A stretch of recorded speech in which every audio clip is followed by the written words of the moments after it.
He's coming. He's looking. Hey, Chris. Chris? Do you remember us? Yes. Yeah. Hey. Yeah, I see. I just took a moment there. Good to see you. Different. They, get the haircut every 2 months. Blood's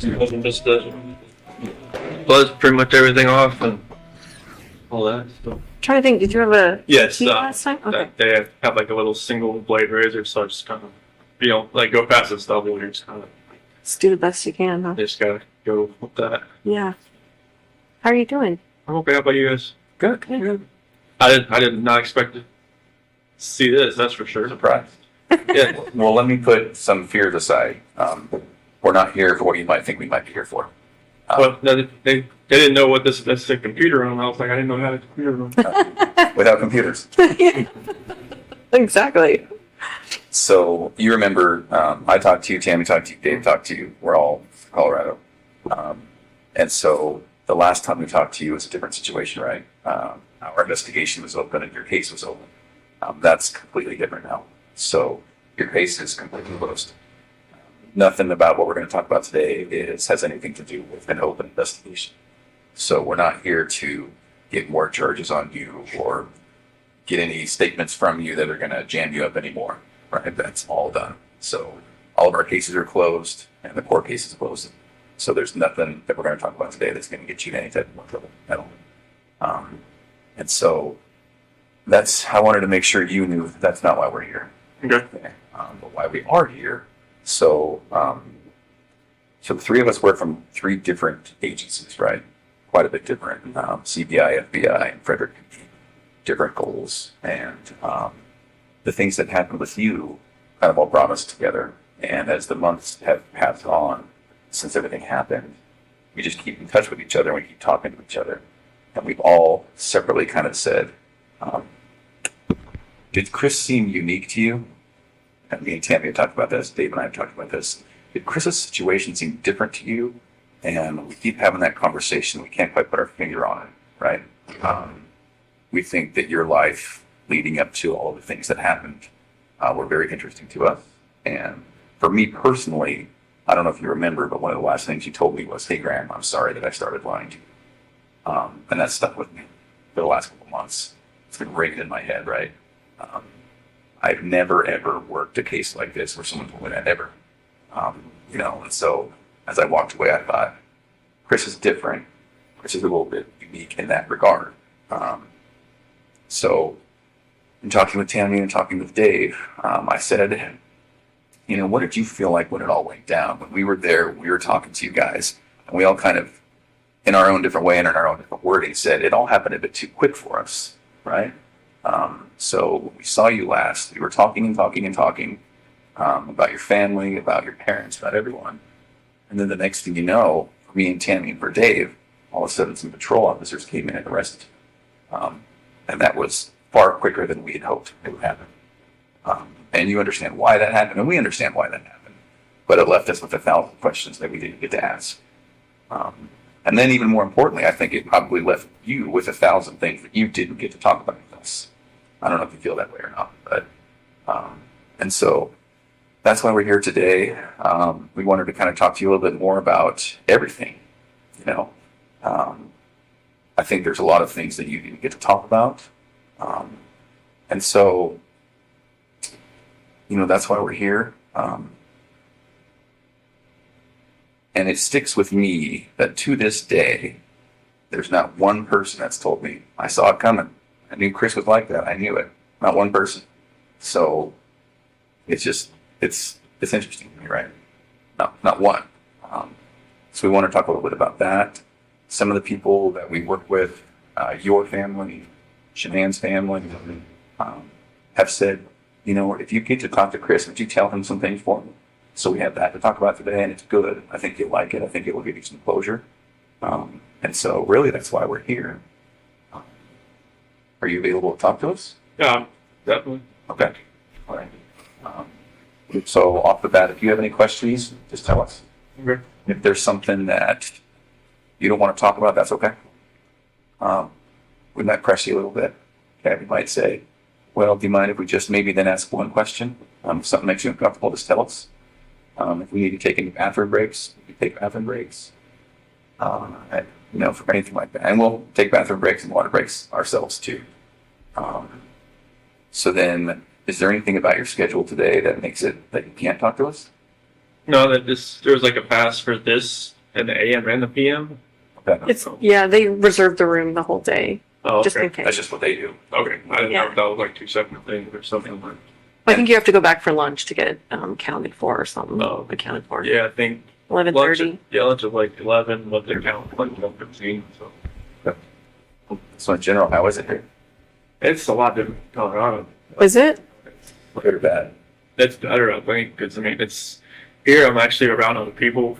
I mean, in Colorado, it was just like I was segregated, and there was like hanging on the walls all night, screaming, and it was telling me From other people? Oh, Really? they just telling me like how I should kill myself, and like what they're gonna do to me, and just like all that kind of stuff. So Oh. it was today. This is a lot different because I mean, people here don't seem to. It's not like they don't care, but it's just kind of like they don't like judge you as soon as you walk in. In Colorado, it was like they knew why I was there, and that was it. They were just like they had 1 second alone with me. It would have been Really? yeah. Gee, man.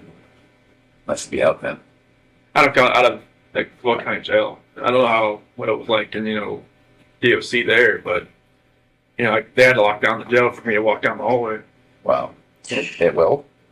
So they had to make sure you were completely separated from anyone else. Mhm. Jeez. Wow. Like I didn't see anybody else there. Like I was still next to somebody, but like I never saw them. You just hear them. How did they know who you were? I don't know. I just they make phone calls in there too, Oh, okay. and they got the newspaper in there before I got in there. So Yeah.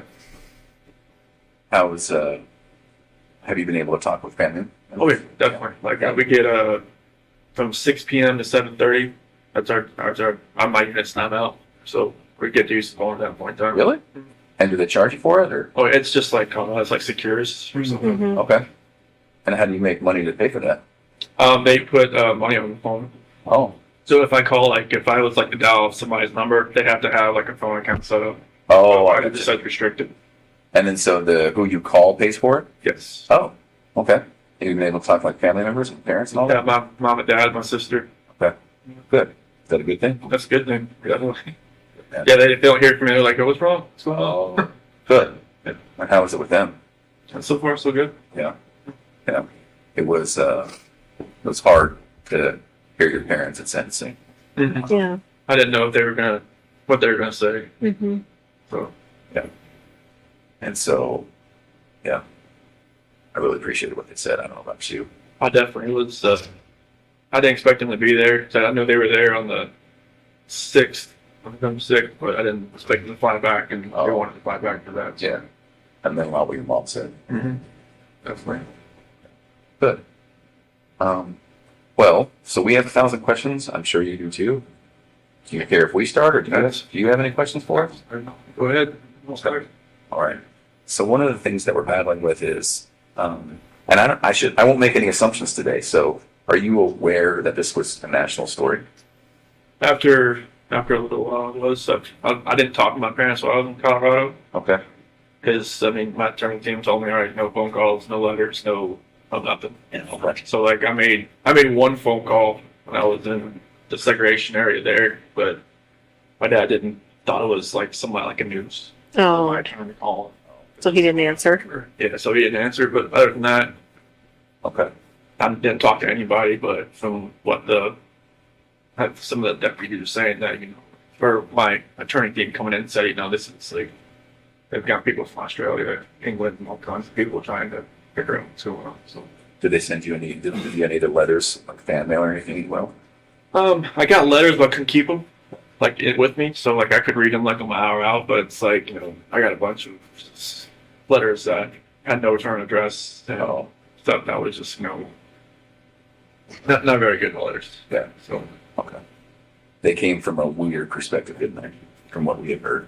definitely there was one person I guess from Broomfield that was like writing like 4 times a week trying to come visit me, and then there was just a lot of people like writing that was like bleed through markers saying, like you're a monster, or all kinds of weird stuff. Well, we're going to talk about some hard issues today, but I don't intend to take you to a dark place today. Okay. I hope that when we're done, you'll feel better. I hope it'll be therapeutic. We're going to talk about, obviously, what happened with your family. So that's going to be hard to talk about. I appreciate anything you can tell me about it. If you need to take time out, if you need to get a tissue, that's fine, right? I think it'll be very good for you. It'll be good for us. And so one of the reasons I asked about that national attention is we were aware that you were getting a lot of letters, a lot of interest. And then us personally as law enforcement, we got so many people who claim to have known you, claim to have been with you, dated you, slept with you, and 99 times out of 100, they were just crazy people, right? And so maybe that's a good place to start. Had you heard about any of that? John, well, she told me about some dude from Wyoming. Yeah. Trent? Yeah, that guy. That blew my mind. I was like, who the hell is this guy? And who told you about that? Attorney John Walsh. Oh, okay. Yeah. Do you mind if we talk about him? Yes. Graham and I interviewed him. You had to? Yes. Waste our lives. Yes. So Trent, in summary, Trent came in and said, met you online on a dating app, had a few, casual but quick sexual encounters with you. And let me be very clear. Not only are we not here to jam you up today, we're also not here to judge you. And if there is anything like that, you can imagine we've heard way worse, way different, So if it's true, I hope that you can just casually say, yeah, I mean, this happened. It wasn't as bad as he said, but maybe this happened. So his story was met online, met you, and it was a time when you were experimenting with maybe men. And so he said he met a couple times, met his friends, went to an apartment, had a couple of meetings in a parking lot, and then that was basically it. Any of that sound familiar? I never. Okay. All right. Yeah, he talked about being in your truck with your girls, like the whole 9 yards. So. Okay. No. All right. I've never even been to Wyoming, let alone driven up there to see somebody. Yeah. And so this is maybe a weird question for you. Do you have any gay experience? No. Okay. Any interest? No. Okay. Never had a time experimented, wondered? No. Okay. Is it possible that he found you instead of you finding him? From what John told me, he found me on like a WhatsApp. I Yeah. don't even have that app. Okay. Never. I mean, he had my phone, so Okay. you could probably saw what app I had, but I'd never even heard of the app. But Okay. apparently, like he told me, like I met him do like a rehab center or something. Is that what it said? No, that was another guy. Yeah. Yeah. It was totally. No. So did you see a picture of him on the news or anything? John showed me a picture of it. Okay. He was like, well, this guy, and he was. John was kind of, making fun of like, do you know him? Sure. I'm like, no. So you saw it and you were like, no way. I was- Big lips. Did you see Mhm. his giant lips? Yeah, he's like, I have no clue. And he's somewhat memorable. I mean, Yeah. if you met him or talked to him or got to know him, you might remember. He was kind of meek, Yeah. but also a little bit flamboyant. Mm-hmm. He did fake lip, or not fake lips, but injections. Uh-huh. He was very into skincare and makeup. And he mentioned that one of the times, just as a gift, you got him some skincare products. Mm-hmm. Does any of that sound familiar? No. Okay. You can imagine all the stuff we're dealing with. Okay, so that's one. Mm-hmm. Trent Bolts. There was another gal that you were dealing with. Amanda McMahon. Have you ever heard that name? No. John showed me a picture of her. Okay. Oh, you did see a picture of her too? Yeah, he had like. That's the same. Yeah, Does that look familiar? that's the same picture he showed me on Okay. in my soul. And I was looking. I was like, who's that? He's like, oh, you don't know her either? Yeah. It's like, no. Yeah. He said it was like a Chick-fil-A parking lot rendezvous or something. Right. And that's just not true. That's what she's claiming. Okay. Only one, but one Chick-fil-A in Colorado. That was the one in Broomfield, Highway 7. Okay. That was it. Okay. Do you feel comfortable enough today to tell us if there were other people? Yeah, it was just a cold. Okay. And that was it. Okay. As these people have come out, for the most part, we've not giving their stories much credit. They're just crazy people who want attention. And so, but when that does happen, it does make us think, there may have been others. So Nicole was the only one. That was the only one. Was there ever like a one night stand with someone else just out of the blue and one and done? No. Okay. All right. Want to talk a little bit more about Nicole? Sure. So walk me through it, because that was one of the things we never really got to ask you about. Right. We didn't talk. Kind of skipped on and talked about where the girls were, but so what happened there? So it was probably around June 1st or something. That's when I first met her. And it was just like a work conversation. She messed with the gas meters that, were out in the field. And I was messing up, and then I took it to her like, hey, what's going on with this? Like, how do I fix it? And, after that, we just ran into each other a few times in the office, and I think it was probably the fourth time meeting.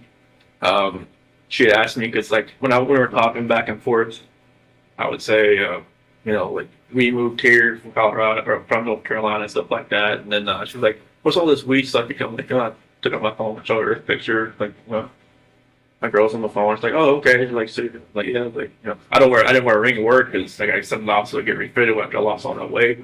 So, but You lost so much weight that your fingers lost weight? yeah, it was literally like I was out in the snow one time. I went like that. Ring went off on the rocks. So I was panicking trying to find out that I can't wear this anymore. But so after that, she left me alone for a couple days, and she texted me outside the field. And then after that, we just kept texting back and forth, and it was just just like she used to work in a little rig out in North Dakota, I think, and we just kind of sharing the stories back and forth about what we did and everything. And then one day, it just kind of went to a different level, and then I never thought it would ever go to that level, but she was talking about meeting up after we got back from San Diego. Shanann. Yeah, we were in San Diego from the 22nd to the 26th of June, and we met up after we got back, and How did you guys meet up? at a park in Thornton. Thornton somewhere. And after that, we just kept seeing each other pretty much the whole month of July. So let me ask you this. You tell me if I'm wrong. You strike me as somewhat of a shy person. So when you guys were meeting, it was just kind of very initiatory, like flirting at first? Okay. From both sides? Yeah, it was just kind of like feeling each other out. It was kind of like, Yeah. And so texts, any calls? more near the end of June, And what makes you remember that it's June, that it happened? because we called each other before I left to go to San Diego. Oh, okay. All right. At first, did you think something might happen? I just thought it was just flirting. I didn't think it was actually like something that would actually happen. Yeah. Well, it's totally natural, right? I mean, everyone kind of flirts at work, right? Because the relationship between men and women is different. So if you're working with a girl at work, it's just kind of natural to flirt. I get it. I wish I was out in the field more instead of out in the office those 10 months, but Yeah. I kind of see it in your eyes. That's kind of where the path started, isn't it? yeah. I mean, if I was like, because when I went from like a rover to a field coordinator, like I would spend more time in the morning time in the office trying to get everything like situated where we're going to go, everything like that. And, if I was a rover, I'd be more out in the field, and instead of like coming to the office like for more than an hour. Right. It just gave me more time to run into her, pretty much. Yeah. Okay. What did she know about you? Did she know you were married at first? She did once I showed her the pictures Yeah. on the phone. Yeah. I'm like, the home screen picture. So was your wife in that picture, or was it just your phone? It was just my girls right there, but my wife was the lock screen. Oh, So she knew I was married with my kids. Okay. are you aware that she said she didn't know you were married? Yeah, What did you think about that? I figured it was like just trying to save face, trying to I was just trying to. And some of my sister said it was like just trying to keep things together. Yeah. Just trying. She phrased it a different way, but it's just kind of like just like ground control, just trying to control everything that's going on around her. Because I'm sure she got bombarded by a all kinds of different sides from the media and everything. So, and Have you talked to her at all? No. I'm hoping she hasn't like written me in a different alias or something. No, I'm not talking to her that way. Oh. And are you not allowed to talk to her? I would hope not. Okay. No one's told you that then? No, I mean I would expect like I thought like in Colorado it said like on the DOC list that if you're on like a victim list you can't call anybody. Oh, right. But here I'm not sure if that's the same. But I just talked to my sister, parents, some friends of my parents. Do you wish you could talk to her? Maybe once just to Get some closure? say like, hey, just once. Yeah. Say like, I'm sorry this all happened. I'm sorry. I'm not sure like what happened like afterwards, like what you went through, like if you had like counseling, if you're like, different state, if you had to leave everything behind. I just wanted to let you know I'm sorry and that's something I never saw in my life happening or happening to somebody else. Would you be alright if we told her that? That's fine. Do you want us to? Do you want us not to? And if she would want to even talk to you guys, I'm not sure if she's on contact. I'm sure she'd answer your phone call more than the attorney phone call that she didn't want to go answer. Yeah. Oh, so your attorney tried to call her and she wouldn't answer? Yeah, because I remember her phone number, but after that they figured out, I guess, where she lived. They left a business card there. And she just, pretty much after like the 5th attempt, she said stop. I don't know. Yeah. Yeah. I'm sure she's getting bombarded like everyone else, so. And hopefully it's calmed down since, but I'm sure like, I just hope she can like, I'm not, there's like normalcy for her, not since she's on the outside, but I'm hoping it can get that way at some point. I'm not sure if she had to leave Colorado or not, but I'm surely that would have been hard if she did. Mm-hmm. So knowing a darker was her dream job, so that's one thing I always like asked my attorneys is like, did she have to leave? Like, did she have to do anything at work? Because that was one thing. So she always told me that was her dream job. So, Oh, really? Yeah. Where does she mean? like in the oil company in the dark, I was like, unless you're working for like BP or like a company Phillips or something. Oh, I see what you're saying. And the dark, I was like Looks like big leagues. yeah. Right. Can I ask kind of a tough question? Did you love her? I felt like it was true. Yeah. I think so too. I think it was the same from her. Okay.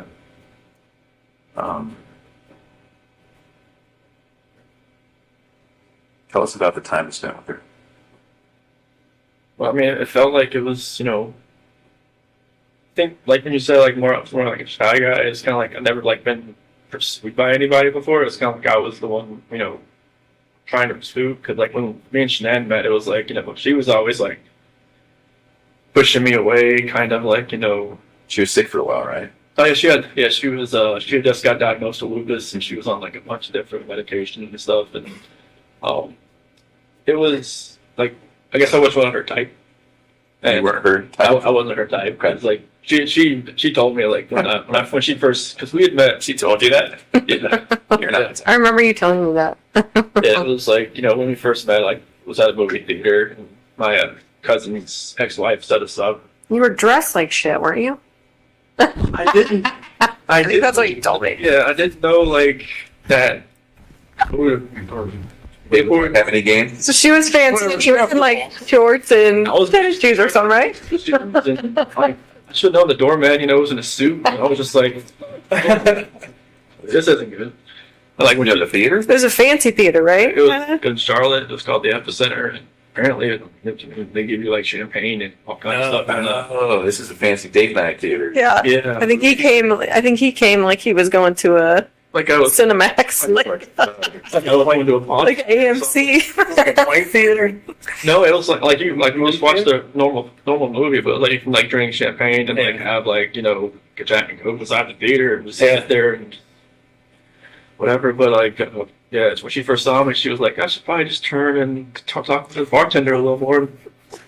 No, I'm not here to meet. But yeah, like I was like persistent trying to pursue something. I liked her, and even on the first day, like I couldn't even eat anything really. I was just like, Just so nervous? yeah, Really? yeah. I was just, she was just like, chowing down. And she was like, you eat like a bird. I'm like, That's funny. and she talked to my parents like, months later. She was like, this guy just never ate. He's like, this guy eats like a trash disposal. This trash disposal. I was like, no, that was not around me. I was like, well, I was nervous. I was just like, I was always like shaking and everything. But yeah, I was always pursuing her, and then just like finally, I grew onto her. Like I would always like with her medications and stuff. I would always like she had like 8 bottles of medication, so I would always get like her day and nights and kind of like put them all in that little flip open Pill box. all that kind of stuff. And I would always be around her. I even went to her colonoscopy, and she said after that she knew that was like kind of a keeper. It's like who goes to a colonoscopy after 3 months with somebody? Right. It's a little soon. But she asked if she needed a ride. I'm like, yeah. She's like, you want to go across my colonoscopy with me? I'm like, sure, why not? Like even sat with her while she drank that nasty stuff all day. Yeah. Oh. Or she's in the bathroom all day. Yeah. that clear stuff that doesn't really taste clear. Yeah, but yeah, it was. I mean, it felt like it was a great relationship. Everything was great. Now you're talking about with Kessinger? No, with And talking about Shanann, and like the first year, my parents never. Oh no, my mom was always kind of hesitant. What? I was the baby, I guess. I never, I never had a girlfriend in high school, so it's kind of like she never like really saw me like. Oh, interesting. So she's kind of watching her baby walk out a little bit. Yeah, because when I turned 18, I graduated. I never moved back Okay. at home. So And my how, sister moved back and forth all the time. So how old were you when you met Shanann? I was 25. It was 2010. So Okay. So no serious girlfriends before that? nothing more than like 6 months or so. Yeah, there was some girls here and there, but there's nothing more than like the last girlfriend I had before Shanann, she was just actually got divorced, and I should never did that. But it was more of like I was kind of like helping her get through her divorce. It seemed like Mm-hmm. she went on to somebody else. I'm like, oh, nice to know. You're the rebound guy? The rebound guy. Pretty much, but that's how it goes. Would you say that in your relationships with women, it seems to me, and you tell me if I'm wrong, it seems to me like you're attracted to maybe a more dominant personality? It seemed like it because I'm more of the just reserved. I mean, I just kind of like go with the flow type. Yeah. And like Shanann usually made all the decisions. It seemed like so. I get that. I'm saying, yeah, I don't know what it is. Yeah. I don't think that's right with you, but So then, and I know it's hard to keep bouncing back and forth, but and one of the reasons we're here is we just keep telling ourselves, Grace just does not fit the mold. Grace does not. no. Like this, it just blows us away what happened, right? And so we will do a little bit of bouncing back and forth, and that's really just to get to know you a little bit better. Because we never really got that chance, did we? Pretty much twice. Yeah. Met you once. Yeah. Probably like 3. Well, you remember 3 or 4 times probably. So then do you call her Nikki or Nicole? I would call her Nikki. Okay. I know. There's so many Nickis and Nicoles in this. Right. I got confused. So we'll call her Nikki. Okay. So then with Nikki, was it different? It just seemed like I was more in control, it seemed like. And that never happened. Like she'd actually like asked me like my opinion on a lot of things, and just like what I wanted to do, and just kind of like, okay. That was new, wasn't it? Very new. It's fascinating to me. And so did it feel more like an equal partnership or? It seemed like it. Yeah. Okay. So then when it was date night, would you guys talk about it? Would you ask to go somewhere? Or would she say, I want to go somewhere? Was it too fast? The first time we went out, it was to a movie over at the Orchard, about the 144th over there. And I asked her, like, hey, you want to go see this movie? And like, she's like, yeah. I'm like, okay, cool. And we got there, it was sold out. And, normally probably just have, just wait 2 hours, like, just go home. But now she just wanted to walk around and just talk. I'm like, okay. Oh, wow. So that was different. And, I think she wanted to go to the car museum. Shelby Museum in Boulder. I've never been there, and I was That's right up your alley. So yeah. mechanic. like I was just like that was awesome just to walk around cars for like an hour or so, and then drag race in Vandermeer. Okay. And I haven't been to a drag race since 2008. And that was in Charlotte. Okay. Like that was like drag strip over there. That's like the NHRA, the Top Fuel fun car stuff. Like me and my dad used to grow up. Yeah. Go there like all the time. And then like went to camping in Sand Dunes National Park, and I'd never been camping. I always wanted to do it. Thought it was she'd done it like countless times. Like, Oh, really? Okay. She's outdoorsy? yes. Okay. Yeah, she I guess she every time like she needed to clear her head, she'd just go by herself. Just go somewhere. Oh. You know. But she's a completely new type of person and relationship. Yeah. Okay. All right.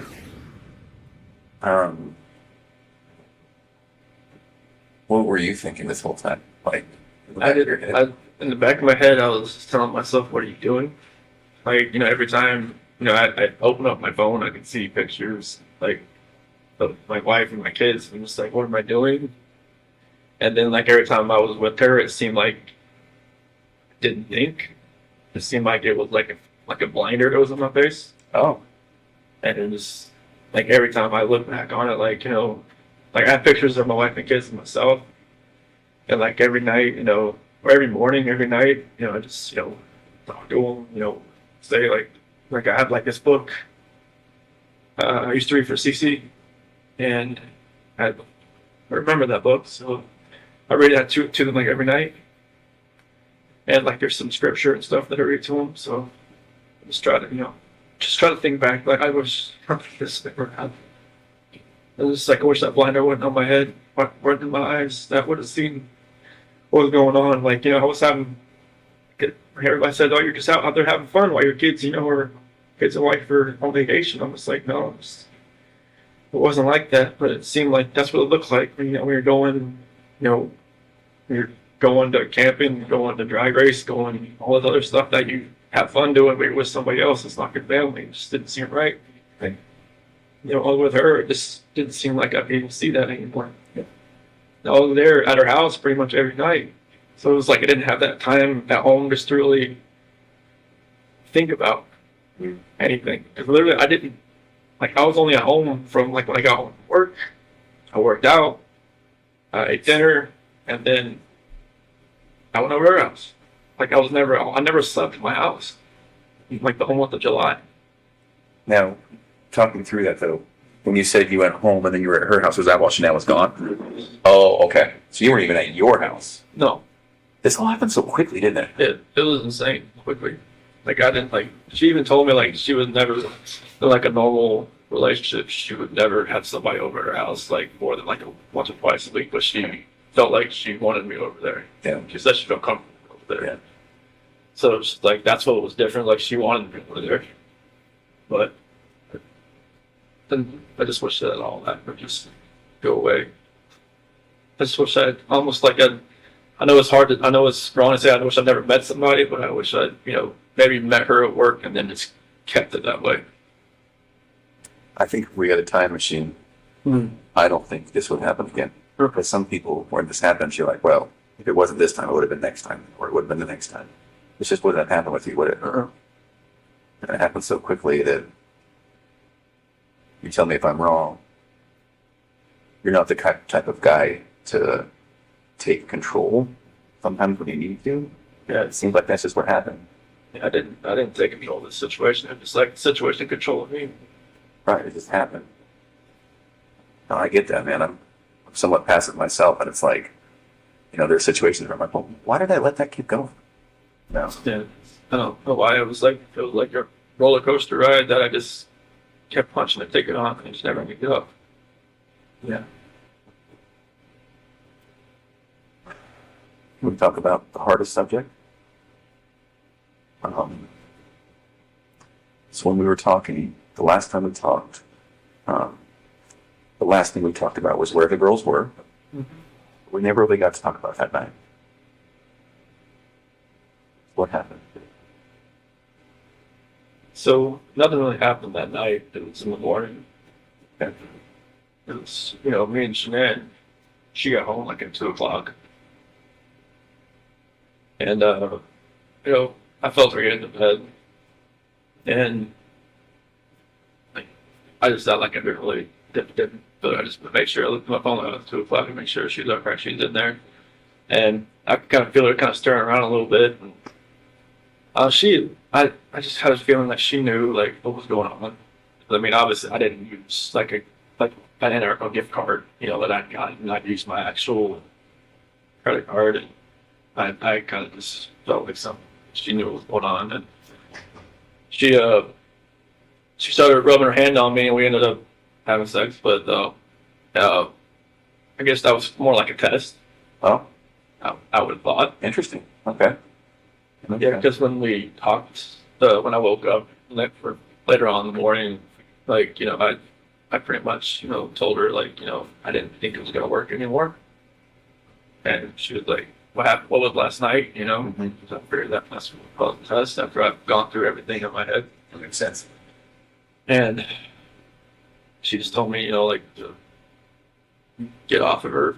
And she was like, I knew there was somebody else, I knew there was somebody else, and there was somebody else.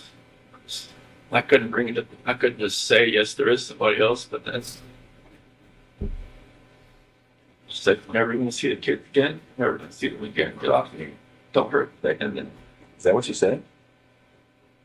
that was good, like, when I climbed in bed, that was pretty much, like, on top, pretty much like straddling her, do it. Okay. Because she thought I was gonna like, hurt her or baby or something. So, because she knew that like, something had happened. She thought I was just trying to, just check out or something. So, and that's when it happened. I know it's hard, but do you mind if we talk to the tiny bit deeper about that? So she comes home. She touches you. You guys have sex. It seems like she's doing her test, which I understand. Sounds like you do too. I'm sure, like, Nikki or something, Cole Atkinson or Cassie probably told her, That's what I was thinking, right? They talked about it during that whole weekend. more than like that. That's my parents told me there was like going through like text messages. It's like all like pretty much they all kind of just told her he's with somebody else. Yeah. And she'd spent a lot of time with the gals. That's what they did probably all weekend is talk about it, give her advice. I think that's what we found, right? Yeah. Okay. So she comes home. You guys have sex. And then did you fall asleep between then and going to work? Yes. Okay. So then at some point, does she wake you up or does you wake up for work? Not a lot of points. Oh, okay. And you're going to work out. Mhm. But then that's when she started wanted to talk more. She was pretty mad. Yeah, it was, I had already kind of knew that, using that credit card was kind of, Was that intentional? Yeah. I had no other way to do it. Oh, I used, like, because I got these Narco gift cards from, like, doing good stuff at work and stuff like that. And I'd use them all. oh. Was part of you just like, screw it, whatever, I don't care. I'm using this card. Part of me just wants to say, Nikki, can you pay for this? But I don't know. Yeah. Even I think my attorney said she even noticed I used a different card, like a blue card. Oh, maybe she thought, like I felt comfortable enough just using on my bank account or something. But I told her I was going to Iraq. I told you guys. Yeah. She said, even it felt like like looking back at everything, like just like reading the scripture more and more now, I can see like God gave me opportunities to get out. Like even my friend Jeremy Lindstrom, he even invited me because like it was his daughter that came and watched the kids on that Saturday night, and he was like, "Hey, you said we're going to a Rocky game. You want to go to me with the Bronco game and watch the Arizona Cardinals?" Like in my mind, it was like go, just say, "Hey, I can't find a babysitter."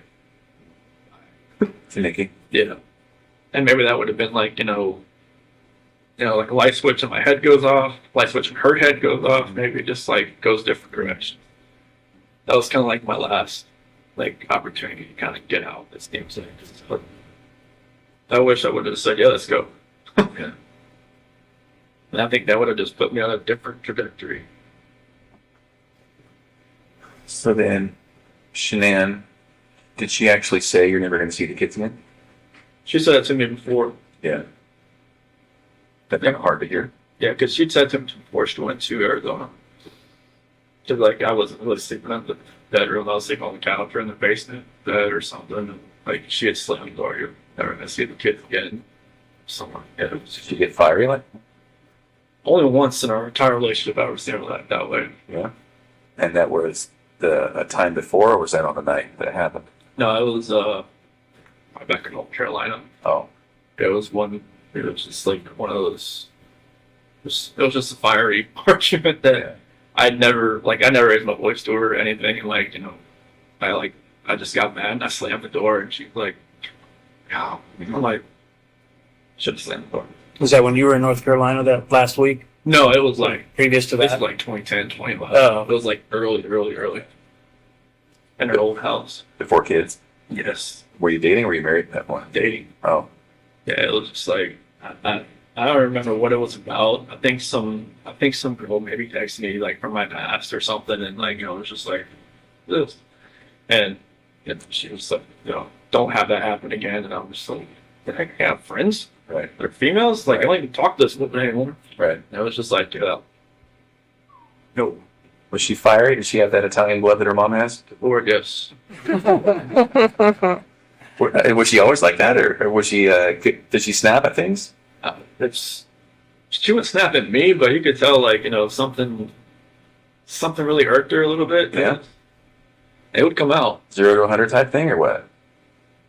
Yeah, 0 to 200. Oh, interesting.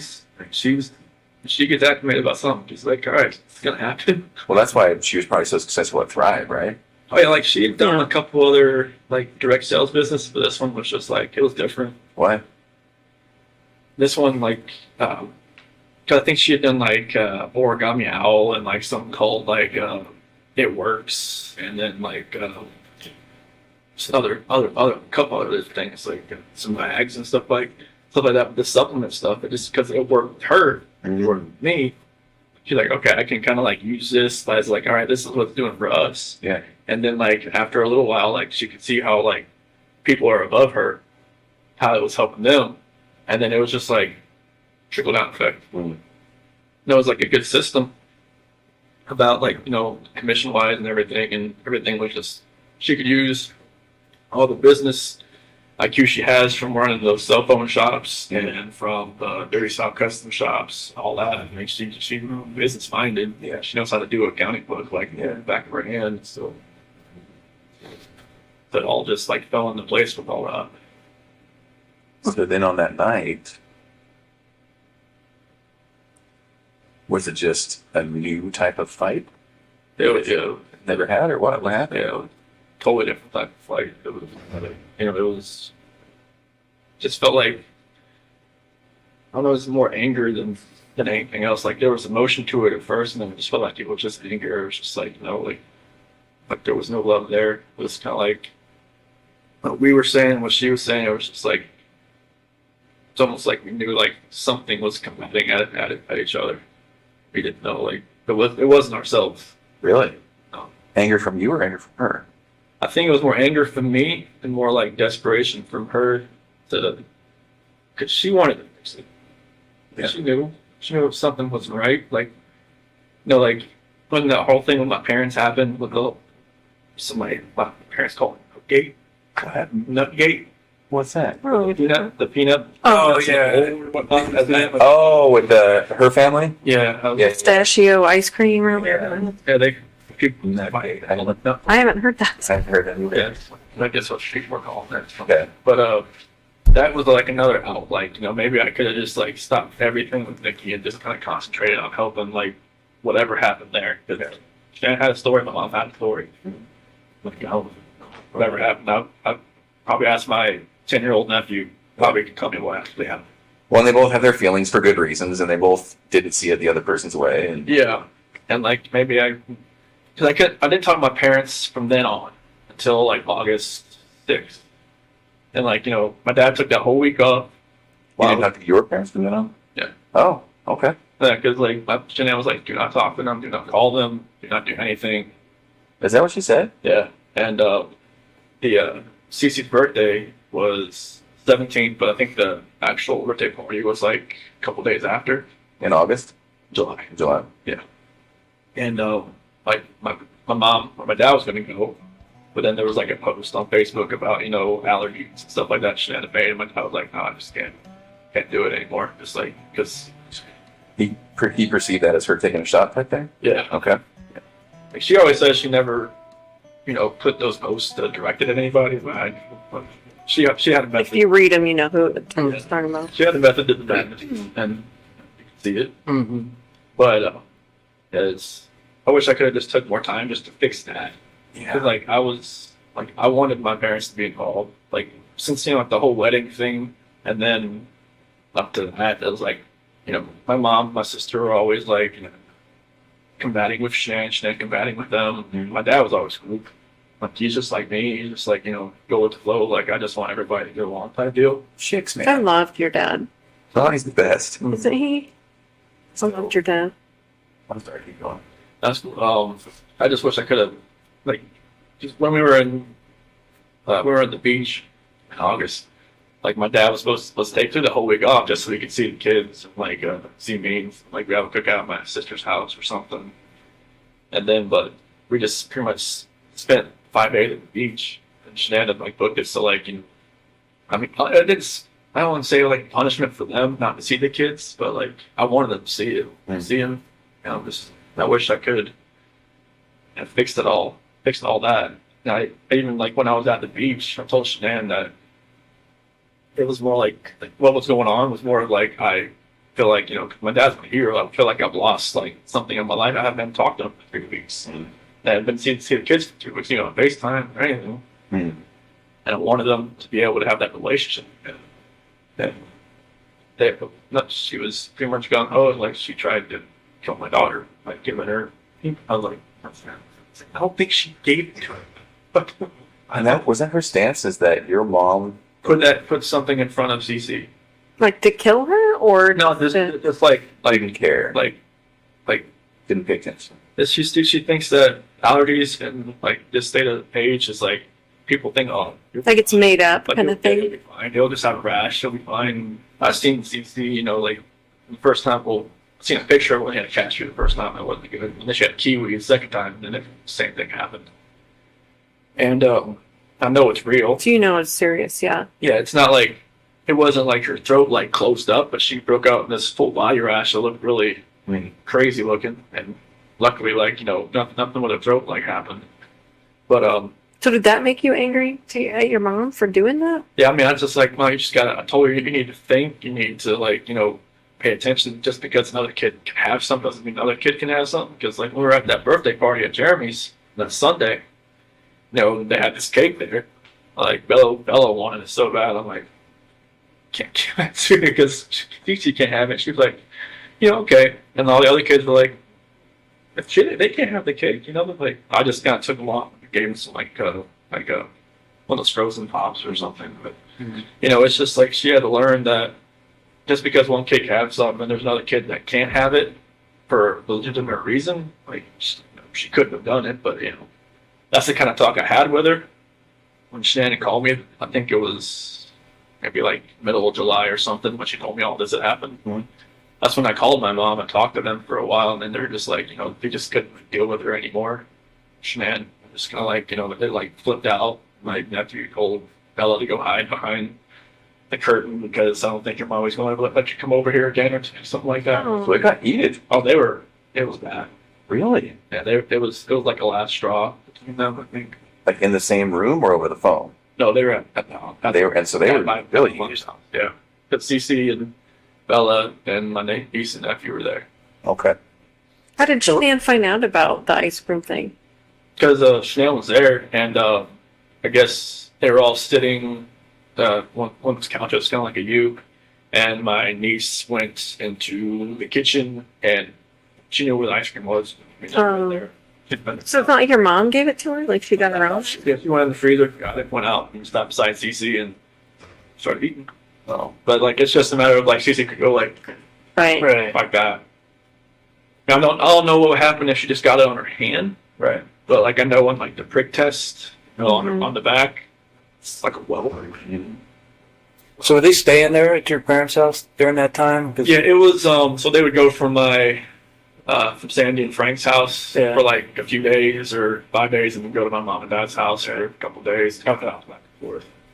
So it happened during that time. You were there, yeah. Okay.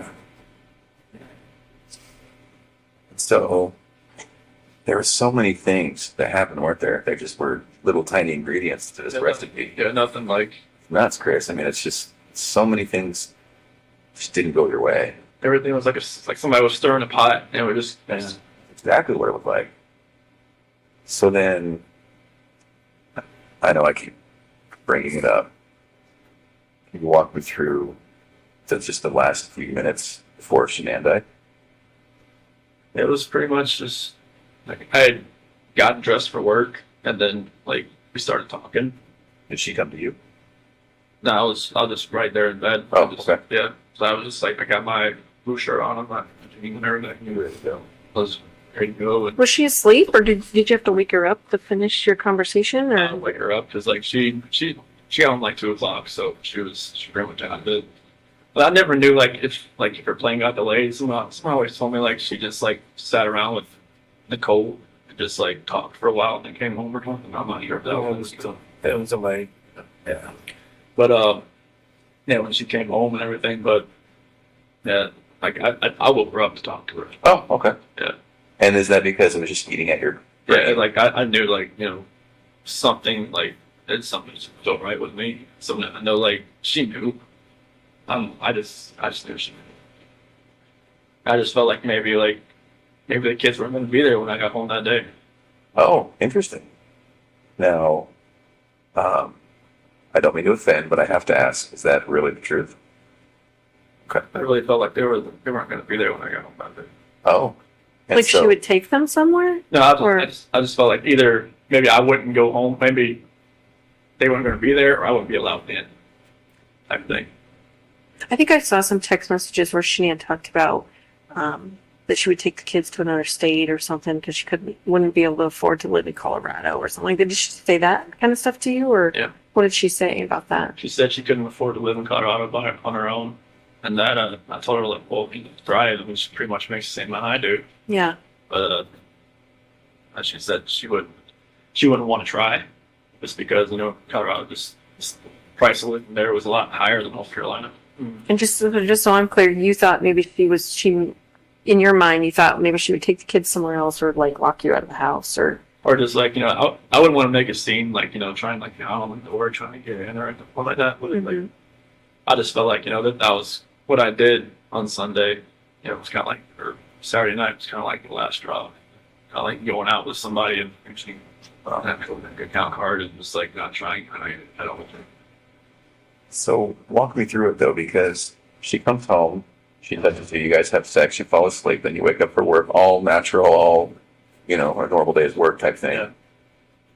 What was it that made you think, I just can't do this anymore, I have to talk to her? It was eating away at me. Like I knew like something. I knew everything that I did. Like I know like when I was with Nikki, it was different. Like I wasn't even like in the realm of I'm a dad, I'm a husband type thing. Oh, And then like I was saying, when I'm never at home, like sleeping at my own bed, like I have no like concept of that anymore. interesting. It So was- in your mind and heart, you could have moved on.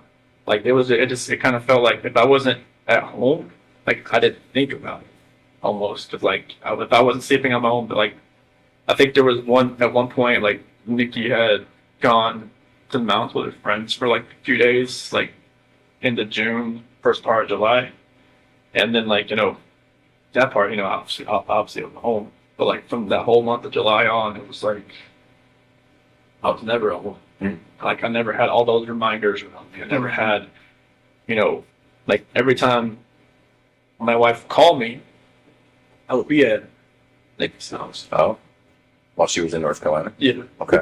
And I would like, walk outside and talk to her, like when I was next to the car or something like that. I would never be at home looking like have all these pictures around me and just being in the same bed, seeing my kid bed, seeing everything that we go for the last 6 years. And so, did you just want to once and for all get it out in the open? I just wanted to just tell her how I was feeling at that point in time. Like I didn't feel like me and her were compatible anymore. Honestly, I didn't feel like that because what was going on with Nikki, it was new. It was new. Right, absolutely. Anything that's new always feels better than the old. Yes. You were probably bitten by the love bug.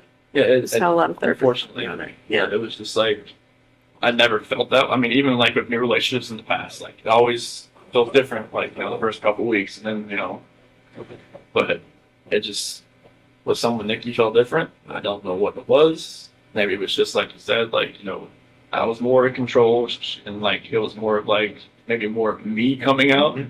Because Shanann always said like it always seemed I was more myself around other people, like her cousin Cody, like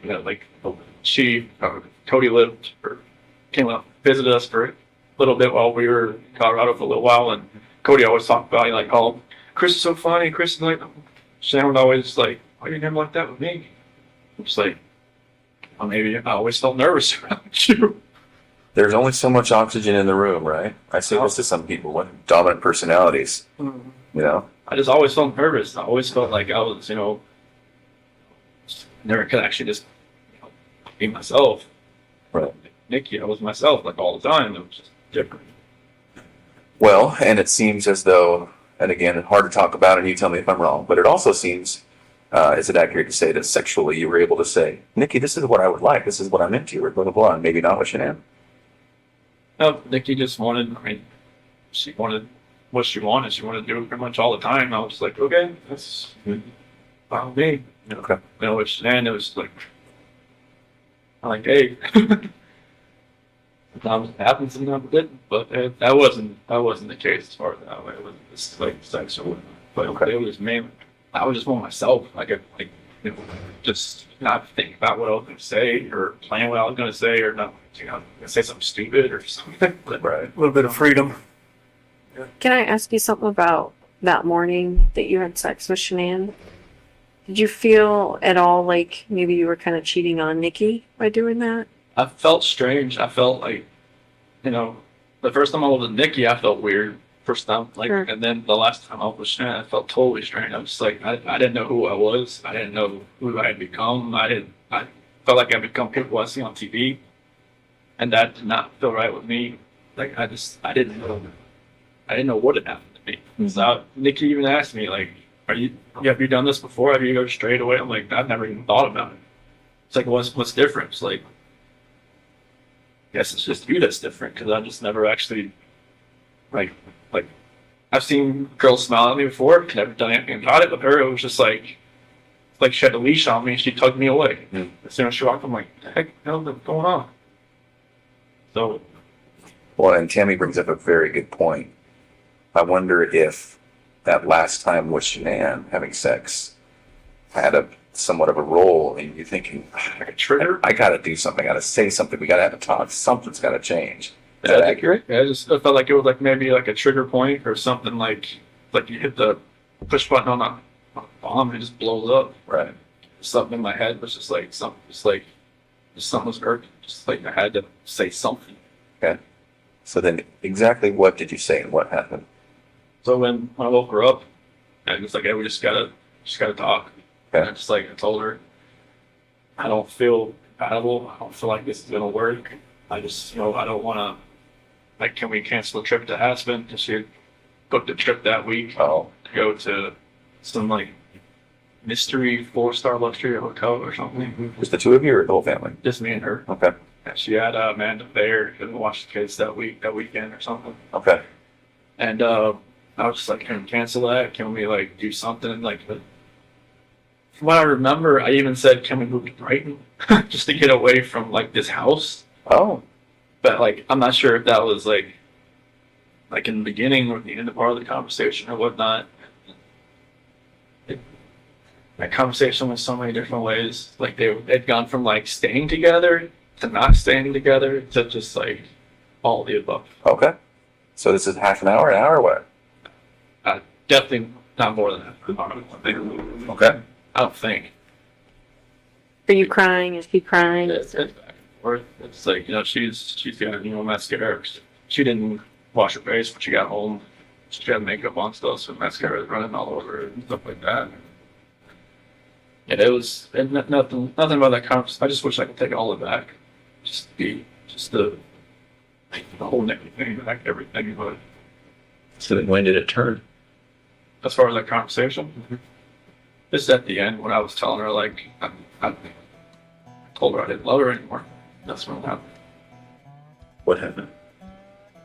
She told me to get off her, and then I put my hand on her. Did you say she said something like that you were hurting the baby or something? That was before that. Because, like, when I was straddling her, it was kind of like around her waist type deal. Why did you get on her like that? I just, when we got on the bed, that's just where I got on. Is that so she would listen to you? I felt like she could probably listen to me just laying beside her, but I got on top of her. And every time I think about it, I'm just like, did I know I was going to do that before I got on top of her? Really? That's an interesting thought, Chris. Mm-hmm. You don't know if you knew. Just like everything that happened that morning, I don't know, like I try to go back in my head, I'm just like, I didn't want to do this, but I did it. It's everything just kind of like, Felt like you had to? it just felt like it was, I don't even want to say it felt like it had to, it just felt like there was already something in my mind that was implanted that I was going to do it, and I woke up that morning, it was going to happen, and I had no control of it. You never thought about it before? It was just like, I don't want, like when, like just like in the sentencing hearing, that prosecutor said it takes 2 to 4 minutes, something like that to happen. Like why couldn't I just let go? I didn't. Oh, it's interesting. I just let Was go. it feeling like it was in motion and you just couldn't stop it? Yeah, it was just like, I don't even want to know what she saw when she looked back at me. Honestly, Did you look at her? What was she doing? but fighting. Why do you think she wasn't fighting? You know, it's, maybe she was praying. Maybe she was just. Now I read the Bible. It said, where the scripture says, "Don't forgive these people, for they do not know what they do." Mm-hmm. Maybe she was saying that. I don't know what she was saying in her head, but she, like when you guys told me, like, take off your shirt and check for defensive wounds, and there wasn't going to be any. She didn't fight. I don't know why. If she didn't could she grab your arms, or were her arms pinned down, or? Not that I remember. I don't think so. I mean, I don't think like I moved to where my knees were around her arms or anything. It was just kind of like when I got on top of her, we started talking. That was it.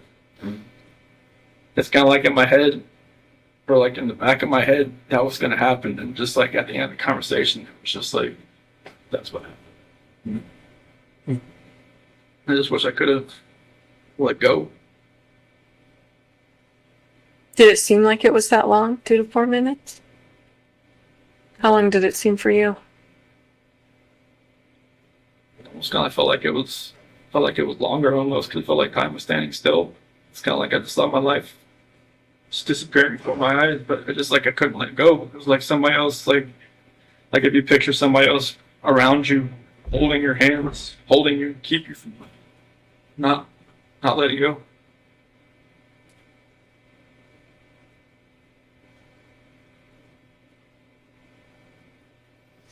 At some point there was a statement about rage. Do you feel like you were in a rage at that point? How did That's the only way I can describe it, honestly. Like a snap, something. I mean, I know. I guess my attorney had said like some, strangulation is more of like a, I don't know, passionate type thing. I'm just like, I don't know how that could be passionate.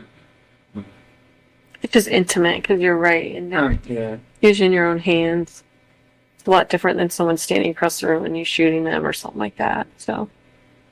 It just felt like somebody was like behind me, just like, it's I just couldn't let go.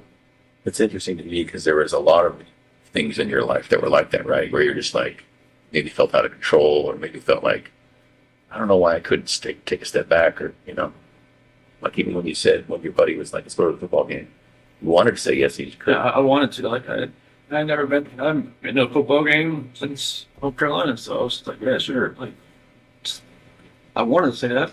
Yeah. I wanted to just text it. Yeah, no, it fell through. Can't go.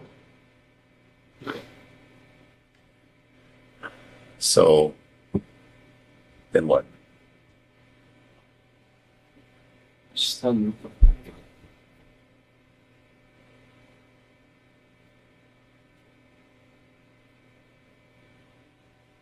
but just after, Shanann was, I guess, once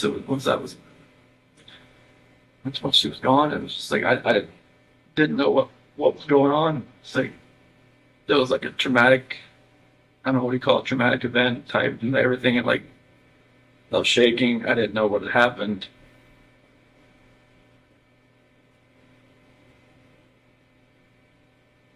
I didn't know what to do. I didn't know what I had done.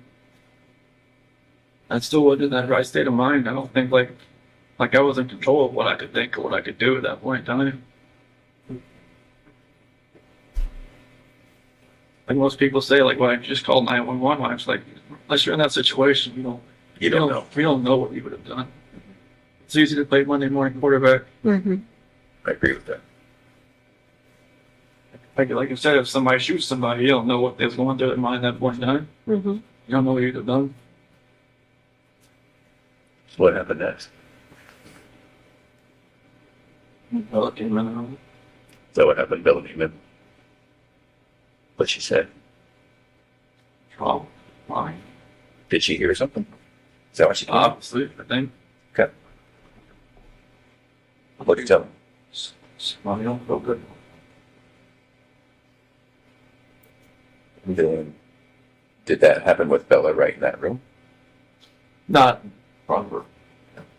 What happened? She walked in as, when she talking about me. She was sleeping. Mm-hmm. Did you take her back to her room?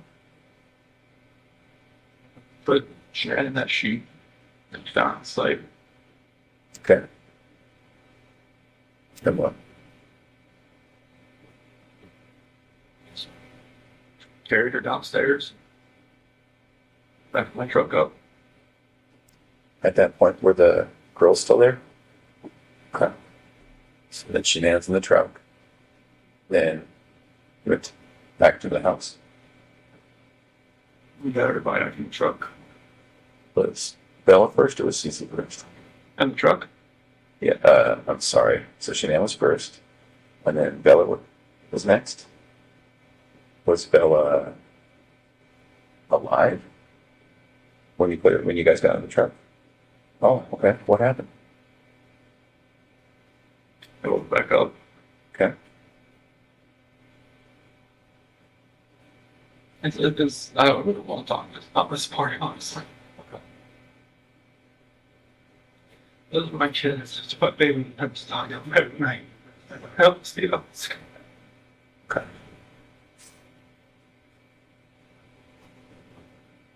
Every time I see pictures of my house.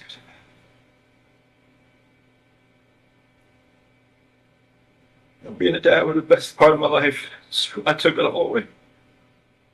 I think that's the hardest part for us, Chris, is we see those videos, we see that love that you had for your girls. Like, it's obvious to us, and even to us, it's hard for us to understand how a dad who's given piggyback rides and, making snacks and watching princess movies and those kinds of things, how you get to that point, Like I said, there was just like something else was controlling me that day. I had no control over what I was like to fight back. Yeah. Like when that prosecutor said that Bella bit her tongue, like repeatedly, I just wanted to bang my head up against the wall. So you put Shanann in the truck, and then you put the two girls in the truck? Were they just sitting in their car seats, or I guess they didn't probably have car seats in your truck, did they? So sitting in the back with the, like in that bench, and So Shanann was back there too? you're on the floor. What did they say about Shanann being on the floor? Not be okay. What'd you tell them? She'll be fine.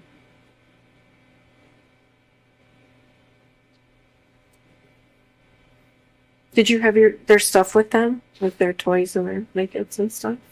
They had something with them that they carried. One of them, I think CCM Bella had like a blanket or something with them, Mm-hmm. like a pink blanket or. What about the dog? I think one of them had a dog, right? That talked or dog. Yeah, one of them had like a little barking dog. Was that with you too? Do you know? I think it was. Trying to it's hard to remember. Like if Yeah. they had like big blanket, small blanket. So, I think I saw on the video that you put a gas can or something in the back of your truck. Is that right? Did you have different plans? And I Where was, did you put that in there? I don't know what was going through my head. I felt like maybe I could just get rid of myself at the same time if I was doing all this, honestly. Yeah. You just think about that? What'd you think about that? And I felt like I deserved to live after what happened.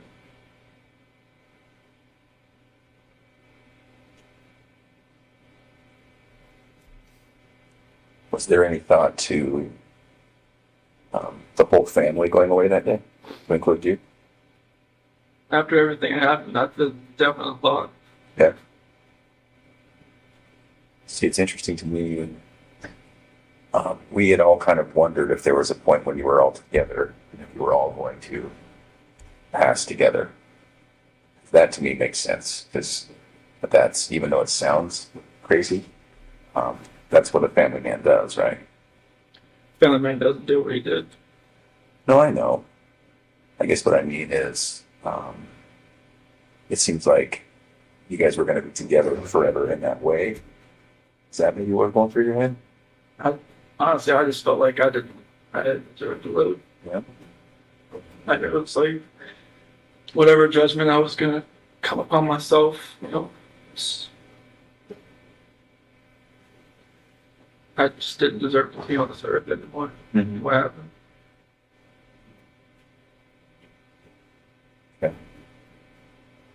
So what made you not do that? You think?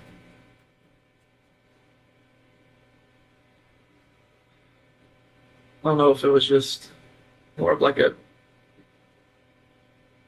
because with the site, maybe it was just more of like I would have hurt more people than just me and everybody else. Like I know there's other people out there, not like at the site, but other people like maybe out in the area. Like I didn't want something like on the site to catch fire and blow up, and then other people around would get hurt the same. So you were thinking initially about starting a fire out there or an explosion or something, or? Just no, not for that. Just like maybe I could just take care of myself. But when you gasoline, that's the only thing you do. I mean, I don't have a gun. I don't have anything like that. It's not like you just commit suicide that way. But it's just To blow yourself up? I mean, it was just I wasn't thinking. Yeah. I don't. Yeah. It was. I mean, I don't have weapons. I've never hunted before in my life. I don't know what. I mean, nothing was right that morning. Yeah. I remember you kept telling me that. You kept saying, I didn't know what I was doing, Tammy. I didn't know. Like, Yeah, when you asked me I about remember- the sheet, like, what were you doing? Like, I don't know what I was doing. Yeah. I think you were just like in automatic mode, or it seemed like. So did you drive straight out there? So what were you thinking on the way out there? I was kind of like what I was doing right now. I'm just like, nervous, shaking, not knowing, like, what's going to happen. Yeah. Like, I know, like, my life has completely changed. I don't know, like, what's happening. Like, honestly, like, I try to picture that whole ride. Like, it's like 45 minutes to an hour ride out there. And it's just like, couldn't I have like saved my girl's life? Couldn't I have done something? Why did I do it? I don't know. Right. Like, this is my flesh and blood. This is like what I wanted all my life, was to be a dad, just to have, you know, kids, and they love me, they, you know, all that, and it just nothing made sense. Right. Like the oil tank, nothing made sense. I'm just like, what the doing? Mm-hmm. So what happened when you got out there? I took Shanann out just to a place off to the site, Mm-hmm. and then What were the girls doing when you were doing that? just sent them back to the truck.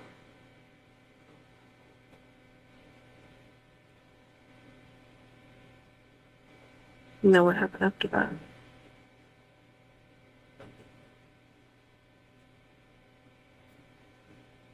CC was first.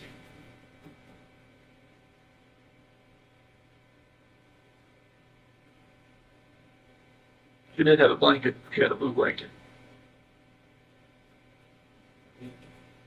A Yankee blanket.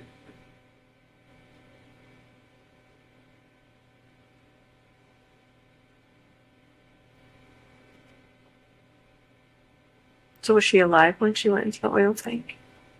No. I put the blanket over her head.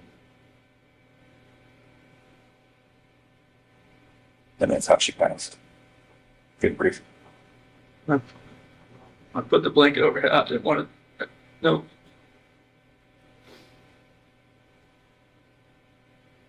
I strangled her right there in the back seat. Okay. What was Bella doing? Minutes later, Did she understand? Did she know what was going on? didn't say anything.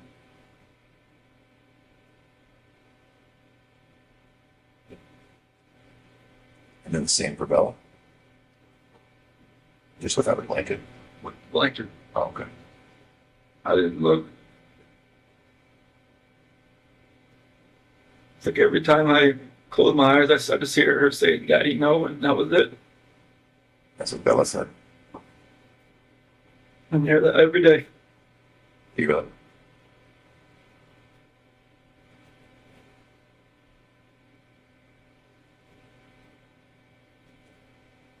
Sorry, man. I'm sorry, it doesn't take anything back that I did. I know. Is it possible that in your mind you didn't want them to suffer throughout their life? Was this like a mercy thing? I mean, you could say that like after the fact, but it was just like, I don't. You didn't feel like that during it? I just didn't. I felt like it was just like an anger with Shanann, with everything, that I was just taking it out on everybody that was in front of me that morning. Yeah.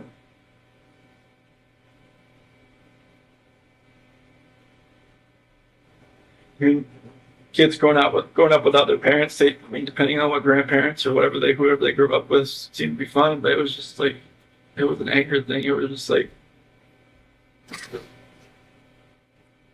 And what were you so angry at Shanann about? Like if you could pinpoint it. nothing that makes anybody to want to do this. You could be angry at your spouse like your whole life, but you should never have done anything like this. You should never let it get to that point. But not let it get to a point where I've never been angry before. Like, and this was like the epitome of being angry. Yeah. The epitome of like showing a rage. The epitome of like losing your mind. I mean, even like some people in here said, "Dude, like, the heck happened? It was freaking snapped." Like, I just walked away. It was like, you know, I don't see it in my mind how it could have, like, you know, I look outside every day. I'm like, what could we be doing right now? Yeah, but, you know, right now I'd have a 5-year-old, a 3-year-old, and what might be a 1-month-old son. And a beautiful wife. And just like, right now it's just me.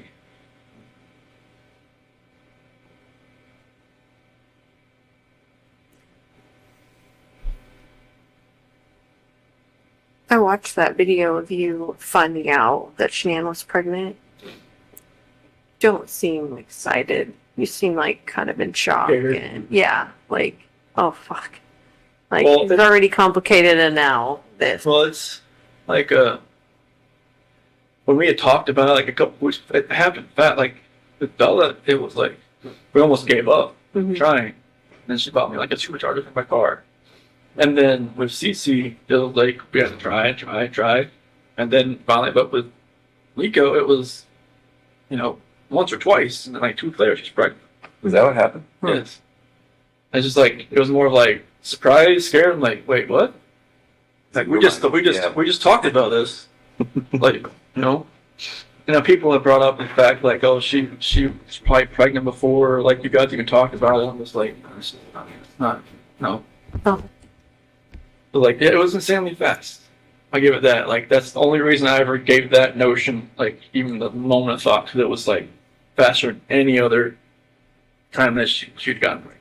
You just didn't seem happy. Like, you know what I mean? Like, Yeah, I don't remember the video much. I know she was wearing like a "Oops, we did it again" shirt, I think, and I was walking with my cooler or something. And I don't remember like my actual like reaction, like watching the video, but like I could see her probably see like didn't seem like he was jumping for joy type thing. yeah, it didn't seem like that. Did you watch the one of when I found out about Cece? Oh. No, okay. Is it totally different? Yeah, it was. Yeah. Yeah, it was. Because Bella was in the crib and it had an eviction notice on the. Oh, yeah, I think you told me about it. Yeah, I never saw it though. Yeah, I picked up Bella and spun her around and whatnot. This time it was just me and Shanann, and she was in the kitchen. I don't know, like I don't forget what date it was. Maybe like June 3rd or 5th or 7th. I'm not sure like what date it was. The video, but maybe I already felt guilty about talking to Nikki at work. Yeah. Maybe that was going through my head. Is that the potential timing? Does that make sense? Okay. I don't remember the video, what day the video was, but I knew like I kind of met Nikki around like June 1st. I knew like she told me like afterwards. When you say met her, you mean like went on a date with her? No, I never went on a date with her until she was in North Carolina. Oh, okay. Just like flirting stuff. Yeah, I mean there was natural flirting back and forth, and I was just like I knew that like with that video timing, I probably just looked like I was like felt guilty for even talking like at work. Well, you probably did, right? Yeah. Did you guys fight before, you and Shanann? I know you talked about like not really raising your voice and stuff. Was there? Because I want to say, didn't a neighbor talk about them fighting and stuff? Yeah, but that was embellished and exaggerated, and he retracted that. Oh, he ended up doing yeah. that. Did you guys ever fight? Did you ever? I mean, Was there any domestic violence in your house? Like, Oh, I never. this is strange to us. To Even have- from her to you. I mean, yeah, she gets mad when she's pregnant and grabs a knife, or Like smacks you or smacks you around, or nothing. no, she'd never like nothing. Okay. That's what makes all this even more hard to understand from my standpoint and from yours too. yeah. Did she ever belittle you at all? Did you ever feel that way? Maybe. Was that? Did she ever make you feel like she belittled you, or you felt belittled by her? I mean, there's always points like in a marriage where like the dominant person like takes control of everything, but like I was my whole life I just kind of went with the flow. Like I never like put myself in the center of attention. I didn't want to be. Yeah. I just wanted to be in the back row. Mm-hmm. So I mean, if she did belittle me, I couldn't pick that exact point or time. So you never really felt that way.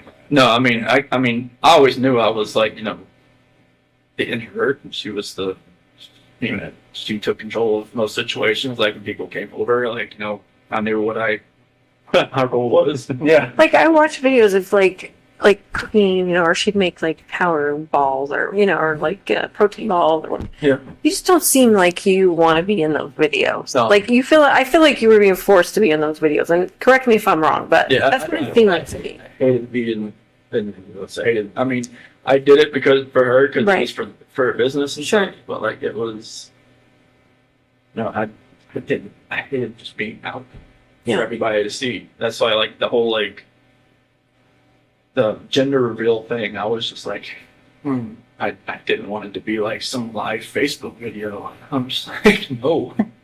Yeah. But, like, I never wanted to be out there. But I know, I'm like, Well, even when she was, we talk about this a lot, Tammy and I and Dave, even when it was, you know, I think it was Florida on some Lavelle or Thrive thing, and she's like, here we are, and it's all expenses paid, and I was like, I remember looking at you and thinking, like, he is not into this video right now. No, you don't look into any of the videos, I'll be honest with you. I wouldn't be there. Yeah. yeah, I'm I mean, I remember you talking about, like, she would even post stuff for you. Like, Oh, yeah. you're technically a salesman, too, of yeah, I was- Lavelle, of yeah. Thrive. Like, she put me underneath her, not like anything, like any of my friends or stuff, like anything I do would help her. Right.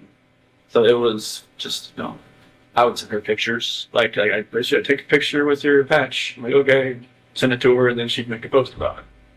She eventually, she was like, "Are you going to take more control over like your business and stuff?" I'm just like, I don't know what to talk about. Right. Like if I wanted to talk to somebody at the mall or at the pool or somebody about this, I just stumble all over my words and just like they'd be like, "Okay, bye." But no, Yeah. yeah, I'm not a salesman. She's. I mean, she could sell everything you're wearing back to you, Right. and you wouldn't even know it. Like, wait, I just paid right. this shirt. I paid $20 for it. But yeah, it's those videos were not me. I did it just to support her. You know, like she would always say, "Oh, Could you tell her no? Could you say, I don't want to be in that video? Or was that an option? probably not." I mean, it's like, you know, she would have been like, "Oh, what? This is to, you know, help our family. This is for, you know, to help this and that." You know, so I couldn't have told her no. I mean, they would have made her mad. I'd be like, no. I wouldn't even start that. It's because it's for the business. It's for the family. You know, I was just gonna try to help out wherever I can. Right. Did that actually make money? Mhm. So not only just more sales, but it actually put money in your guys' pocket. And she made probably in that last year, probably as much as I did. On commissions, basically. I mean, I know that's a simplified version of it, but Yep. I mean, it's And they don't take taxes out on it, so right. so that was like the good thing. And they paid for your car. Mm-hmm. So Did they give you an allowance or something to buy a car? yep, if you're a certain level, like a 12K or above, they give you a car allowance once a month. I'm not sure how they made money. The owners doing that, but they did.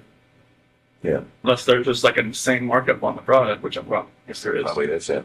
Not sure how much it costs for them to make it. Did you feel like a different person wearing those patches? Especially like the Duo, the Burn. I mean, like the Apple Watches. Like if you look on it, like when it tells you your exercise, it says I was exercising like all day. Because my heart rate was like up Oh. just from those patches. Was it full of caffeine or what? They just have something. They had something in them. I mean, I had the black label ones, the longer black ones. Those had caffeine in them, but it never had that effect. I mean, the Duo Burn ones, the ones that are more of like the fat loss type. It felt like I was working out all day, even though I wasn't. Oh, were you tired? I mean, I know at some points even Nikki said that, like, you know, I'd fall asleep on the couch, Oh, on her couch while I was talking to her, and then like pick back up like I never knew I fell asleep. Which I don't know if it was like some insomnia thing or what, but like I wasn't sleeping. You had a lot going on then. Yeah, but that was the only patches I really felt like a real big difference on, just because it felt like I was working out all day. Mm-hmm. You don't feel like they changed your personality or anything like that, though? Or do you? I don't really know. I know that I just felt different on those than any other patch. It was felt like I could just go longer and longer each day. Mm-hmm. And I'm not sure like if that was probably a bad thing, because I don't think I was probably sleeping more than 3 hours a night. So would you stay when Shanann was gone, would you stay with Nikki and then go home for like to get ready? What? Yeah, I just wake up at like 4:30, go home and get ready for work and leave. And I just work out when I got back home. Mm-hmm. What were the conversations with Nikki as far as at some point you guys were talking about her helping you find an apartment? So what did you guys talk about as far as your future together? That didn't really happen until like we got back from the beach. So I told her like I lied to her like, hey, like I don't like I had talked to Shanann about getting a separation. And that talk hadn't happened yet. No, I mean it kind of like not. I mean, she knew something was going on and things. I mean, we weren't sleeping in the same room, and then she she even mentioned the fact like, hey, Colorado's 50-50 state or something like that. And okay, I guess she looked it up. But that actual talk hadn't like happened. I was just like, I thought it was going to happen. Yeah. And so in conversations with Nikki, I get it. I mean, if you're telling her like the progress toward the divorce is a little bit more than it was. Mm-hmm. And then so what were you guys planning? So it was more of like she's going to help me find a apartment that was affordable. This is kind of just around like Brighton or maybe just close to work, like for Lupton or something around there. That's kind of like where my area was. Did you talk about moving in with her? She didn't want that. She didn't want that. Would you have done that if she would have been cool with that? That'd been a little too soon. I would have thought. There's just we'd only been really seeing each other like almost like a month, or they just talking about 2 months. That would really.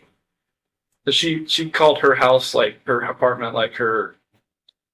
I don't know, like her kind of like a shield or kind of like her.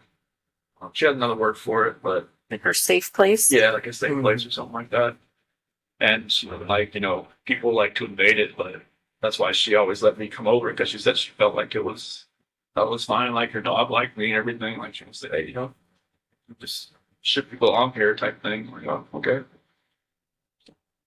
So you and Shanann, did you and talk about selling the house? At what point did you? There was some discussion there with NSOs and Yeah, she had sent an email about to Ann about like how we would go about like selling the house. yeah. And I think Ann told her about get like Ann was always about getting pre-approved. Just like like if you're going to sell your house, get pre-approved for like another house, so it's like much faster. Yeah, so you can just quickly transition from one to the other. When did that happen? Remember? I think it was either right before we left. No, that had to have been like first week of August, somewhere around there. I think she may have contacted her. Okay. So the plan was maybe to buy a house. I think you told me in Brighton, you think about buying a house in Brighton. Yeah, just like Yeah, she liked that Adams 12 school system or something. Yeah. So Okay. I think that's what Brighton is. Yeah. What were you thinking about when you called the school that day? On Monday. I was freaking out. I didn't know, like I was thinking in my head, like what I just did, what I just done, and I didn't know, like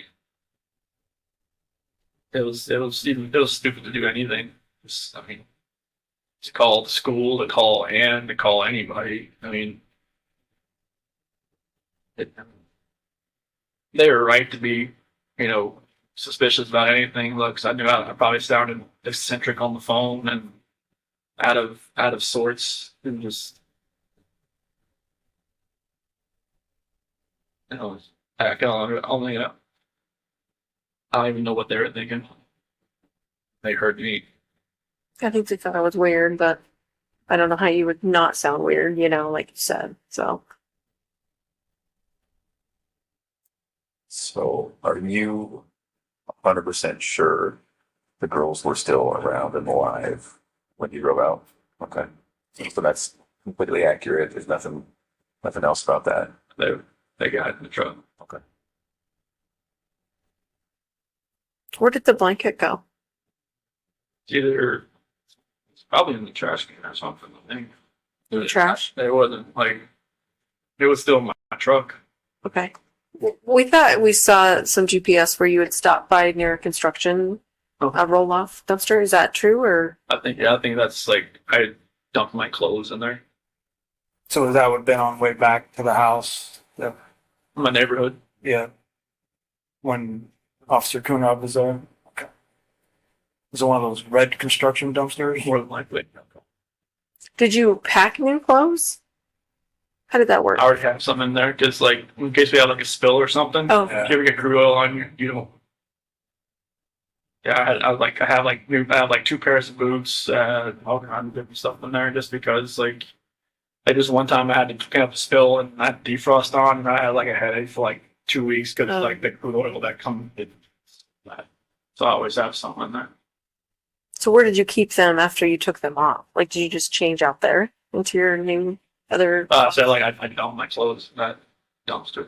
But that wasn't that on the way back when you were coming. Like you'd already worked the whole day, Yeah. right? I'd work like till like 11 or so. 11. Yeah. So that was back when Nicole Atkinson. Yeah, when she was Yeah, when she at my called. house, hit the doorbell, that's when I Right. knew someone was at the house. Right. Did you think right then, like, oh fuck, like here we go, or what were you thinking? I didn't even know why she was there. I was like, I didn't know, like, maybe she had an appointment or something with Shanann. I didn't know. What did you think, like that day, like what you were gonna say? Like, what was your plan? Were you just gonna go home and be like, report to the police that your family's gone, or? I had no idea what was going to happen. Like, after everything, I don't even know how I was even acting even normal to people that I was around. Because when, like, Troy and Cody and Chad and Melissa and all them, like, when they showed up on the site, I don't even know how I was even being somewhat even hearing what I was saying, but apparently they understood me. So I didn't know what was going to happen. Like I said, this wasn't like something like some criminal minds type. Like well thought out. Yeah, it wasn't nothing like that. You're just minute by minute at that point. Yeah, I had no idea what was going on. So once the girls were gone, was it also just a minute by minute thing as far as the oil tanks? Yeah, I didn't know what to do. I mean, I just thinking about an oil tank just makes me want to throw up. And was that just because it was in front of you and there it was and just presented itself? It wasn't a plan beforehand? Okay. Was there any reason why the separate ones? No, it's like you said, it was like a going up, just going up the stairs, and it just didn't. No, like what Frank said is like I was trying to separate everybody. That's not. No. No, Yeah. I didn't want to separate anybody. What was the reason? I can't even tell you. It was like I said, like something else was in control of what I was doing, and it was like I was doing something I never thought I would ever do in my life. Did you think there would be less chance of someone finding them if they were in separate tanks, or? Sounds like a little. No, I didn't. Whatever my reasoning was in my head that day, it wasn't sound. It was nothing was right. And you don't even remember thinking about it. No, it was like a reaction of something that I wasn't even thinking about. Yeah. Can you talk about the trash bags? Do you remember that? Oh, There were two. okay. Yeah, I was trying to, because like this she kept. I didn't want to, like when I was putting there's one coherent, I guess, thing I had, like I didn't want the girls looking at Shanann while they were in the back seat. So what'd you do? Put a trash bag on one end and on her feet and on her head, so they didn't have to see. And they were just too little to kind of figure out, right? And they didn't. That's good. I just know, like when I was driving up there, I mean, they were just, sitting there, just, kind of asleep or kind of just like, holding on to each other, laying in each other's laps. I didn't.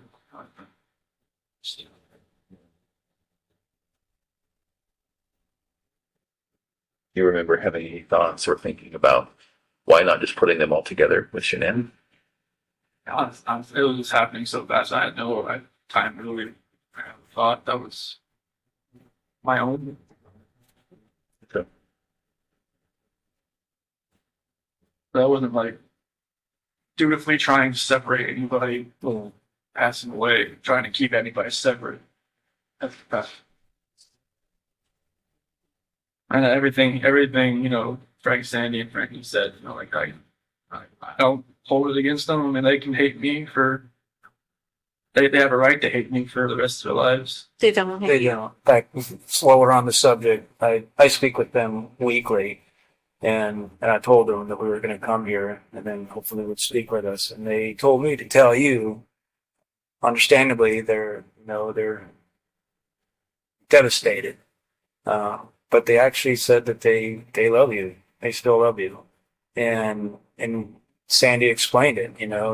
He's our son-in-law for 8 years. I can't just turn that off. So they don't hate you. They don't. That's amazing to hear that. Yeah. Well, and I can tell you, Sandy was the one that was most resistant to penalties in this case. And she said that. She told me that from the very beginning. That she didn't want that. It's God's decision. It's not her decision. And then she told me that even then. So it's not just a one-time thing that she has said it to me. It's been over the whole course of the event. So that's probably one of the most honest things someone's ever told me. So it's pretty amazing. Faith is. She's obviously a believer. So am I. I get it. So I understand it. That's amazing to hear that. Yeah. Good people. I would have figured they would have hated me for. They don't. I mean, yeah, anybody would think that. I certainly would have, but I have to admit I was surprised, really taken back by that. But they certainly don't. So. What did they say when they knew you were coming out here? They said they want to know details because they need closure, and that's really all they want, and they want to keep it private. And I said, well, absolutely. We'll talk to them about what you told us, and just so they can put it past them, because they're having a hard time dealing with it and trying to get past it all. And I think that may help, just to know. Closures, I mean, my parents still think, like I told them I pled guilty for a reason, Right. Right. and like I told it to them when they had that video phone thing in Colorado the day before. Like I pled guilty, like I plead guilty for a reason. Like I didn't just, I knew other people were watching. I didn't just go in and just say anything. Mm-hmm. Like they seemed to take it. Like, okay. What made you do that, Chris? What made you plead guilty? I didn't want anybody else to. I didn't want them to go through this for 2 or 4 years. I didn't want my attorneys to lie for me for 2 or 4 years. Like they would have done anything I told them to do. Sure. That's what they're. I don't see how they can do that. Like that's what attorneys do. Like they take their defendant and they say like, what happened? Okay, we'll go with that story. Like I told them everything I just told you guys, and it's just like. They got together. They're like, well, if they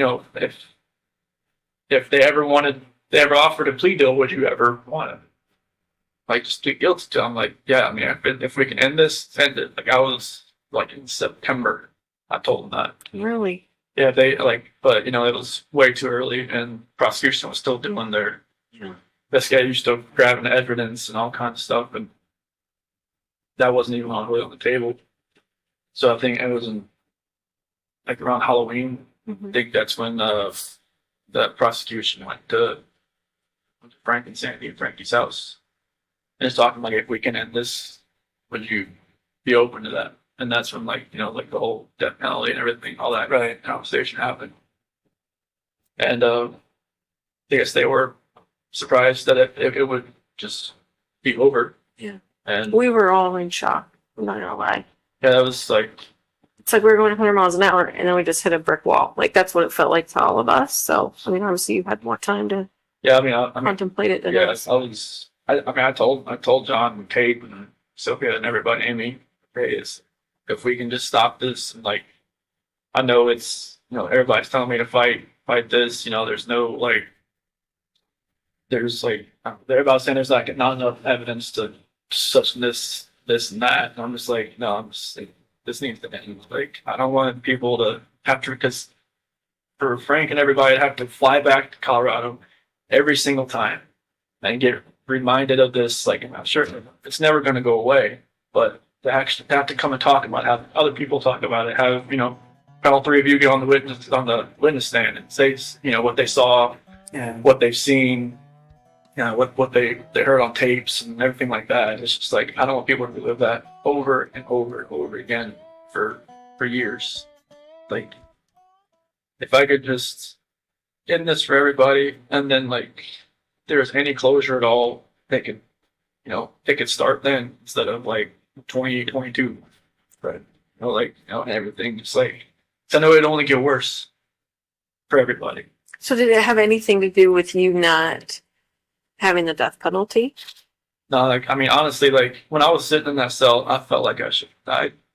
I mean, I was listening to everybody telling me, like, hey, if you do this and this, you can hang yourself in that cell. You could do this and that. They were like telling you stuff. Yeah, you could drown yourself in the toilet if you wanted to fill your toilet bowl up or something like that. It was they've been there a bunch of times. And, like, you know, at one point, I was listening to them. Mm-hmm. And I was like, you know, I just felt like maybe there's a different purpose for me somewhere. You know, maybe it's here. I don't know.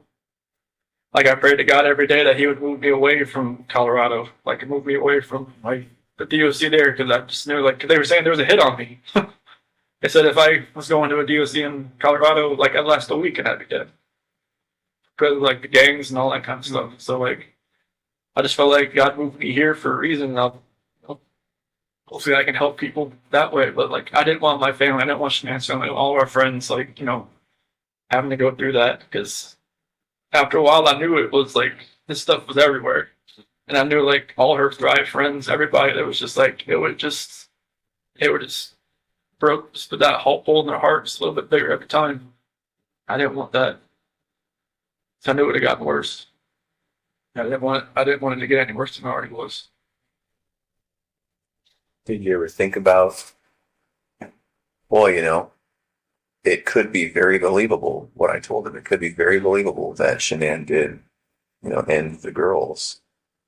So maybe if I tried to convince people that, maybe if I fought with my attorneys on that, maybe I could lessen it somehow. Did you ever think about that? Honestly, I never even thought about the story until you guys mentioned it. Yeah. Oh, okay.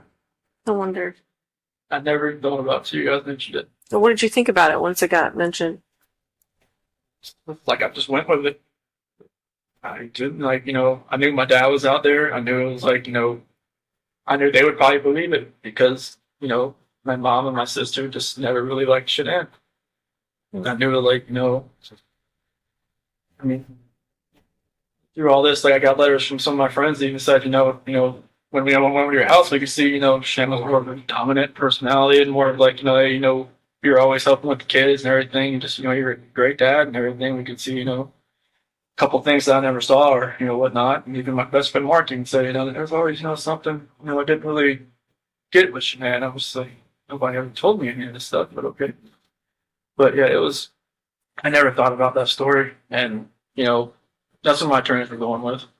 And then, like, I think it was probably the second week I told them, like, what had really happened. What did they say after that? They were quiet. They were writing it down. They said they wouldn't judge me. So I told them. I told them everything that happened. And they, you know, appreciated, like, I guess, you know, most of the time, you know, their defendant or their, you know, defense don't, like, tell them actually what happened. No. Yeah. They just, you know, tell them, all right, get me out of here. This is what happened. But I told them what happened. I didn't want them going, if this was going to go, like, anywhere in courts, I didn't want them to be under a false pretense and, like, get surprised. So I know, like, there was probably things that you guys probably knew that maybe if I lied to them and just told them, no, this is what happened, that it would have, like, made them look, you know, foolish and stupid and just like, unprepared. And I'm just like, this is what happened. And they, they appreciated me telling them that. So now they would be prepared. And that's when they were saying like, if it was ever, if we ever went to them, the prosecution, say if we could end this, would I be open to it? I'm like, if it could end, then I know there was like, wasn't her phone found on the couch or between the couch cushions? Like, did you plant all that stuff? that's threw it in there. You just threw it in there? I Why did you do that? I don't know what was going on that morning.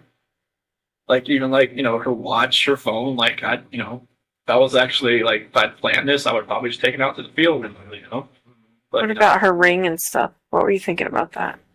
it's like, maybe she actually really wanted a divorce. Maybe she didn't want to fix it. Just put it there on the counter. She took it off? Or did you take it off? I took it off. Okay. Oh, so that would look like she was saying, I want a divorce. I'm leaving it here when I take it off. I see. So the phone and her watch and the couch, was that morning before you left to go to surgery? That's, I think, Nicole's son found it or something. Yeah. What other things did you do that maybe we even missed?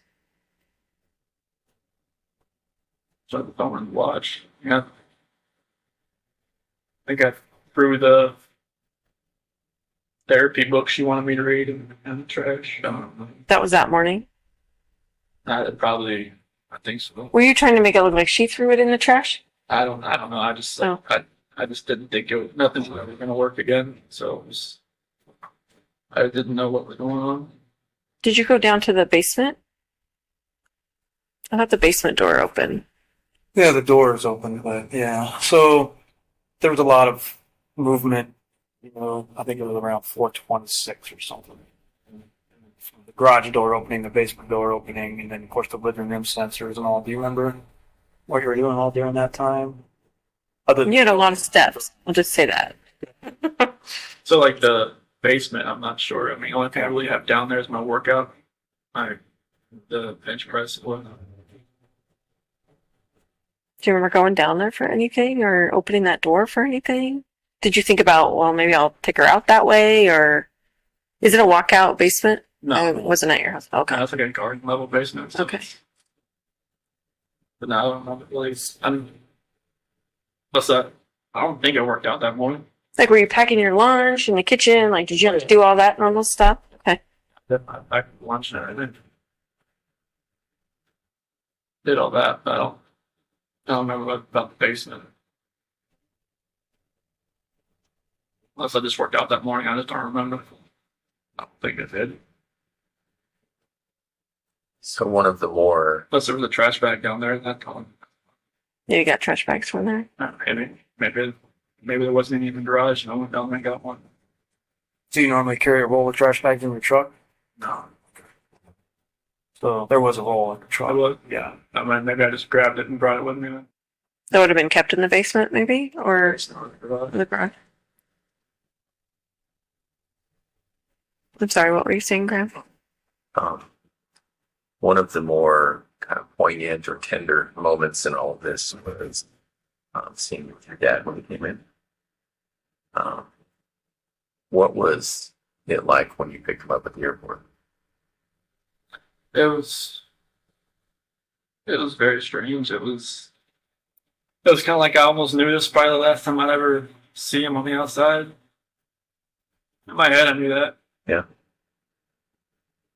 What'd you guys talk about? Honestly, like he just wanted to talk about sports. He's always a kind of like, distance himself from like a problem type thing. Like, when, like if there's ever an issue or anything like that, he always want to talk about, like, just bring up, like when I was trying to get him to quit smoking, like all the time. Like, that's after like I graduated high school and whatnot. He would, Are you talking about cigarettes? yeah. Okay. And he would always like just change. So he's like, "Oh, you ever happened in the race, football or something?" I mean, he just never wanted like He said, "Okay, yeah, I'll get to it," and he was boom, something else. And I just kind of felt like it was kind of like that. Like he asked like a few questions, like do you know where they're at, and do you think think you know where they're at or anything like that. I just, don't know. And then like start talking about sports and just like normal things. Just kind of, I'm not sure if he maybe knew anything, and maybe he kind of figured out something maybe happened and just wanted to talk to me. That's son. Is it possible he saw that you were in a stressful situation and wanted to do what he always did? Make Yeah. things comfortable. I think that was a good way to put it. I bet he picked up a lot of that from him. Yeah, because stressful situations, like the gray hair didn't show it, but like I try not to be in stress. But it's like I worked on cars. There's a lot of stress because it's always it's on commission. You get paid what you do, not by showing up. So that Darko was a little less stressful. I got paid just to be there. Was your dad's marriage like yours and Shanann's marriage, as far as like your dad was the more passive one and your mom was the more Mom dominant? was always the more aggressive one. Was she like Shanann in a way? I mean, were you attracted to Shanann because she was kind of like how your mom and dad's relationship was, or? It was like it almost mirrored like her mom and dad's relationship, honestly, because her dad's like my dad. Because they're both like kind of calm and cool.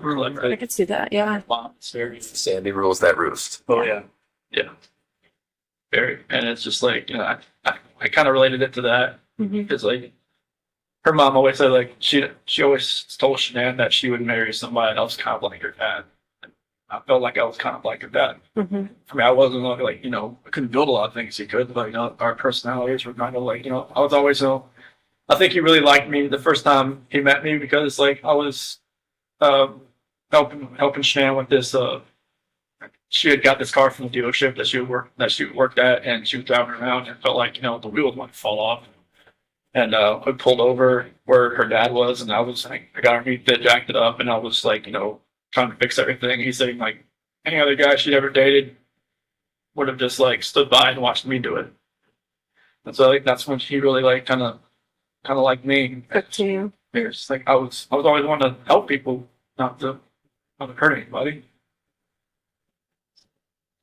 Well, and you helped her all through her lupus, and you're at the colonoscopy, and you're jacking up the car. And Yeah, anytime she had an issue with like Carter at the Dirty South Customs, like I would just go out to work, see what I could do with it. I would just do whatever I could to help. yeah.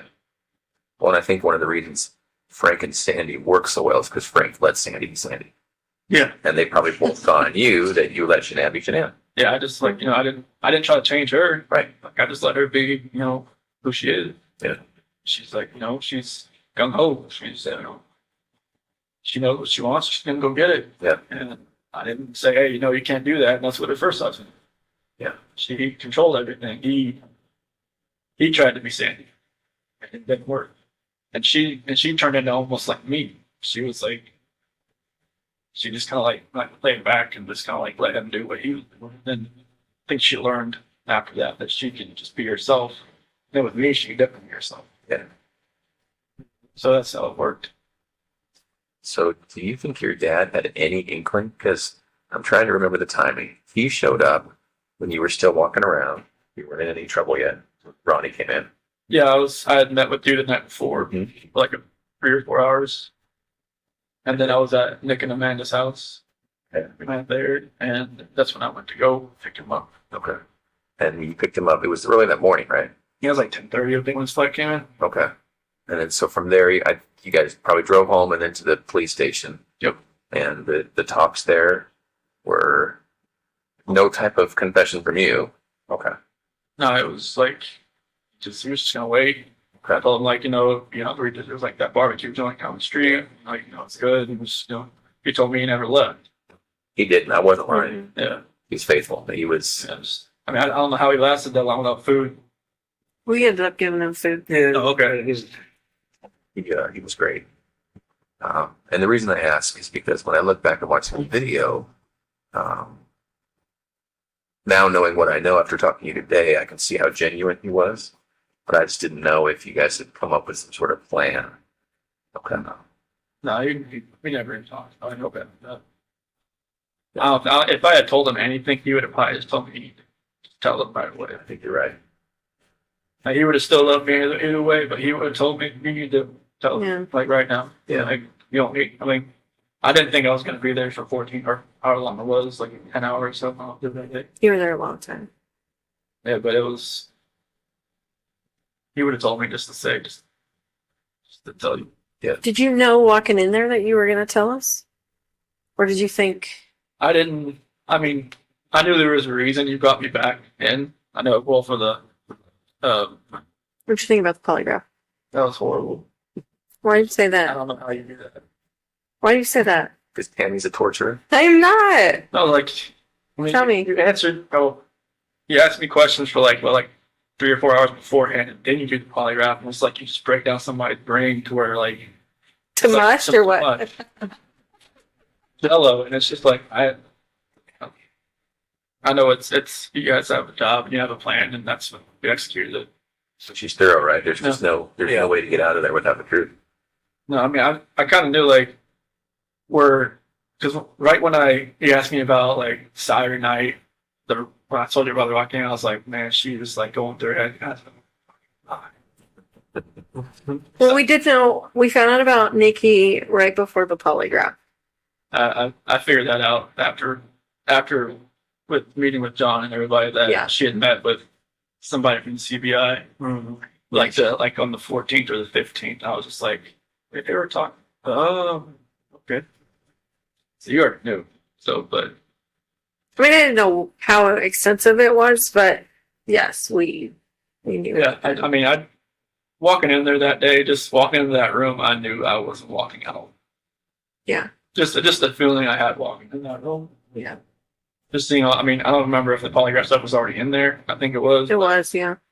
But it was, I knew it. I just feel like sometimes when people, do the bad thing and they stay, like, some part of me thinks, well, I think they're here because they really want to tell us what happened. Because it's not normal that you want to keep all that in. Like, that just kills people on the inside. And I could tell it was killing you that day.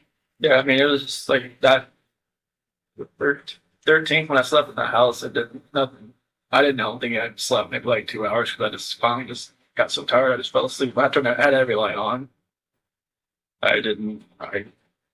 nothing felt right. What were you thinking about during your media interviews? I didn't want to do it. Why did you do it? Did you feel like you had to do it?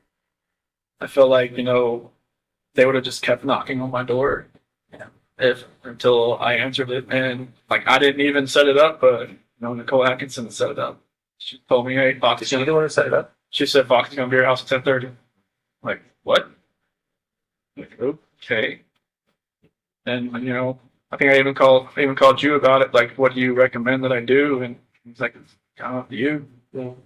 Like, okay. And I called one of her friends, what should I do? And she said, I probably wouldn't do it, but I just felt like,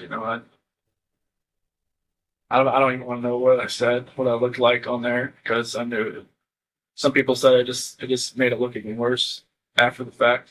But It didn't look good. I mean, obviously we can't say, oh, we knew right then he was lying, but I think we all watched it together and went, this might be bad.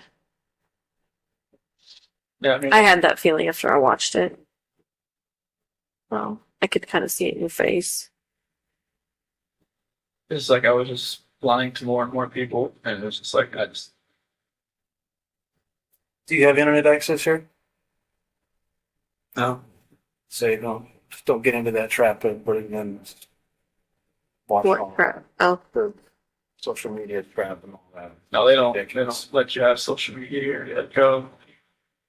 I think some of the GP guys are getting like these little like tablets or something that are like the size of like a older iPhone or something. Mm. I think they can use like email, but I'm not sure about like social media. No, definitely no social media. But, like, I'm not sure about internet or not. But this place is kind of like a dead zone fire for the phone, anyways. I would think. I don't know. We're getting service, which is weird. Yeah, I didn't think we would. right here. Yeah, right in this room. Maybe this is kind of like a hub of Yeah. computers. Yeah, This is the spot. yeah, it's computer room. You would hope that it had some. Did you talk to Nikki afterwards? After all this happened? On the 13th and the 14th. What was that conversation like? It was the 13th, kind of like, it was more text and then maybe a phone call, like a phone call. And then she thought maybe Shanann like took off with the kids, like just, because I was telling her I didn't know where they were and all that. And then the 14th, she kind of like, I think she kind of thought something may have happened because they hadn't come back. Why do you say that she might have thought that? Her, she kept asking me like some weird questions. Like she kept asking like questions that only I would know, but she was testing to see if like it was actually me on the phone.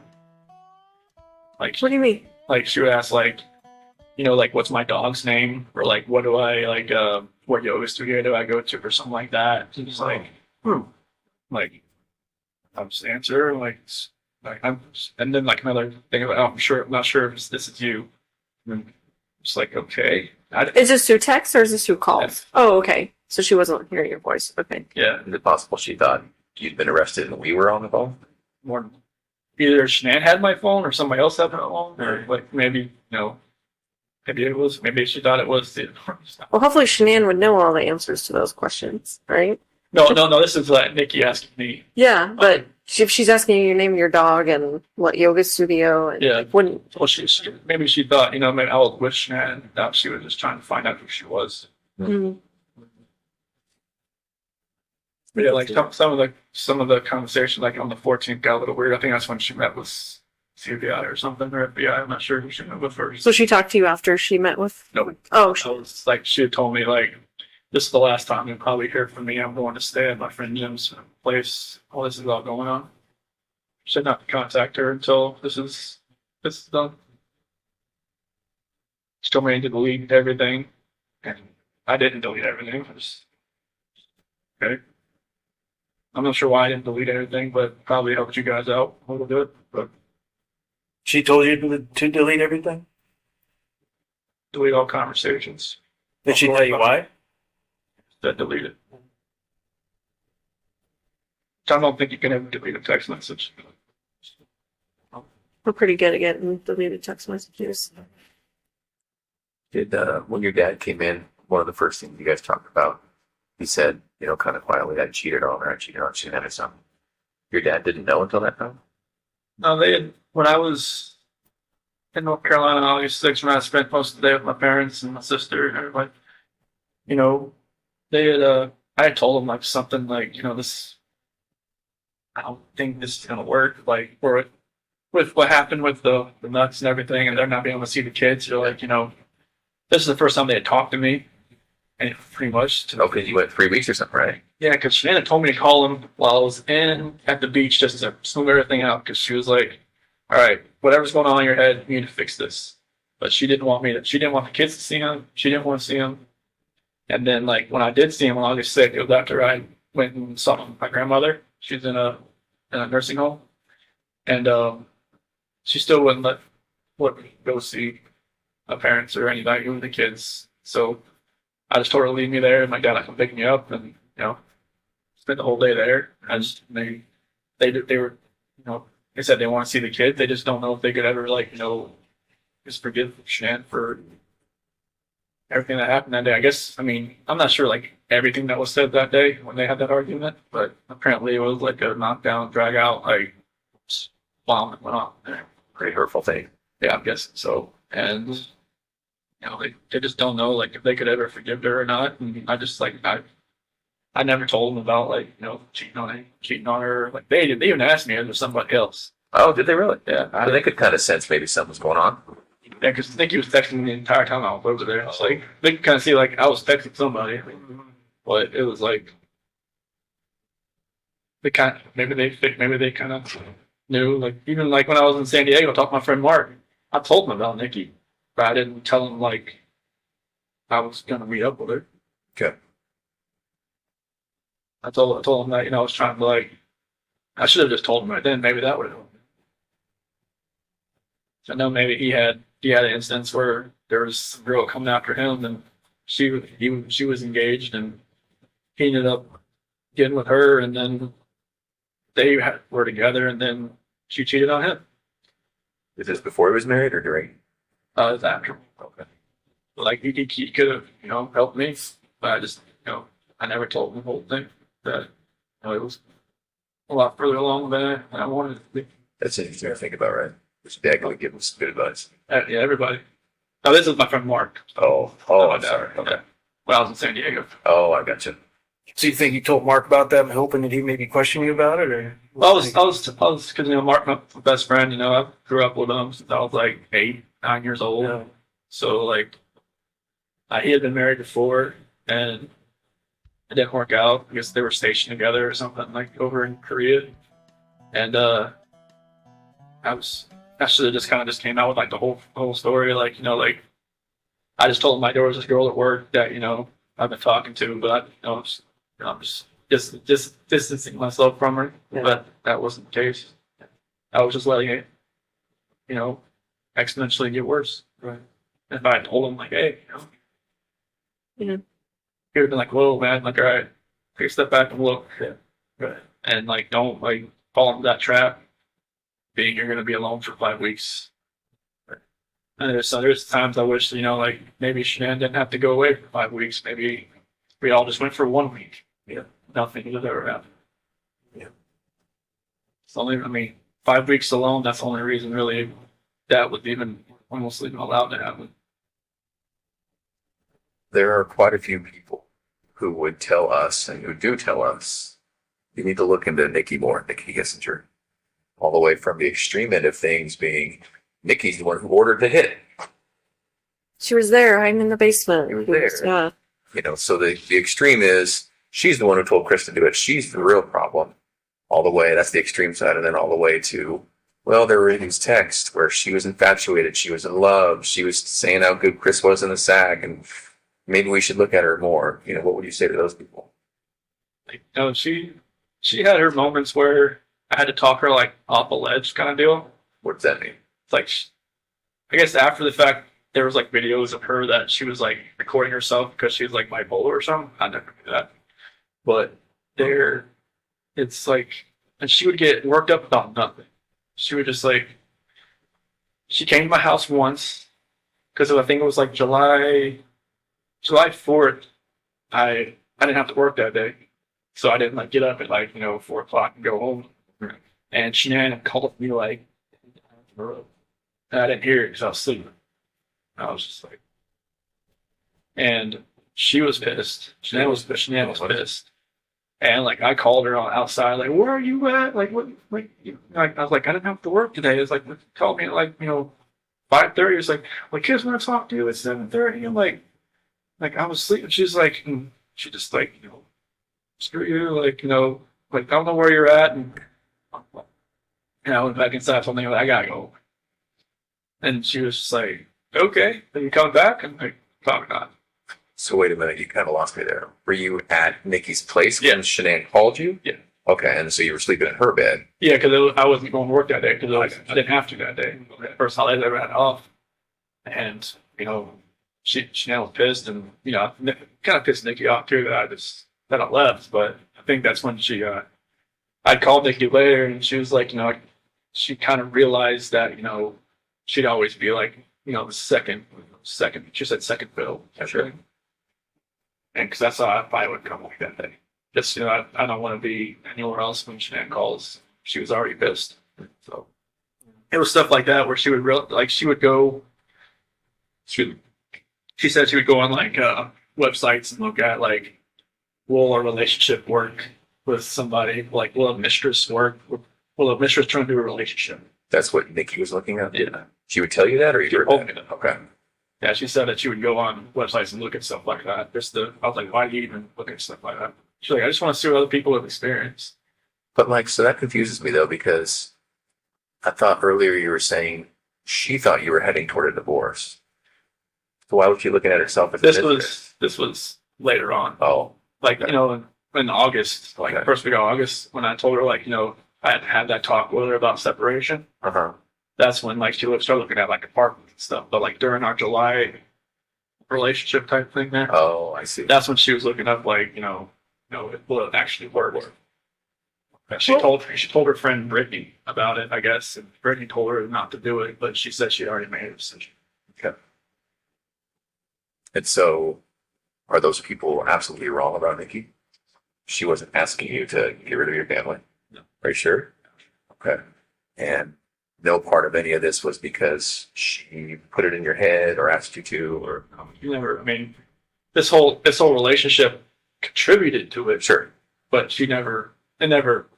She didn't want me to. I mean, was it ever like, I wish you didn't have kids. I want to have, kids of my own with you. Like, She wants. I mean, she never knew if she wanted to have kids, but she said that at one point she said, "I'd like to give you a son." did she know that Shanann was pregnant with a boy? No. Did she know Shanann was pregnant? No. And why is that? You just didn't tell her? I didn't know, because we had met. But Shanann put that on Facebook. That's Like, how did she not see I that? don't know. Maybe she did. And she just wait for me to tell her, or she put it out of her head. Can I ask you a question? A lot of people think you named Nico after Nikki. So what was that? Nico was actually named that Shanann liked. Okay. Shanann thought of that one. Yeah, I wanted to spell it like Neko. I thought it was like Nico that way, but she said Nico. I thought it was sound like Nico or something. Okay. Because Nico is more of like an Italian name. Italian, yeah. So, and she did leave her, my middle name, my dad, and all that. But Nico is that's a name that she always liked. Okay.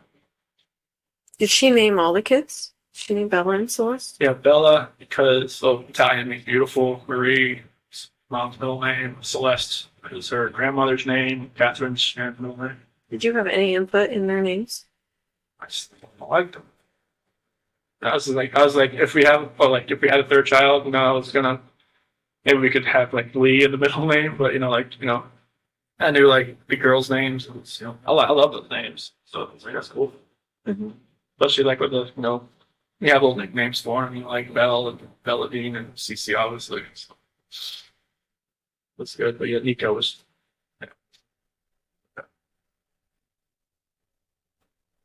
Can we go back to the house on the 13th? So, at one point, right when you got back there, Coonrod was there, Officer Coonrod, and Nicole was there. And then you went in the house in there for about a minute or so before you let everybody in. Remember what you were doing in there at that time? So I went into the garage, Right. and then I ran around and I opened the front door. Yeah. Opened the front door for it. Did everybody come in through the garage or the front door? Everybody came through the front door. Yeah, so I came in, I went in through there, and I came in and opened the front door, and I ran upstairs. And I just was I was looking around. Okay. That's after everybody? Did you go around the house at all before you opened the front door? No. I didn't run around the house. I stayed down on the bottom, Okay. bottom floor, and then Yeah. went and opened the door. Yeah. Okay. Just curious. And I ran upstairs and everybody else. And that's when Nicole's son was on the phone, and I was going from snack. I was good house. Yeah. Shanann had her bra on. Was that normal that she would sleep in her bra? Every once in a while. I mean, she just got home from the plane, so she didn't even take off her makeup or anything. Maybe she was just that tired. But normally, I don't know. Did it not come off when you guys had sex? I don't think so. Sometimes she just, she keeps her shirt on and she doesn't want me to do anything. It's she wants what she wants. She knew what she wanted. That's what she wanted. Was it just missionary sex? Yep. And when her final resting place, was that just naturally what she was wearing? You didn't change her or anything like that? Okay.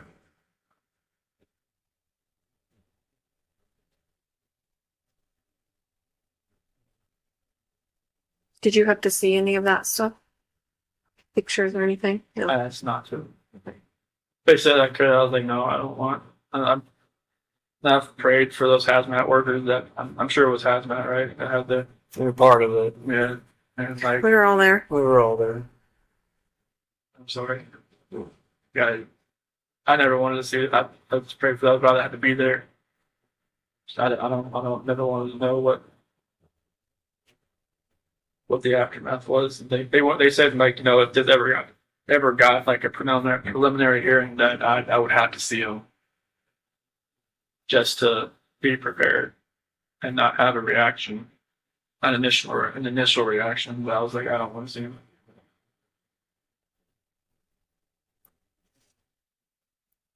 Do you feel like your lawyers were fair to you? Yeah, I mean, they were my only human contact, really. You know, they're kind of like almost like a guidance counselor, almost. Yeah. Did you feel like you were driving the bus though, with your decisions you made, Yeah, or no? I was like, you know, there was a lot of things I didn't really know what was going on behind the scenes. Like Sure. maybe there was a lot of things they never told me, like you know,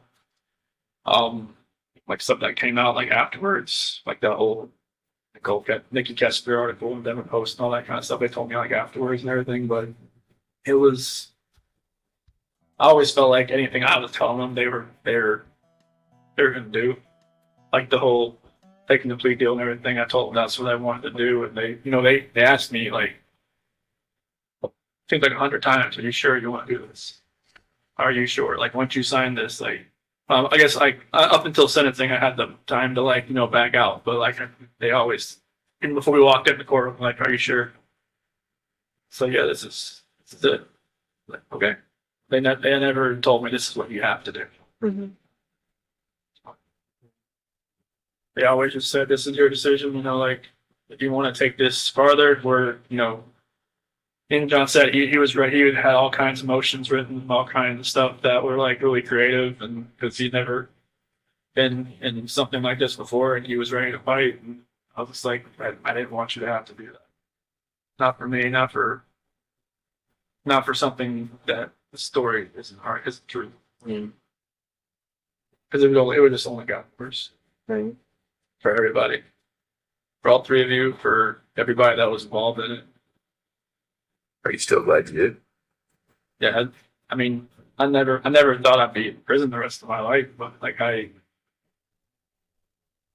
don't want people to have to keep going through this every day of their lives, knowing that there's a trial hanging over their head, or I mean, if it ever got that far, I don't know. But like, I didn't want people to have to relive it every day. Yeah. Did they have to ever see the pictures?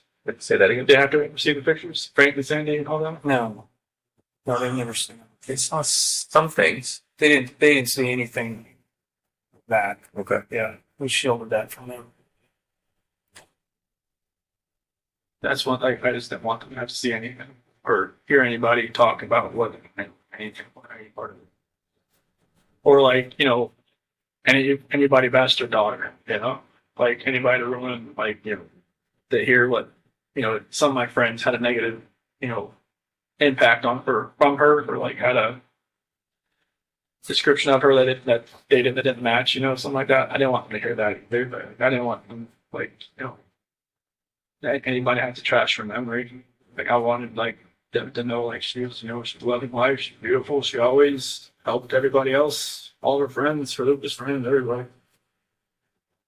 I just wanted, I didn't want anybody to take away what she did. We tried to get you to say that night. know. I know, but do you remember I that? remember, I was just like, I know you obviously weren't ready to say that then. I don't know, it's like, like after my dad left, we both came in like, all right, we got most of the story. Let's get to the true story. I was like, I just wanted to bang my head against the table.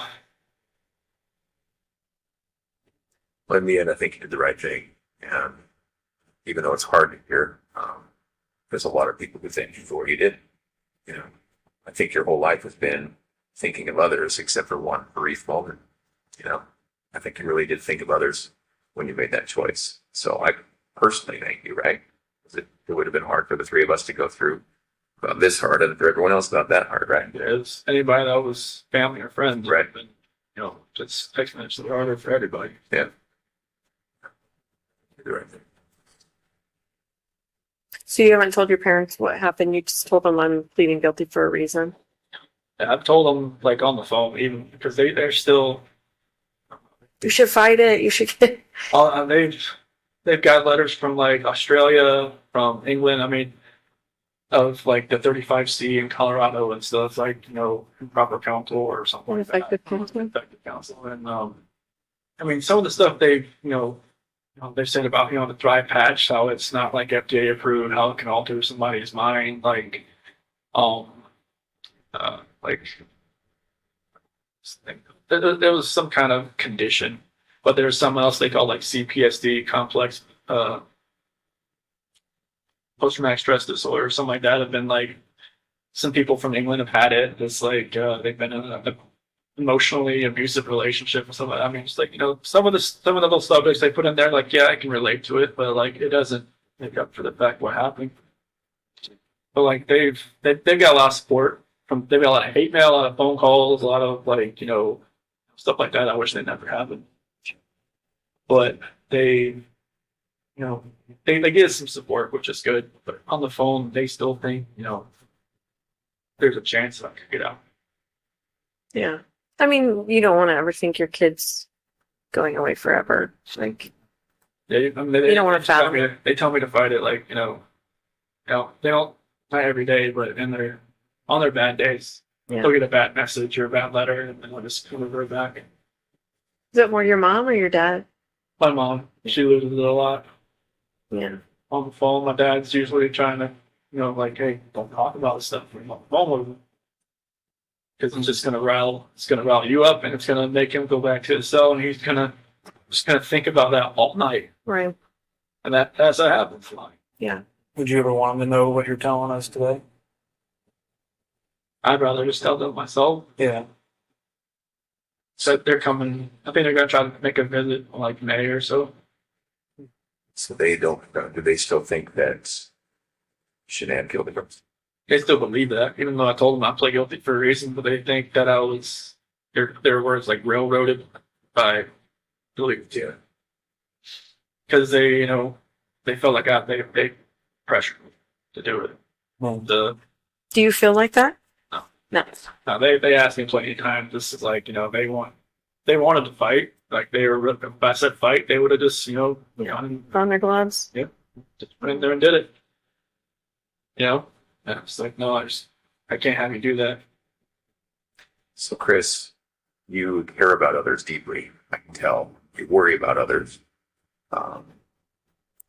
And I've asked you, a bunch of times today, but you're not just telling us that you did it because you feel bad for Shanann's memory. You did it? Okay. I have to say, like, after this was all over, people would bring up, like, oh my gosh, I bet you're going to find out that Chris, used to torture animals and, all this stuff. You can imagine, like, hearing that someone's capable of that, what have they done in their past, those kinds of things. Can you think back to your past at all, like your childhood, and think about any other moments that maybe you felt this same rage? I mean, obviously didn't do anything like that, but maybe felt that rage and like what would have triggered that or anything like that. Not really. I mean, I was always like somebody that tried to coax people down, not to like if somebody wanted to fight somebody else. I think I got in a fight like when I was in third grade, but it was like, we ripped each other's shirt, went away crying. It was like, stupid. Mm-hmm. I was like, why did I do that? And like maybe that was like my only like bad thing I did in school. So I can't think of Did you feel it on the inside, whether you didn't act it out? Like, did you feel like if someone bullied you at school or if someone whatever, like, would it still be inside you? Like, did you feel like that even though you didn't actually act on it? I don't believe it's because I was always, I never really talked to many people. So I mean, people knew who I was, but they didn't really, I never really spoke to many people. That's why I never really had a girlfriend in high school. I mean, I was always kind of like, just fly under the radar. Did you feel like you had low self-esteem?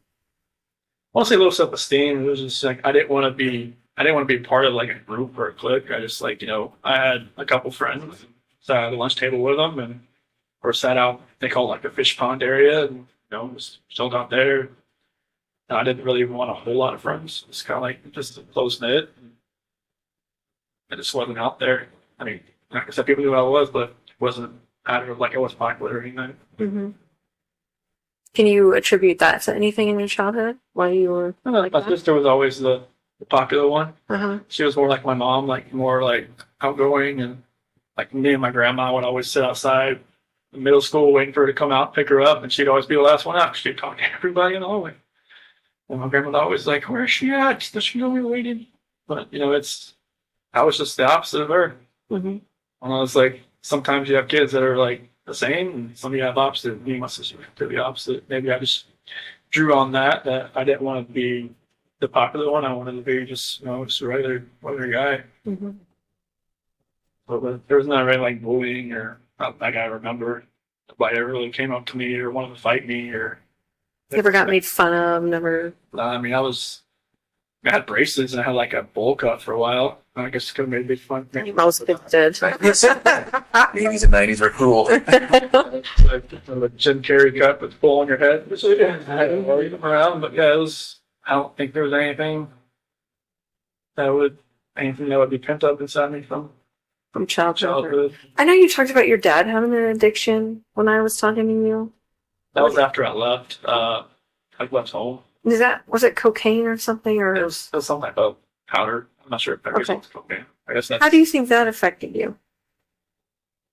I don't think it affected me. Well, it did affect me, but it didn't like take like deep down. It didn't like really hurt as much as I thought it would. It was kind of weird because of my thing with my mom and my sister told me. Like when they talked to him about it, it didn't seem to register. Like I said, like he would just change subject, and like when I talked about it, he eventually immediately changed subject. Like because they found like cuts on his like CDs and stuff where he would like Oh. separate it and stuff like that. Yeah. 'Cause he at a car dealership. I mean, find guys that do that kind of stuff all the time, I guess. But he was just coping with like I never came back home, and because before I met Shanann, and it was just Did you feel guilty that he's now using drugs because you never came back home, like he lost his kid? I never really knew why he was doing it.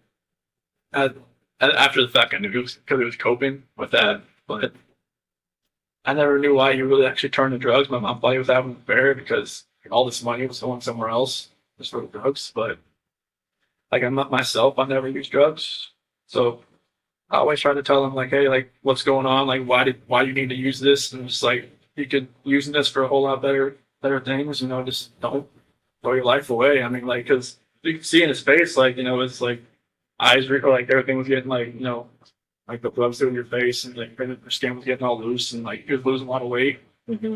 and nose was bleeding all the time and all kinds of stuff like that. And I was just telling him like, hey, you smoked like every day of your life since you were like 15 or 16. I can't get you to stop that, but I can get you to stop this. Right. And he put it away, I guess, pretty quick after I talked to him about it. You think you were closer to your dad than your mom? Mhm. Yeah. Yeah, we always went to races together, and just he always trained my sports, played for a couple school sports, rec ball, all that kind of stuff. My mom would come too sometimes, but my dad was always there. Always, yeah. Even if I wasn't playing, he'd just come there just in case I can't win in there. Oh, So that's cool. yeah. Well, I wondered if they hadn't visited because they weren't ready to visit, or if it was a money thing, or like Is it get here the or time off. Colorado? Yeah, you is it here? yeah, visit here. Well, I just told him like, well, we can't go out in the snow, so it's not Oh. like I don't want. These roads are bad. Yeah, it's I think it's like an hour from either Madison Airport, whichever Yep. way it is. I told him like wait till springtime. Good advice. Yeah, Pretty brutal. it was yesterday. Funny. They get here. They sold my toolbox to get some money to come out here. Okay. So yeah, so they'll come out here like they said April, but I was like, no, just maybe push it till June. They said they come somehow have a blizzard out here in April. Yeah. I'm doing like The late spring, what they're doing. so lake effect stuff is crazy. Yeah. And how are you doing mentally? I mean, the first time I didn't know I was coming here. Obviously, I mean, when I was at DRDC, like I was Swooped you up, didn't you? I was there a week. Like the first day I got there, they put me to the ringer. Like I had like 11 tests to do, like mental tests, like reading, math, all kinds of stuff. Just to see where my IQ was, and then I just sat there the rest of the week. And then Sunday came along, and after dinner they said, "All right, strip down and put this on." Okay, and then walked outside and put me in the van. I'm just like, good. I had no idea what was going on. And they were stopped in Sterling, which really freaked me out. I was just like, I don't want to do this because I heard so many horror stories about that place. And they just stopped to use the bathroom and then we kept going. In the prison? Do they use the bathroom at the prison? Yeah, it was like at the watchtower outside. Oh. And we went into Nebraska, sheriff's office there, and then another sheriff's office in Iowa. Used the bathroom, eat breakfast, and then got here. I asked him, I only talked to him once. I'm like, can you tell me, like, where we're going? Like, just the destination state? He's like, I don't know. So it was like one of those, like, transport vans, like, where it was, like, had just the middle where I was sitting there, and I could see out the window, and I could see, like, they would put in an address each time. Like, they had, like, 4 sets of addresses, each one they had to go to. They just would never tell me where we were going to end up. What did they say your IQ was? And I was like 140, 35 or something like that. Was that high? I don't even know what. That's really good about that. Yeah. It was taking me back to high school for real. I'm like, Trained parts of the city and all that stuff. yeah, there was a lot of word problems, a lot of like geometry, a lot of like, patterns, like if this was moved this way, and then it was like a series of them, like, all right, what's this going to be? Just a lot of stuff like that. But like the further you go along, harder it got. I'm just like, it's like great. And it was like they give you this little take that pen and take the little tube out in the middle. That's where you're using to fill in the little Scantron sheets and everything. Felt like I look in high school again. Do you know how long you're going to be here? Neither do I, by the way. You know, are you going to get a job? If since I'm staying here, well, since I'm gotten staffed here, they have to work. Oh, so what's your job now? Okay. They haven't moved me out of the acceptance and evaluation, assessment and evaluation. You're still in that base? Okay. And how long will that take? Oh, right now, like, since I've been staffed here, I'm just waiting for them to move me over to a different unit. And are you in Gen Pop right now? No, I'm in a unit. There's like 11 or 12 of us on there. There was like 22 when I first got there, but they've been transferred to the other prisons around. So what are the other guys like? They're fine. Like the first time, like I sat out and ate like a breakfast or lunch with them, I was You're nervous here. yeah, I was just like, this hasn't happened like not since I just never happened. Yeah. Like I said, they locked the hallways down when I got moved to Colorado. Well, I've heard that. Yeah. So it was like, being next, like right like this, eating next to somebody, I was just like, they're gonna like take a spork and try to stab me or something or what? But it's totally different here. I mean, people know who I am, but like they don't like, run at me or jump at me or like, apparently the guys that work here, they know that I guess other maxes are like, you lock down like 22 hours a day. Oh, so then this is an alright place to be? For like other max guys. They said it's the best max for the worst medium. Oh. Because if you're max, you're working, so you're out at your cell working. Like if you're a clerk or if you're in the kitchen or if you're in the rec area, you're doing something. Okay. But yeah, they said like if you get staffed here, it'll be best for you. Plus, they said it's not as like rowdy as some of the other places. Oh, that's pretty intense. Yeah. So like, I mean, I'm going to the GP area. I just don't know when. And you think that'll be while you're here? Mhm. Okay. Yeah, they said like I guess it could take it takes a while to get moved from max to medium because in Colorado I was classified as minimum restrictive, but with the charges it would have been medium. But here it's automatic max. And what are the other guys in board, They said most guys in here for like gang snitches and sex offenders and mainly people that have 20 years or more. So people who were in for a long time and who would otherwise have a pretty hard time at a jail. Yeah. For whatever they did. Yeah. Whether it be snitching or Yeah, like children. Or, yeah, there's some people from other states here as well, and I guess there's a couple cops here too. okay. Just things have happened, and they just don't think it'd be better. It'd be a lot better if they're here and not at another. Yeah. So what kind of jobs are available? Well, it's like they'll probably have me in the kitchen more than like that's where everybody starts out, like either washing dishes or like putting foods on the trays or helping pots and pans, something like that. Right. But they have like libraries. They have like I think this is the PSU area, the psych area. So they'll have like different guys doing clerk stuff around here. I mean they have over like 300 GP guys here that are like live here. So they have a job for every one of them. Wow. There's even a guy that shovels the sidewalks. I saw him. Yeah, I saw him. Yeah. I don't want to be that guy. Not here. Do you go to therapy? Do you see a psychologist? There's actually the one her name's like a Javier or something like that. She seemed like once a month. And she's actually from Aurora. Really? Yeah, it was weird. I walked in there, I saw a Bronco flag. I'm like, okay, who are you? But yeah, it's So does she give you therapy or? no, she just like talks to me just to see if I need anything or like if I need psych meds or if I need anything like that, which I've declined all that stuff. But most people in my unit have meds.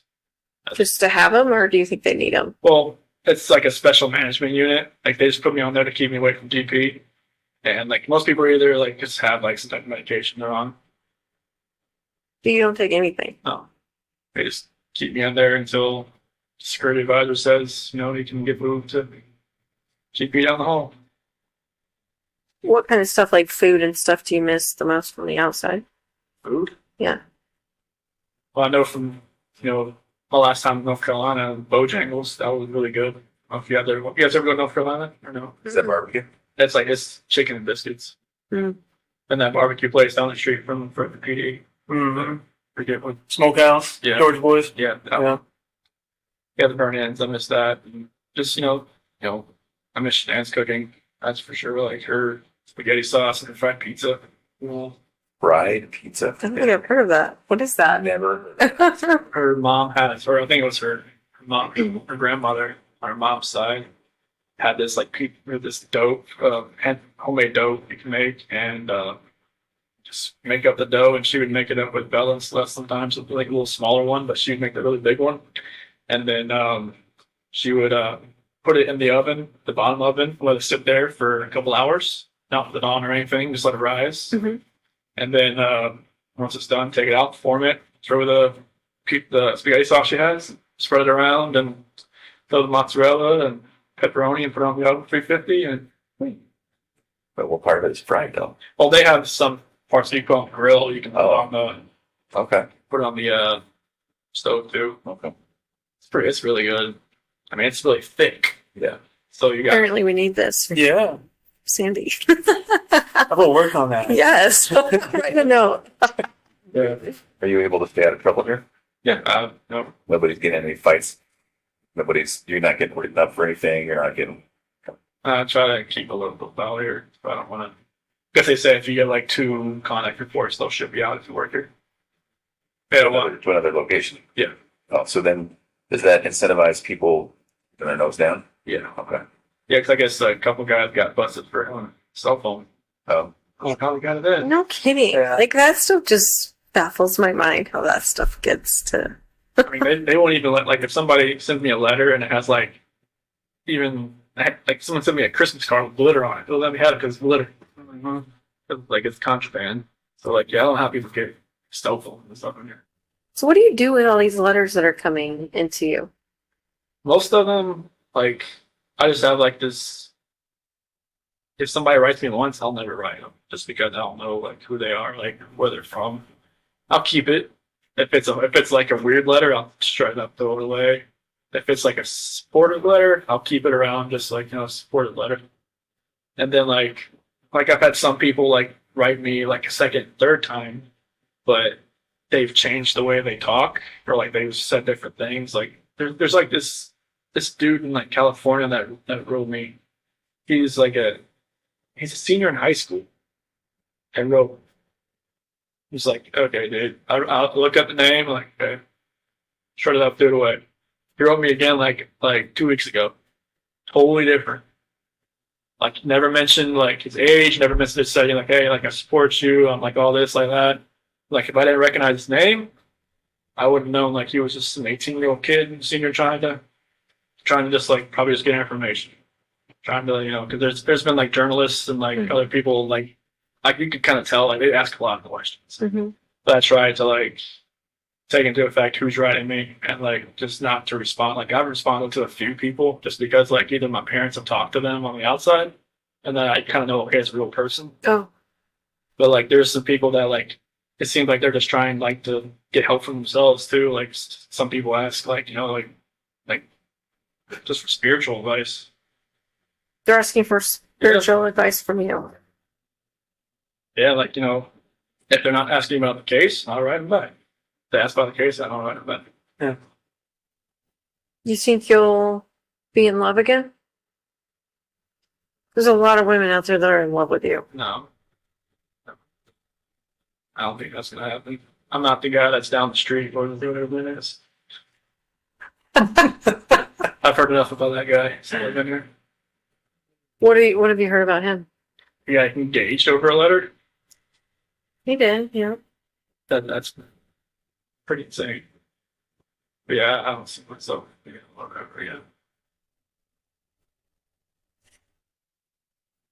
Do you have some ladies that are giving you a lot of, like, just telling you that they're in love with you and that kind of stuff? Well, I've had a couple letters that have been like, I hear you get a lot of letters from lady friends that tell you all you need to know. I'm like, I don't get those letters. Trust me. Like I guess there was one letter in Colorado, someone sent me a picture of them in the bikini, and then it's like went on from there. That was like the only letter I ever got. That was like that, but the press took it and just went with it. Yeah. Do you ever get requests from the press? Mhm. And how does that work? Just tear it up. So are you personally are declining? Well, I don't like kind of back. Would they allow you to talk with them? Would they allow Minnie to talk with you? No. I guess foundations have asked to come in here and talk to me, but they had told them no. Oh, But I've gotten letters from Denver station and whatnot wanting to talk to me. Mhm. And then quotation marks off the record. I'm like, yeah, right. Okay. Anything I write. yeah, you're right. Yeah. So I just tear it up, throw it away. Have you thought about, like, writing a book or anything like that? No, it's nothing like that. My What do you- mom and dad have been sorry. No, go ahead. My mom and dad are saying maybe you should write down how you feel or how you've been dealing with this type thing. Just write it down and that would be my story. But I'm just like, I'm not right. That's not me. I mean, I've always had a really crazy imagination as well. Like when I was a kid, I even convinced my teacher I went to Japan over the summer or to China or something. But she said, you should just write down your story, how you cope with this. Why did you convince your teacher you had gone to another country? It was just what you did over the summer, and I was like, oh, I went to China. You're still right. She actually believed it. I was really convincing. So you're a smart dude. Yeah. It was, and the parent teacher conference said, so how's China? What? Nope.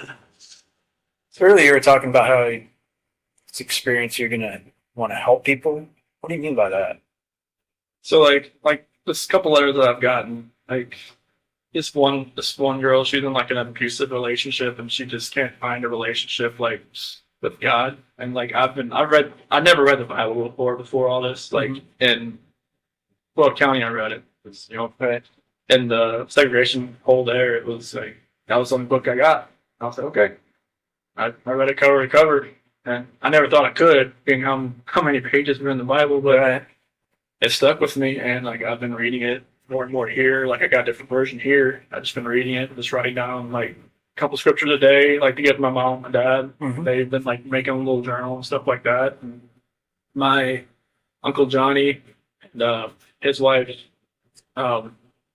Martha, they're actually missionaries, and one of my cousins is actually as well, and they've been helping my mom and dad. They looked at a couple of my letters, and they were they were amazed at how mature I've gotten with like the Bible and everything, with scripture, man. It just like one gift that I did get was a good memory, as far as like being able to memorize stuff, right? And like that's what happened with cars and with the oil field. I can just memorize acronyms like that, and I've been memorizing a lot of different scripture. I can just kind of like help people that way. It was like there's been inmates that have left my unit and went to a different place and have written me just to ask, like, can you give me a couple of scriptures to help me through this? Like, do you know of any? And I can help somebody that way. Yeah. That's good. Do you get to go to school or anything? They don't have any else programs here. They don't. That's a accepted or evaluation prison, so they don't. I think this is when they have the sex offender class in here. Mm. That's the only thing they really have. You gonna go to that? No. No, I always ask, like, why do people go in there? And they're like, you don't want to go in that class. You stay away from that class. I'm like, okay. Yeah, that's the only thing they have here, but they have other, like, that's like the map of the prisons they have here. Yeah, I was looking at that earlier. Oh, wow. They have a lot here. Like 3 right in this area. Yep, they're down here. I was just amazed that one thing I did see out the window when there was like a neighborhood that was right next to the prison.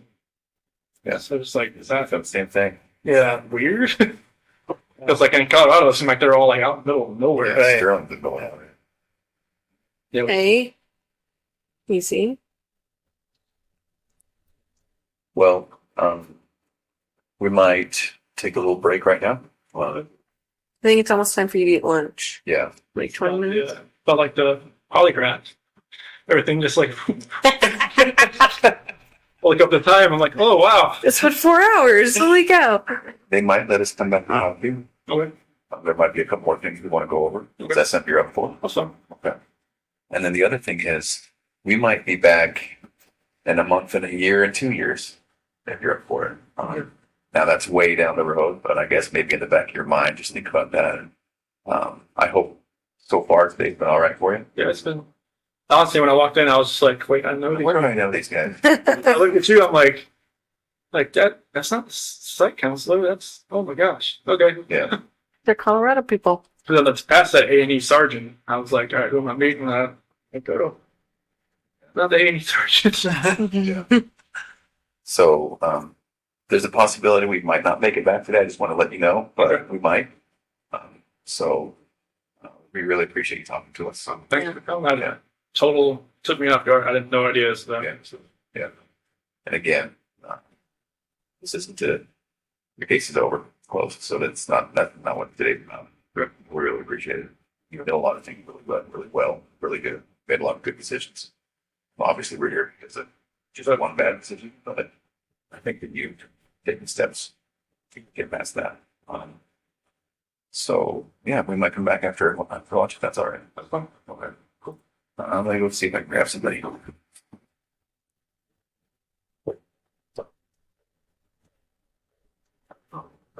What are you guys planning to? Yeah. I think I had the better drive. I think you probably did. Yeah. Mine was like 50 minutes. Ours was like 2 hours. It Yeah. was snowing. It's pretty nasty out there. Yeah, the wind's blowing. Not like wind like Colorado then?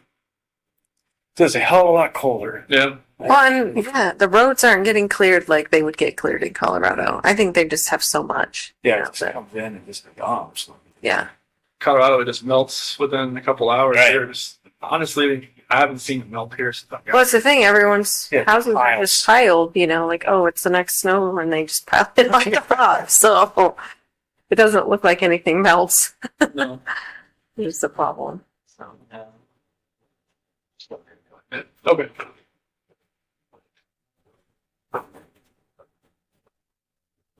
Do you guys go outside for rec or anything, or? No, not when has to be over 50 degrees.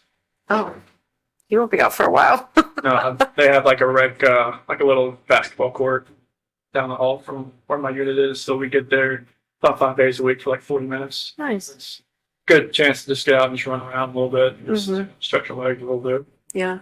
Any weights or anything you can use? Yeah, there's some weights in there. We go with another unit, and they're the infirmary unit that goes with us, and most of them are like in wheelchairs and whatnot. Mhm. So kind of like I just let them do. I don't want to get in their way. Just like let them there's like the pull downs and the right, laps and all that kind of road machine and stuff like that. So it's pretty cool. Yeah, but I think they have like a track or something like that you can run around. Once we can go outside. Mm-hmm. Colorado, they let you go outside. Like, I never went outside, but like at the DRDC, they just said, "Do you want to go outside? Let you go outside. That's cold." Thanks. Buyer beware. Like, hey, should I go eat more wreck today? You're like, no. No, it's like 30 degrees outside. You can go outside if you want. It's like, okay. But their version of wreck was like they put you out in a little cage and let you like kind of walk around for a little bit. Yeah. At DRDC. It was a little different there. If we don't want to come back, I just want to let you know I talked to your dad the other day. Okay. And just to get your property released to him. Oh, that phone and stuff? Yeah, your Okay. phone and what else? Wallet. Your wallet. Okay. Yeah, and we have some other stuff too. So, but I have to wait for the DA to release all that stuff and Okay. red tape crap. So Gotcha. then we'll send it off to him. Okay, awesome. Thank you. Yeah, I know he wanted my phone just to do Yeah. a lot of pictures on there. That's what it said. I think I had that phone since like 2016, so there's a good amount on there. Yeah. If we don't make it back today, it's going to be because of some of their scheduling. It's not that we don't want to talk to you some more. It's fine. There's more things we can't talk about. Okay. But if we don't make it back, that's why. Okay. Yeah, it's a holiday, so I figured they'd be pretty much open. Yeah. Yeah. So I didn't see many people walking through the hallways and like came down here. Usually there's a ton. A visitor or what? No, just a ton of people, just like workers walking up and down. Oh, Seemed pretty sparse. Yeah, it did seem sparse, didn't it? That's one thing I was shocked about when I walked around here. I was always used to seeing everybody in handcuffs walking around the hallways. Yeah. Here, That is interesting, right? I thought the same thing. I couldn't tell who was who. yeah, it's like You can't necessarily tell. you see the red tag, it's like an inmate, but somebody else, somebody works there. Oh. Or like somebody that's like actual civilian works here. So then you're not in shackles and handcuffs that often? I haven't been since I got here. You're kidding. That's why I was amazed. I was like, when the guy took me in the hallway, I was like, anything? No, just keep walking. Yeah. That's my psych conscious was saying. This isn't max when she first got here. Like, no, it's like max or something. It's just like, if you want to act up, they'll put Don't you in. abuse it. You'll learn those shackles back. Oh yeah, they'll put you in handcuffs, take you to the hole, Yeah. Yeah. and then they'll ship you out of here. They have a solitary here. Oh yeah, they'll strap you out in the bed. Oh, yeah? Yeah. Jeez. Can't move.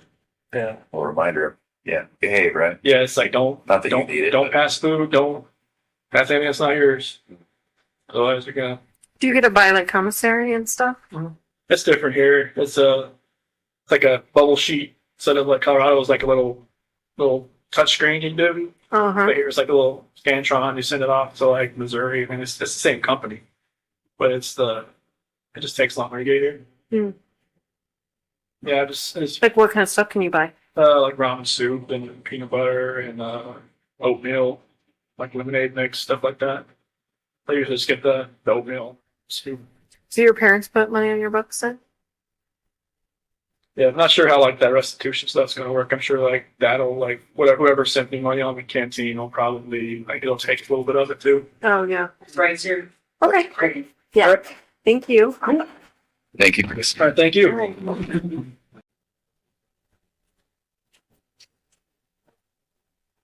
We came back. How's it going? How's lunch? It was macaroni and cheese and a bun and some milk. So it was good. Oh, that's not It's just bad. Oh. Yeah. So Chocolate milk or regular? I'll just regular milk. Oh, Chocolate milk's I guess that's like special. that's special. It is a holiday today. You know that. I know. But I think they had chocolate milk on Christmas. Oh, but Oh, really? yeah, they got milk with everything here. Obviously, the steak. So Oh, Love dairy. the dairy state. so they got cheese with a lot of stuff too. So Macaroni and cheese. yeah. Well, we brought you some non-lactose Powerade if you'd like it. Seriously? Yeah, all yours. Oh, thank you. That's cool. Thank you. Yeah, you bet. So we don't want to take you, all day. And we really do appreciate being able to sit down and talk with us. There's a few things we want to kind of clear up, wrap up, and then if you have any questions for us, that'd be fine too. Don't forget, Did you want to talk about Ronnie a little bit? Or? Heck, talked to your dad. We were at lunch. Oh, okay. And a couple things we talked about your property and, waiting on the DA's office. But then the reason he called was Dave calling. It's well. Okay. Yeah, he's going to go pick up some of your personal items out of the house Okay. today. So, Okay. yeah, so I'll let you know that. Okay. We didn't tell him anything about what we talked No, about. he doesn't Oh, work. He doesn't even know we're here. Oh, okay. He just lives like around the corner from me, so Right. I'd be good. Yeah. Yeah, so a lot of times when anybody goes over there, they usually call just so I can give everybody a heads up. That way, the neighbors calling and saying somebody's into the house. Okay. That's how we do that. Okay. Has anybody been like checking on the house, making sure like pipes haven't broken and all that kind of stuff? Water's off. Okay, good. I do know that. I was worried about like sprinkling and all that stuff. I usually blow them out and all that kind of stuff. Right, I right. figured Yeah, I the don't know if water, anybody was actually going through it or watching it right now. the water's been off for a while. I do know that. The power's still on there. Oh, it is? Yeah.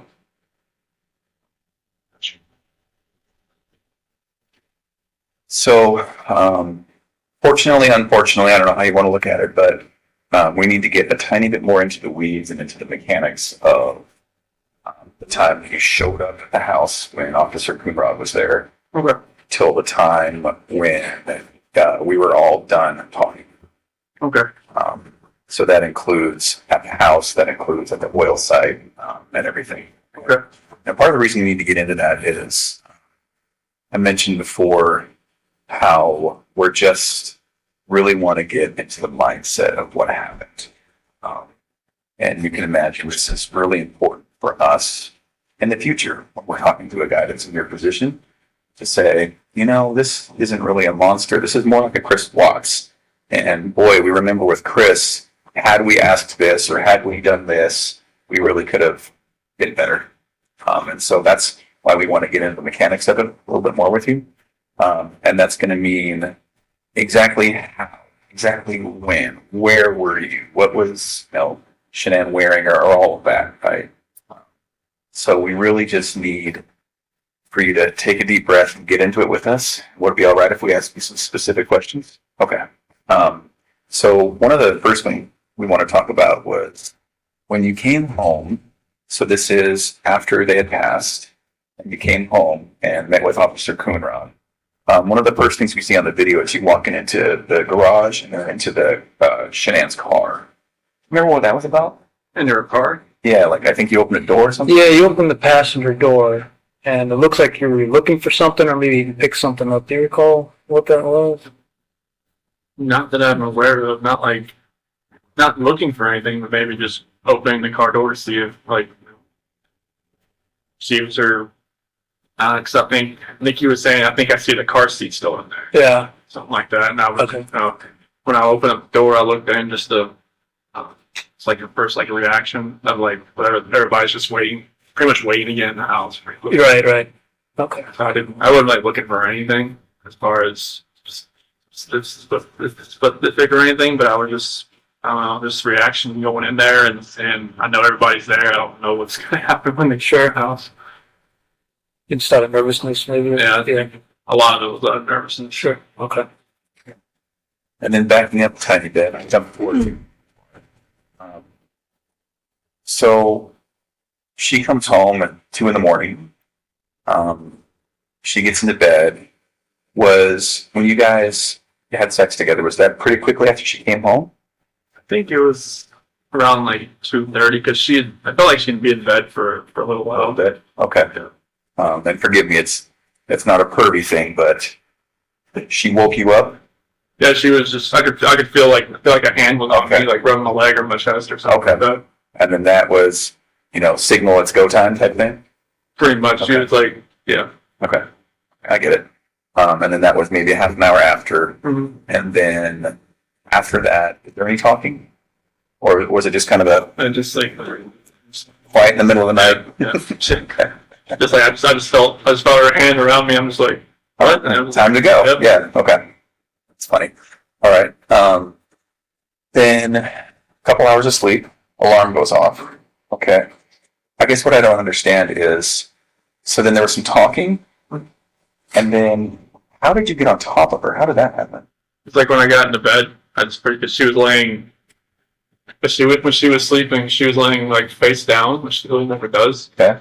And I just got into bed and I kind of nudged her, and then she like kind of rolled over, and then I was just like right there on top of her. Okay. And so that was after you'd gotten ready? Mhm. Okay, so you go down, you make your food. Oh yeah, I got like house cheese and other things that I would make that day. Okay. And then, so this is, we talked a little bit earlier today about, there was all of these things playing in your mind where you just didn't even want to go another second without having this conversation or without some sort of completion, right? Mm-hmm. And then so you come back, she's asleep, and then you just kind of nudge her. But yeah, I just kind of like, hey, look up for later. And was there nudge talk for 20 minutes, or was it a nudge and then all of a sudden you're on top of her? No, it's pretty much on top. Okay, so that happened pretty quickly. Yeah, that's how we kind of pretty much talked. Okay. I was just right there. And was there talking? Yeah. Okay, and so a nudge, a talk, she's laying down and you're standing up? I was like, I crawled back, I got on my side of the bed, Uh-huh. and I just like nudged her like that. Oh, okay. And then you're talking while you're on top of her? Mhm. Okay. That seems confusing to me. Is that actually what happened? Okay. And so, And she was fine, like just laying there when you trying to talk to her while you're I on top thought of her? I thought we were going to have sex again or something. oh, okay. Okay. And how long did you talk? Like about 15, 20 minutes. Really? In that position? Okay. And was there any sex? No. Okay. Maybe I'm basically from the position that we're in. Maybe she thought maybe I'd try to go again. I don't know. Okay. And I don't harp on it too much, but I'm just trying to think, if my wife's 4 months pregnant and it's 5 o'clock in the morning and I want to talk and I want to get on top of her, that's just not going to fly. So that's why I'm confused. Right. So, is that really what happened? Yeah. Okay. And then talk for about 15 minutes and then it's heated and then your hands are on her neck. Okay. All right. What did the talk? What did the talk? Basically, just not how. Well, at first, it was more of like the selling the house type of thing, or not going to Aspen, or trying to maybe go in at a different time, and then it just switched all to the. I don't feel like I'm in love with you anymore. Not compatible. Went with that, and that's when I got to the heated part of it. Did she ever say at some point, get off of me or anything like that? At the end, Yeah. that's what she said. I don't want you to feel like because where I was kind of like she didn't want me to like to sit down or like hurt the baby or anything. Did she accuse you of cheating at that point? Mm-hmm. So what'd she say? Like I knew there was somebody else. I knew there was somebody else. I didn't come out to say, that there is somebody else, but she obviously already knew. Then your response to that was what? Did she say no, there's not? Deny it? Maybe I just denied it, but at that point, that always, because when she would accuse me at the beach, it was a lot of like, there's nobody else, there's nobody else, or like, and when we got back home, she always like said, there's got to be somebody else, because she'd always talk to her friends like Christina or somebody on text messaging, and they'd always say, there's got to be somebody else. If he's not wanting to sleep with you, like he's getting it from somewhere else.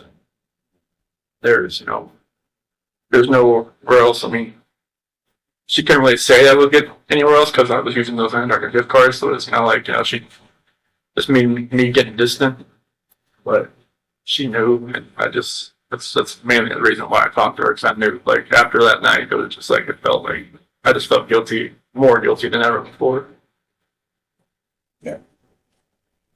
And then it seems to me, and sorry, I have a lot of thoughts here. So we know what happened and we can talk about it today kind of openly. And that's what we need from you, is to just kind of say, I know it sounds bad, or I know this, or I know I feel this way, but physically this is exactly what happened. So if you could tell us that, it seems then that it would have had to been a pretty quick transition from two people talking to this. Yeah. Right? Is that what happened? Yeah, it was like, I don't want to, like, trying to think of the last things we were talking about, but it was, like, I love you anymore, and then she was like, you're never going to see the kiss of it. That's perfect, Chris. That's exactly what we need. Okay. And I know it's hard to walk through that again, but that's exactly it. So then, As soon as she started talking like that, then it was on. Okay. But it was you saying that you didn't love her. Is that right? Okay. And her saying, you're never going to see the kids. Okay. I can imagine how that made you feel. Sorry. It didn't warrant what it did. Yeah. And then the fact that she didn't scratch at you or anything, is that just because it was so powerful?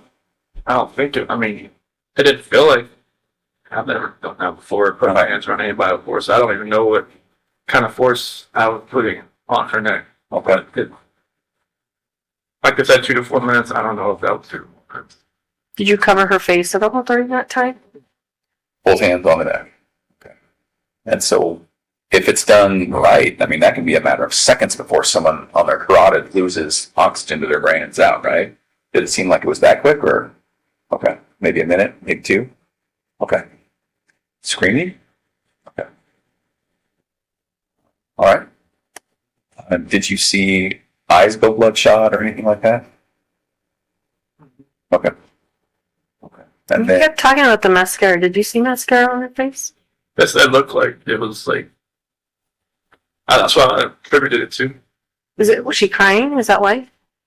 At what point did she start crying? When I'm talking about the relationship about not being compatible. And when she's talking about there's somebody else, that's where she started crying. That's where I thought, it was mascara. I didn't know if it was it. I don't know. I don't know. Was there a pillow or something you were wanting to ask them? Yeah, so was there ever at any time a pillow or the sheet or anything involved in like that on the face specifically? No? Not like the sheet that you kind of wrapped around to get downstairs. But The one that was at the site? And then the other sheets, they were in the trash. At what point did you put those in there? I think that was Obviously after I was in the house. yeah. I think it was probably the next day or so. I think I don't know. I'm not sure what happened. This is hard to talk about. Like when Yeah. strangle somebody out, sometimes I guess they use the bathroom. So it's I think that's one of the major reasons why, because I think that had happened. oh, okay. You said she was sleeping face down at one point?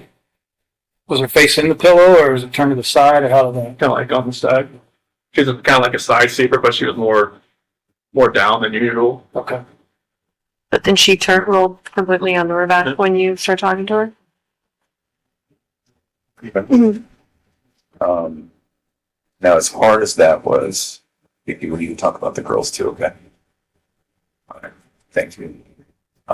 So with the girls, talked about how they got into the truck with you and were alive. Okay. Are you 100% sure that's true? Okay. Can we go back just a second? You talked about before that Bella walked in, though, to the bedroom. Can you tell us about that before you left? Yeah, I was just getting the sheet off the bed, and she walked in, and she had her little pink blanket with her. She's like, "What's wrong? What's wrong, mommy?" And where was Shanann at that point? Yeah, just pretty much on the bed, but she was face down. Wrapped in the sheet? What'd you say? It's like, she didn't feel good. That's when I started to carry her downstairs. Shanann? Did you carry her like this? Did you drag her? How did you do it? Tempted to pick her up and take her down, but I lost grip after a little while. I decided to. Did Bella see you do that? What was Bella saying? She started crying a little bit. She's like, "What's wrong, Mom?" Well, what'd you say that time? It's just feel good. She's a smart girl. She know what's going on there. Mm-hmm. Did she ever touch Shanann? Try to wake her up or anything? No. She didn't want to see her or ask to see her or anything. And so that initial time, did she see you put Shanann in the truck? So she was kind of following you? Okay. So she followed you and you put Shanann in the truck. Yeah. And then what? I got Cece wasn't up yet. Right? She was just in her room. She was getting ready to get out of her bed. And then they were just walking around the house. I was put my lunchbox and stuff in the truck, and then grabbed the kids and put them in the bench seat in the back. Okay. So Shanann, is she kind of on the floor in the back? And they're just on the bench. Okay. And both alive at that point. Okay. Is there any reason you would feel uncomfortable to tell me that they were not alive at that point? There were, Okay. it wasn't a video or anything. It's hard to see. Okay. And I believe you. I'm just, I'm trying to make sure that I'm giving you all the opportunities to be comfortable enough to tell me exactly. Okay. And they were like, Okay. trust me, I hear that every day when Bella was talking to me on the site. Oh, really? What do you mean? When she said, Daddy, no. When we were driving to the site, she said, Daddy, it smells. Oh, okay. So that goes back to maybe Shanann evacuating herself. I don't know if it was that. They know that smell like a skunk maybe sometimes. Oh, That's what I got some kind of smell that way, but I don't know what that was from. and was that maybe outside the truck or is that in? I don't know. Okay. What did you guys talk about on the way out? They were pretty quiet. They, laid next to each other. Okay. Maybe Bella in her lap and TC in her lap, just back and forth. Oh, okay. Just trading off like little ones do. Okay. Were they awake? I think one would kind of fall asleep. The other one, TC would they kind of trade off back and forth. Were they talking to you? Just about, just saying, Daddy, it smells. Oh, okay. It was early in the morning. They were showing up there. Yeah. Did you have to? So you didn't have to wake CC up? There's the noise from trying to get Shanann downstairs. Did she kind of fall down the stairs? It was more like trying to get her down and from the steps, maybe her foot, the next step kind of thing. Oh, They're licensed. So then, once you get to the site, tell me what happens. So I get to that one site and I get Shanann out to that. Just go over to the part right off the site there. Okay. And the girls are still in the truck. did they ask you what you were doing, taking mommy out, or? Yeah, I don't remember what I told them, but they did ask them. What they say specifically? It was more of like, what are you doing, Mom? Okay. And then is that when you buried her? I didn't I don't remember if I dug a hole there first but they didn't watch me do that. Okay. So then pulled Shanann out. She's maybe just sitting there on top of the ground. Yeah, like off to the side. Off the side, close to where she ended up. Oh yeah. Okay. And then the girls, right? Okay. You mentioned Bella was first. Cece was first. Okay. Where exactly was she when it happened? In the back seat. Okay. Was she just right next to Bella? Mm-hmm. Okay. So once again, was it a hand over her face? Was it? It was a blanket over my hand. And then your hand. Okay. And then, so that just stopped her from breathing type thing? Okay. Did she struggle at all? I don't think so, but I was blocking her face and my hand was right here. Oh, okay. Yeah. Okay. You had one hand here and one hand over her mouth? And we're just pushing her against the back of the seat type thing? Okay. What was Bella doing? Sitting there next to it, she didn't know what was going on. Okay. Could she see you? Okay. And then, did that take a minute or two? Didn't really, nothing. I didn't have no concept at the time at this Okay. point. Okay. Tell me about what you were thinking. I was thinking it's what would happen. Yeah. But any partial hint of what I feel for those girls and what I feel for my wife, but none of this would have happened. So I wasn't there. Okay. So she's in the back seat. Okay.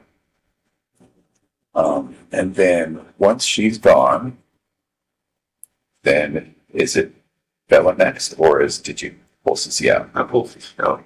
Okay, so once Cece's gone, Bella's still there in the car alive, and then you pulled Cece out. What'd you do with her? Okay. So she went into the tank, and Bella was still in the back of the truck alive. With regard to that tank, did you bring up Cece, put her down, open the hatch? Brought her up, opened the hatch. And put her in. Okay. When we talked the very first time we met, when we were talking about this, it was a matter of just lowering her down. Okay. And so she went in feet first. Okay. Was she able to fit pretty well? Was it snug? I think so. Okay. Did you have to like move her around a little bit and get her in there? I think so. Okay. All right. But no, I didn't have to hit her Okay. like that. It's not like you stomped her in. No. Okay.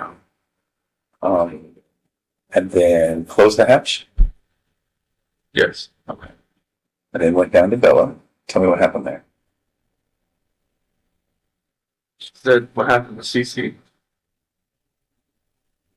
Or she asked, it's the same thing, the exact same thing that happened to me as Cece. Did she ask you that? Okay. So Bella's pretty smart. How did she sound when she asked you that, Chris? So that soft voice she always had. What exactly did she say? Said that it's the same thing that happened to me as Cece. And then I said, I don't even remember what I said. Okay. I don't know if I just said yes, like a horrible person, or if I just put that blanket over her too and did the same thing. Same blanket, same way? Mm-hmm. Okay. She said, no, Daddy. And that's the next thing she said. Did she say no, daddy, like, please, no, daddy type thing? Did she say, okay, don't do it? She said, no, Daddy. Okay. Same way, hand on neck, hand over mouth, or hand over blanket with the double mouth? Okay. Did that take a couple minutes? I like it. Okay. Then what? I just noticed she had a couple spots like over her eye or something, and I picked her up. Same thing. And we talked a little bit earlier today about it. You don't remember why a different tank? Okay. And there wasn't no reason? They're both same tanks. They're just like, I don't know why I did two different things. There's one, I never got up there. Does one catwalk lead to both? Oil can go into either tank. Okay. But if you go up one set of ladders, does that eventually indicate you? It's one catwalk. Okay. Now, Bella was a little bit bigger. Was she harder to get in? It felt like a little bit. Okay. And so was it a matter of just kind of maneuvering her? All right. So then they're both in there. Is there any reason to think they were alive when they fell in? Okay. You're pretty sure. Okay. So once that's done, then what? Go over to Shanann. Clear away some weeds and I dig a hole. Okay. Did you have a shovel? Yeah, we have a shovel, a rake, and a wheat whacker as part of our tools. With that rake, if I remember right, it was part of it sitting there because it was broken. Oh, did it break as you were digging or something? Not when I was right without smoothing the ground over. On this day, it broke when you were doing that? Okay. Was that after you were all done? And it seemed as though maybe the first people that got there saw it. Was it stuck in the ground? I guess it was not standing up, but it was laying down. Oh, okay. Were you planning on coming back? I mean, I don't think so. Yeah. At this point, then, this is just before then, in a couple of hours, you would make it back home to see Officer Conrad. Okay. And so once she's buried, then That's when people start showing up, I believe. Did you notice, was she cut or broken or bleeding in any way? No, I mean, I know, like, the bloodshot eyes you were talking about, I noticed that at that point. Yeah. Other than that, no. Had she partially given birth? No. Do you remember? Yeah, I remember. Remember, she had a shirt and think we wanted to wear on. Okay. That's it. And so at that point, she was okay. Thank you. I know that wasn't. Can you tell us about, obviously, when the district attorney got up and talked about Bella's injuries and stuff, I didn't want to hear about that. right? Can you tell us about that? As far as, like, her biting her tongue, And ripping her frenulum, which is that connective skin from your lip to your gum, it was gone. Her gums had it looked like a hole in them. And the pathologist said it was from her obviously struggling to get away. I didn't know what that meant. Yeah. Could it be that that's what happened? So, like, I didn't put my hand, like, over her, like that. Is that what you're talking about? Well, it would have been just downward pressure on this area. I didn't see any of that when I get back up. Like, it was like her lip was, like, missing or something? Or? No, see the skin that Uh-huh. connects there? That was ripped. Like, it was gone. So it kind of made like a hole in her gum. I'm just thinking maybe it's like, if her hand was not her head was like twisting back and forth, could that have done that? Yeah. I had a blanket. I don't know, like, Did you feel her doing that thrashing? Or trying to get away? I felt her head moving back and forth. You did.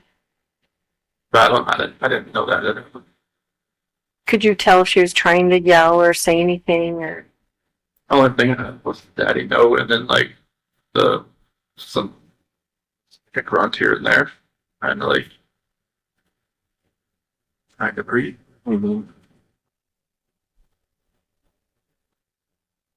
During that time, do you remember getting phone calls from Nicole Atkinson? After I think before she got to my house, or after. Just any time during that morning. I think I didn't get one until I saw her on my doorbell camera. That was, 10 o'clock? Yeah, right around. Okay. And so at that time, had everything been done out at 3319? Yeah, I was at a different site at a pumping unit. Okay. So you went from there when it was all done. So girls are in the oil, Shanann's in the ground, and maybe a little bit of cleanup. Was there any questions we had about the sheets or any garbage cans or garbage sacks? No, he answered those already. So then you went from that site to another site to work. Yeah, because at that survey 319, there was a little spill. That's where most everybody showed up there, because that spill that was there, trying to figure out what happened. Oh, While you're on that subject, we back up. The night before, you had some text messaging about going out there. Can you talk about that a little bit? Yeah, that was, I think, Friday that we had figured out there was a spill out there from, like, it's an old site. It's set up a little different. So what had happened was there was a downcomer, and then there's a sidecomer going into those oil tanks, and one of the downcomers is tied into a back pressure line that split, and every time it was dumping oil, it was split underground, and the oil was coming up out of the ground. And we decided just to go out there on Monday, because it was Friday, and he had, like, switched it out, or either he shut it in, or he switched lines, or he covered it up and see if it was going to come back or not. Okay. And then that's more specifically, your text about how you would go out there and take Yeah, I was care going of to it. take care of it for him, because I've gone out there plenty of times. Okay. But I used, when another guy was out there, as far as another foreman, he showed me around out there like a year or so ago, and I just got familiar with the place, and I just oiled them out. Okay.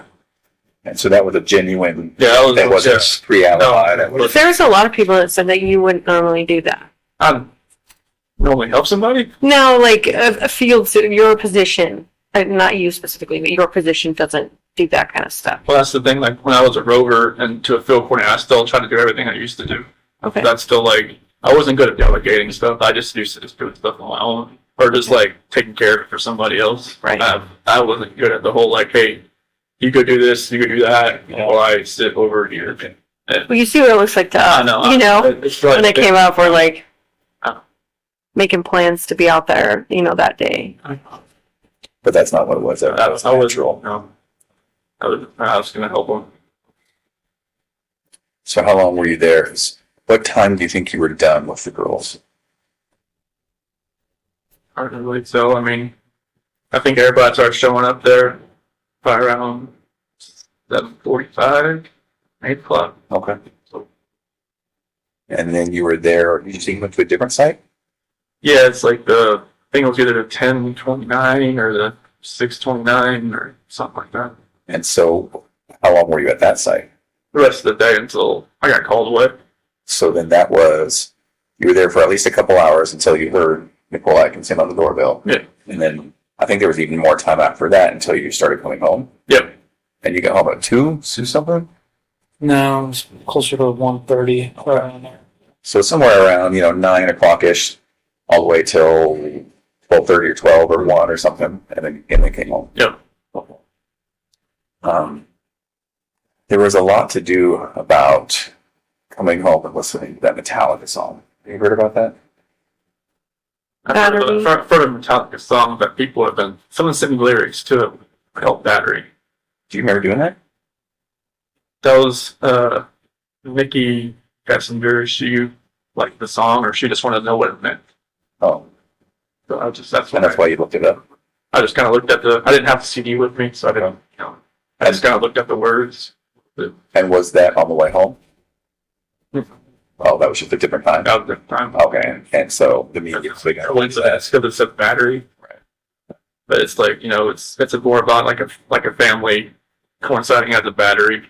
Not like, hitting somebody. Sure. Yeah. Why did Nikki want to know what it meant?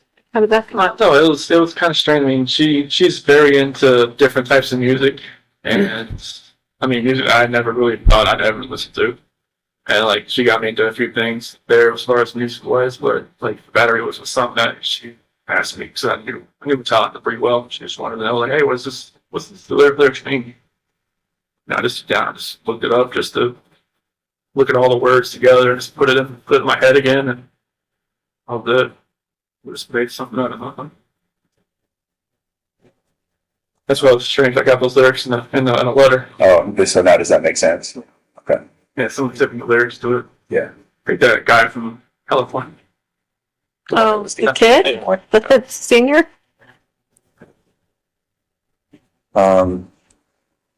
With regards to then when you get home, you and the officers, saw what they saw. You mentioned that you took the ring off her finger. And then the book, did you throw that in the trash? Okay. There was another book, Body of Evidence. Does that sound familiar? That you had in your cell. A body of that Church of Cornwall. Maybe. Does that sound right? Probably. Did that in Roll County? Mm-hmm. What was that about? That was just one they gave me. Who gave it to you? The deputies.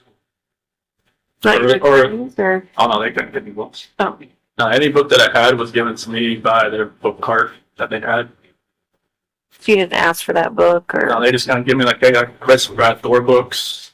He's like a military guy. And Patricia Cornwell, my grandma always read her books and thought it was, she loved those books. And I'm not sure if that was probably one of the first books, not the first book I read there, but probably the second book I read there. But it was like they gave me, here's 4 books, choose. what other book did you read? Do you remember? The first book they gave me when I was in Suicide Watch was, I don't know why, but Murder at Something. I was like, I looked at him and like, that's the one we got. I'm like, okay.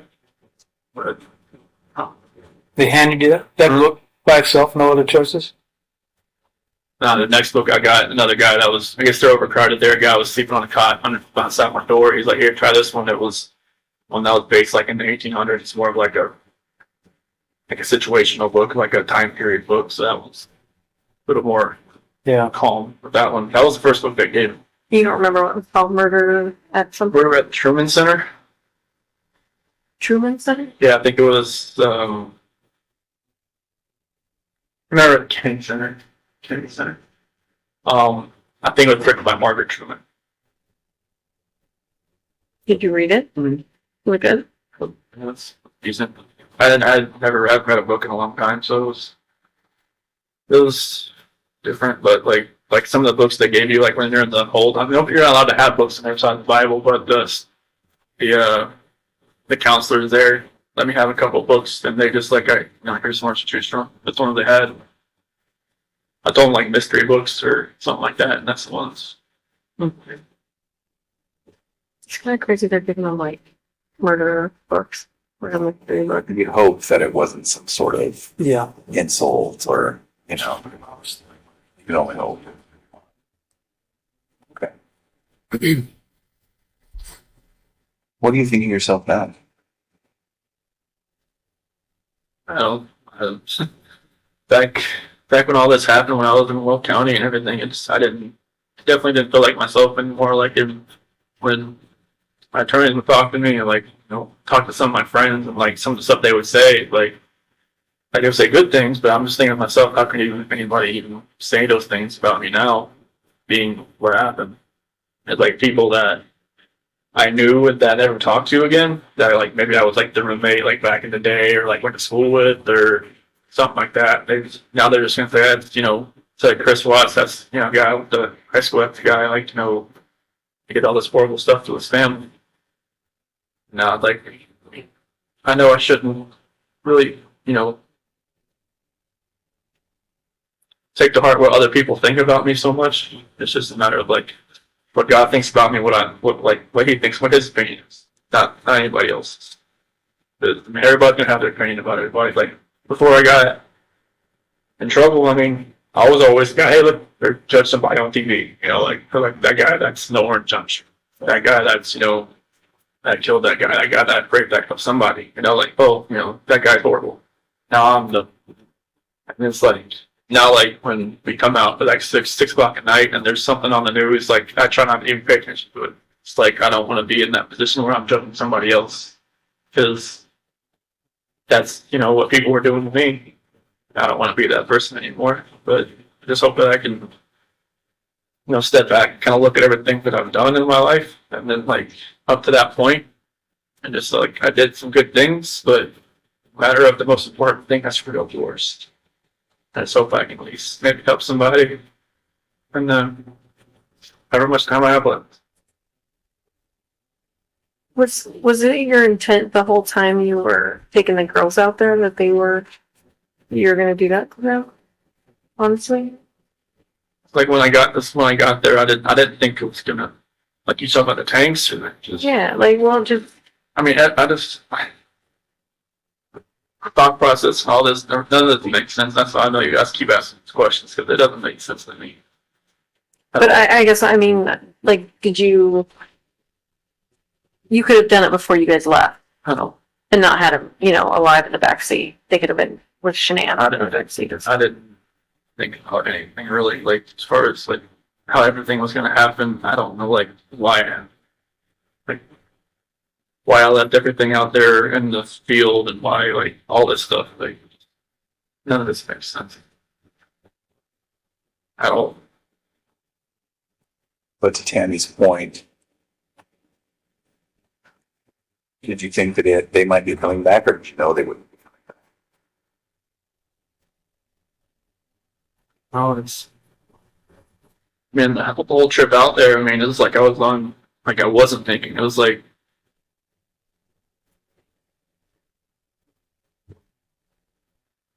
Like in my mind right now, I'm thinking back. I'm hoping that I wasn't coherent enough to make that decision to where I knew I was going to kill my girls. I'm just hoping that like no father would ever want to do anything to hurt his blood flesh, but I did that, and I just don't understand how it happened. I mean, I even read books that say like no dad would ever do anything to hurt his children. Just happened. So I always think to myself, like, was I even a dad at one point? I don't know. but it just,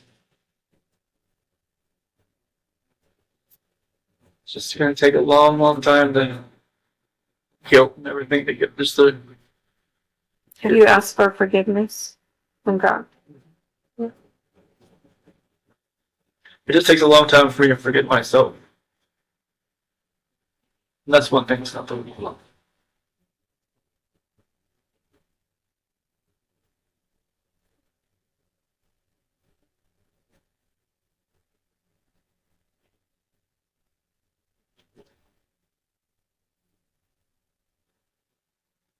So that they can one day forgive me too.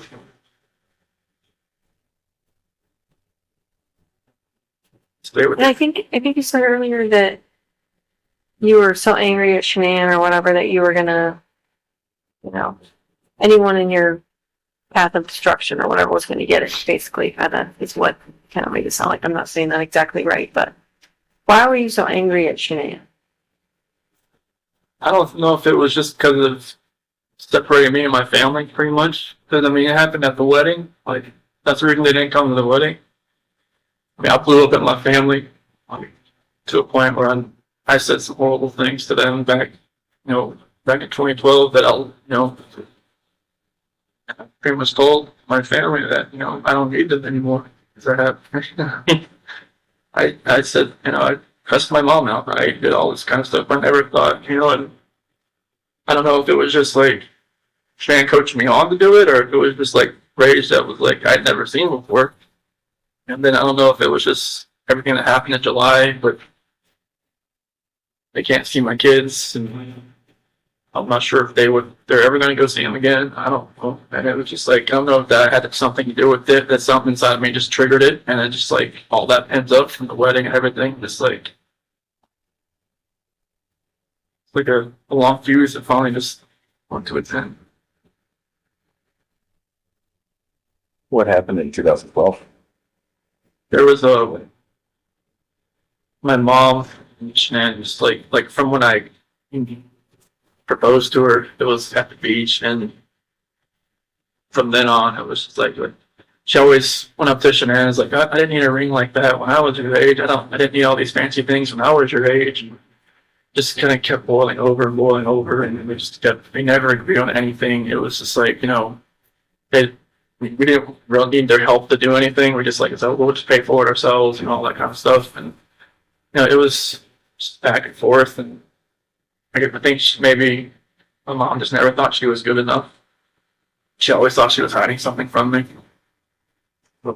She always thought Shanann was hiding something? Like what? Stuff from her past, or like, Oh, I see. yeah. Is there some conflict at a barbecue when all the families got together? In the first, maybe a barbecue that Shanann put together for everybody to get to meet each other. Two families, if we call that.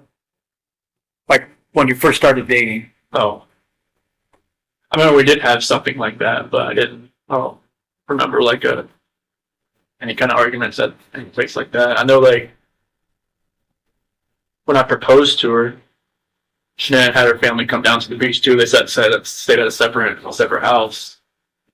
But as far as like a barbecue or anything, I don't remember one that was like that. Right before them. Yeah. I remember the time when I asked Frank it was okay if I had asked Shanann to marry her. Remember that little get together? I don't think. So then what was the blow up at the wedding about? It was just my mom and pretty much my sister just didn't like her. Oh, They just thought,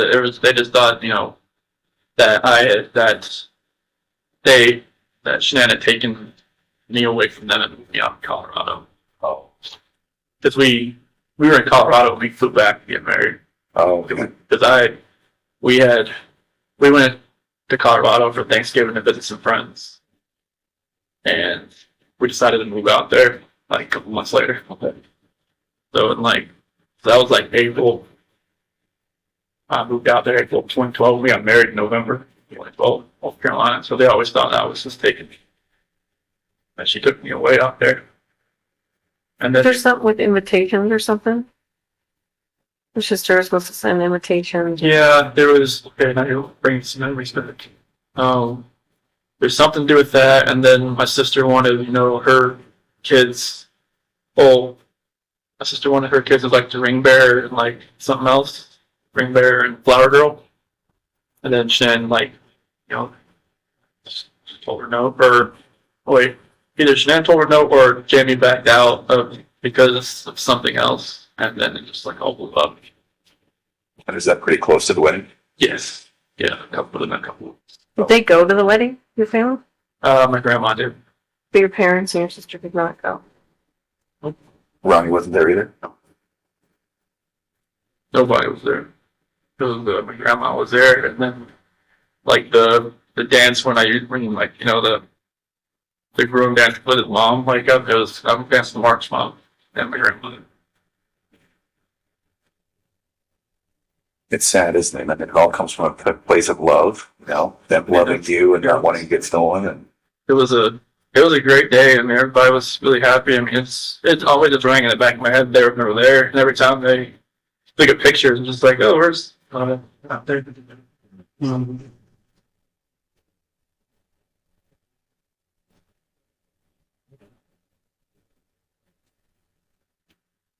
Never knew if they actually were going to come, anyways. But as far as sometimes they'll just like, all right, we're just going to go, just to be there. But they never knew if that was the case. so then when Tammy was asking, why were you so mad at Shanann? Was part of it just this whole family strife? That's the only thing I can think of right now, because I mean, there's no other reason really to be mad at her. We took care of each other our whole 8 years. It was just like a good relationship. I mean, it's just like, if I never met Nikki, would I ever have, thought our relationship was bad? Probably not. Interesting. That's one thing I always thought about. Like, even Nikki asked me, like, if I don't want you. She said, I don't want you to leave your wife just because of me. I'm just like, what do you mean? She said, well, just if you met me, like, would you have known? I'm like, nope. I never thought I would have strayed away from her at all. Like, I've never followed, tried to follow anybody, But Was Shanann checking your phone, or she always had my phone. she was checking your phone? So how did you get past that? I get forward phone. To text? And you had some secret apps, right? That was on my personal phone. Were you using anything else to have contact with her? I just texted her with my work phone. And when Shanann, the kids went to North Carolina, she used my personal phone. And she just told me to put pictures in an app, and I just found that calculator. I just put, just searched on the app store, hidden pictures, and that's the calculator app person popped up.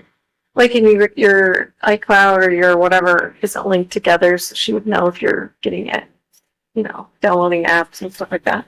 They used to be a long time ago, but when we got different phones, or when our phone contact list be synced up from the cloud and stuff, I couldn't have she had tons of phone contacts. I just couldn't have all that, but it's still kind of linked up at one point. But as far as she asked me to get my own iCloud account, just to kind of free that up a little bit. How about your Facebook account?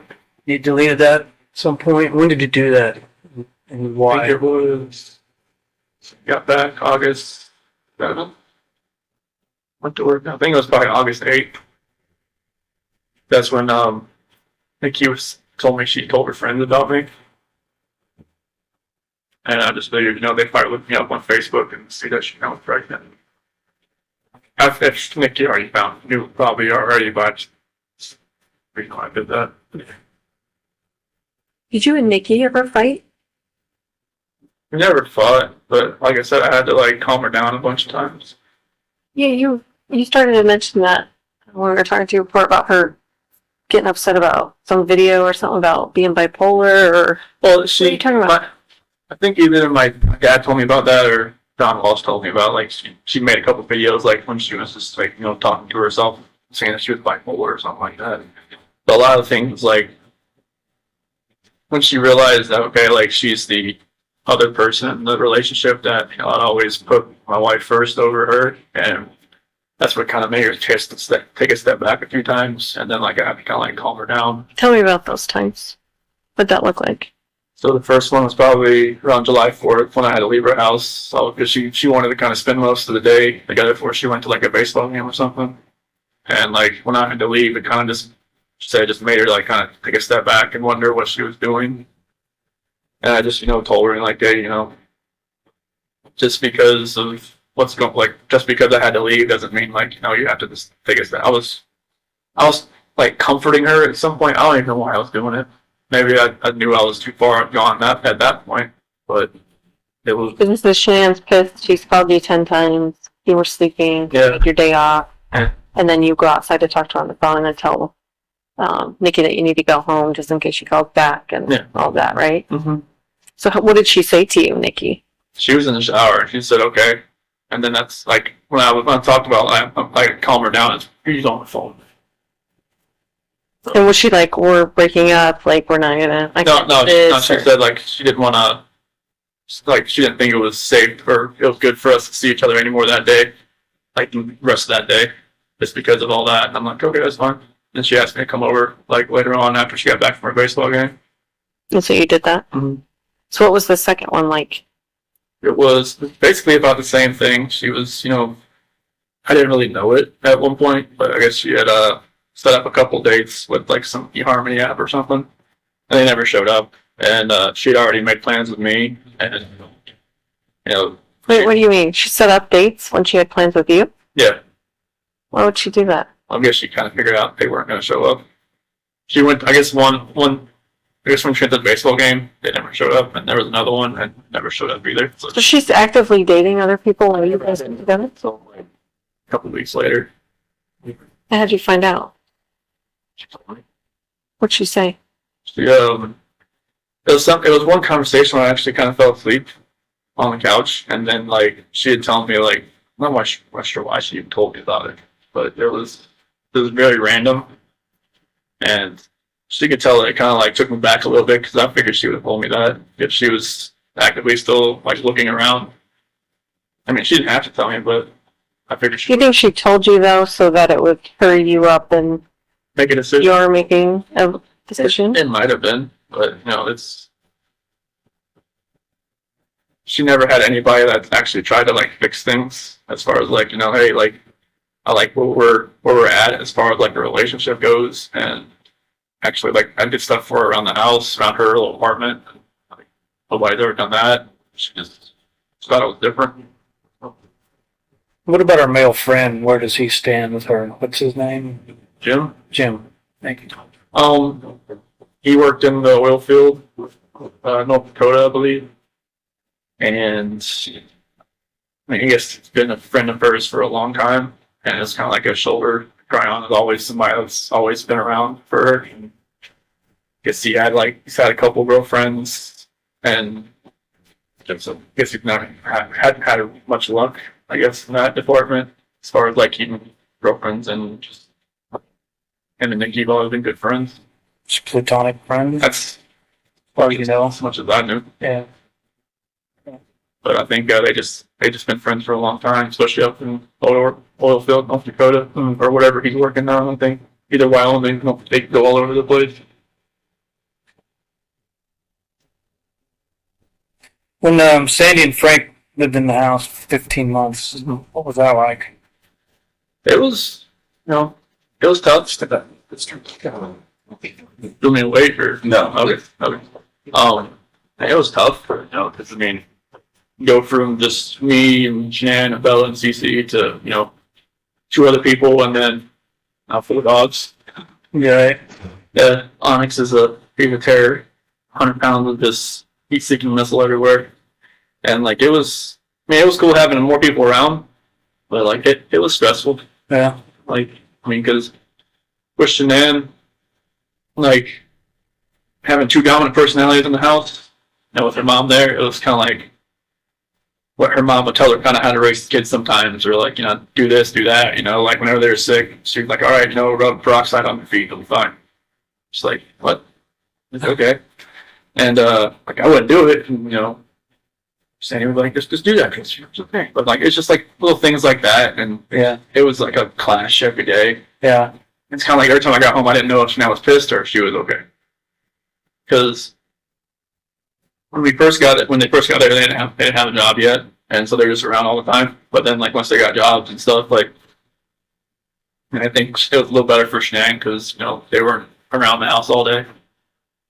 But it was definitely stressful, just you know, vacuuming like every other day, Yeah. and just like I mean, cooking was great. I was awesome, but She's a good cook. you know, and I was always like, you know, because they were down in the basement, so I was always really trying to keep the girls upstairs while they were sleeping, so you know they're running around downstairs, and I didn't want them to wake up. And I know Frank always told me that waking up Sandy early is not good, so it was just you know just kind of like walking on eggshells a lot. Yeah. It was stressful. Yeah, Yeah. You think that stressed your marriage with the time, or I mean it was 16 months, it was 15, 16 months. Yeah, it was a long time. I mean it was great around the holiday times because they were already there, and like you know all that was great. sure? Yeah, it definitely, you know, we never really had much alone time. Yeah. You always had to kind of plan it out. So, Yeah. What was her purpose for living out there? they just wanted to be close to the kids. Because they're, you know, we FaceTime a lot, but, you know, it's not the same as, like, you know, All right. but 2 kids, it's hard to fly back and forth. I mean, when they went back to North Carolina this past time, it was the first time Cece'd been there. She was 3. No. First time her brother ever met her. So were they trying to move to Colorado permanently, or they just They were thinking about it at that point in time, okay? but, it, you know, Franklin stayed. He didn't want to leave. Sandy, She wanted to go back. yeah. Yeah. Yeah, it was a matter of like they knew their house wasn't being taken care of, and they wanted to go back and because they had put their house up for sale for a little while, but never bought. What about your financial stresses? Yeah, the bankruptcy was something I never thought was gonna happen. I think that was back in like 2015, 2016, somewhere around there. But I never thought that was gonna happen, and I never thought a lot of it was from the wedding because they just put it all on credit cards. And so it was, and then the doctor bills from like, you know, endoscopies and just like girls were seemed like they were sick like every month. It seemed like some type of ear infection, which to figure out was just like, you know, put the tubes in their ears and stuff. There was like no different operations here, a couple overnight stays in the hospital for breathing and stuff like that. It was just, it all mounted up. I mean, I never thought it was that far gone, but you know. Was any of that from Shannon's neck surgery, or are those bills pretty well paid up? Well, I think the bankruptcy never touched the medical part of it because you have to be like by the medical part of it, medical bankruptcy, and then there's like regular bankruptcy. Oh, I don't think bankruptcy ever touches like student loans or medical stuff. You have to like be specific to that. okay. But I think it just took away like a lot of the furniture that we had bought, and then a couple other things inside the house. Kind of alleviate a lot of the, I didn't. I mean, it took. I mean, we had to make the house payment on my phone every month, and I had to listen to the bankruptcy spiel like every time, and it's just like I didn't know how long it was going to take. But apparently, it was. I mean, once you're in bankruptcy, it's pretty much you never get out of it. You know, I think I felt like. You guys behind on your mortgage? Like earlier, and it's like I think December 2017, and then January, February, March 2018. That's when I took we took the 401k out, the loan out to pay for that. How was it that you were spending so much money? What were you thinking of? Just, you know, kids and just other bills that we had, and just, I mean, I knew the car was getting paid for by the bill. You know, I never really asked. I didn't even have access to the bank account in my phone. Oh, So like I never really asked to see what it looked like how far, but I just know she'd call me and tell me, hey, can you pay the mortgage today? I'm like, yeah, cool.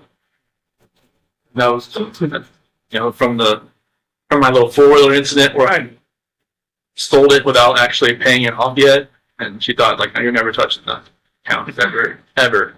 So I'm like, okay, that's cool with me. But I never saw the account or what was in there. I just like, hey, there's my, like when I worked at Longmont Ford, I got my check, I just brought it there. Yes. There was a hair care company, I think it's called Monat. Does that ring a bell? You know anything about that? Like maybe hair dye. I don't know. Looks like do you know she did like an auto order to that company and had stuff delivered? Any kind of hair care product or hair care dye? That's something. I mean, she had like there's something like a little gift pack she had delivered once every month or once every 2 months. Had like a different array of different products in it. Don't remember where it's from. Like we said, Monet. Monat, Monat. No. Well, There was an order that was made, like 251. That's why I asked if it was like an auto order type. it might have been an auto order. Yeah, It might have been something that I know that Nicole Atkinson, she's sending all that stuff. Maybe Shanann got her. Maybe Shanann got her something, or maybe it was something she recommended. Okay. How about the HOA thing? What happened there? She was mailing it to the wrong address. They had changed their address, and she'd mailed it to the wrong address for a year. And then we got a letter in the mail where we getting like sued over it. We had to pay HOAs for a year. So we had to pay double for either a whole year or a couple months. That sucked. We didn't know the money that she sent to the wrong address. Don't know. I don't know. They said they wouldn't credit it or anything. I'm not even sure what that address was.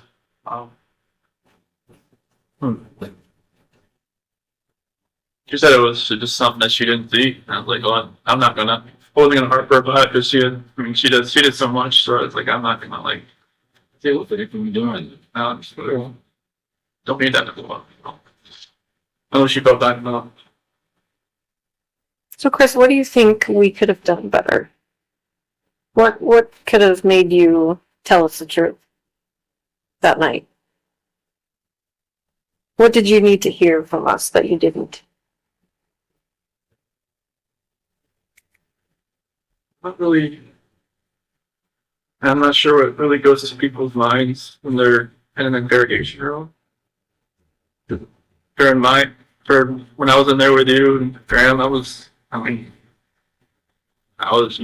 nervous. I knew I had done something wrong. And I knew you probably already knew or you wanted to find out. And it's just like, I've watched enough, it's like TV shows to kind of see like, okay, what's going to happen next type thing. Never knew if that's right. But I think it's just the horror of like knowing what you did and trying to tell somebody else what you did. That's what kept me from doing it, because I didn't even want to admit to myself that I had done anything. So I knew what I had done. I knew how bad, horrific it was. I knew how bad I was going to hurt other people. I just couldn't even admit to myself that I had done it, because I couldn't even tell my attorneys I did it until like 2 weeks later. So were you trying to save us from the horror of No, it, or it was just a matter of I couldn't admit to myself. How could I admit it to you? so do you think any amount of us asking you things different ways would have helped, or do you think anything would have helped? I think if maybe you didn't ask about if Shanann hurt the kids, you would ask the other if if something in that a different order of question, maybe it would have came out a different way. Because that's the only reason I went with that for is because that was. Well, you weren't giving us anything. I know. That's the problem. But No. so if we would have said, what do you think?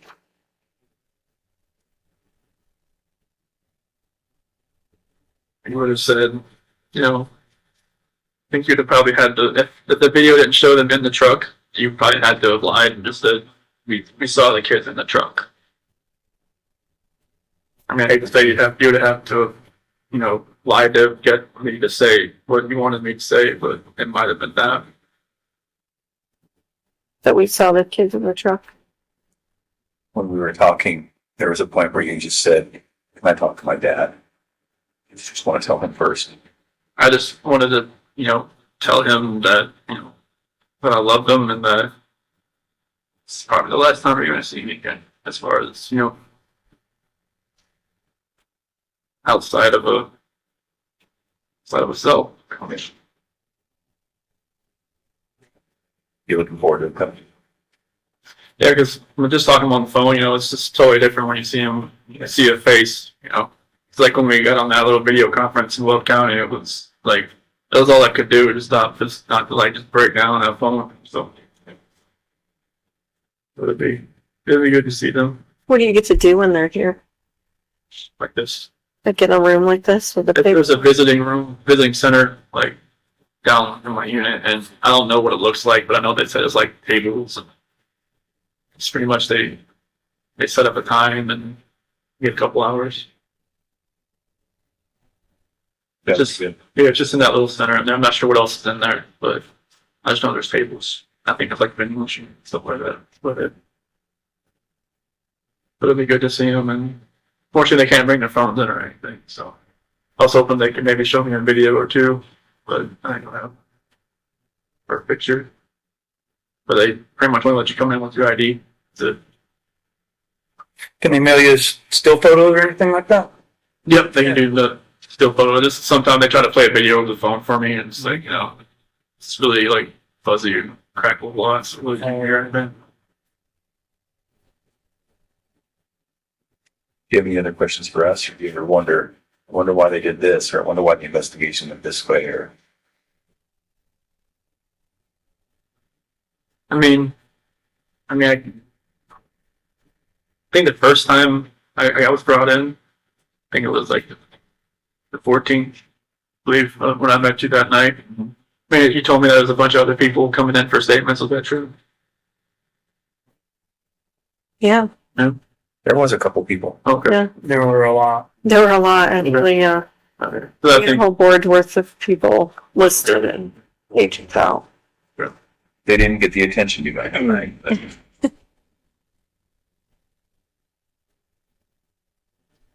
yeah, I just wish none of this had ever happened. Honestly, it was like you guys could have never had to come to us, and you guys never had to meet me or anything like that.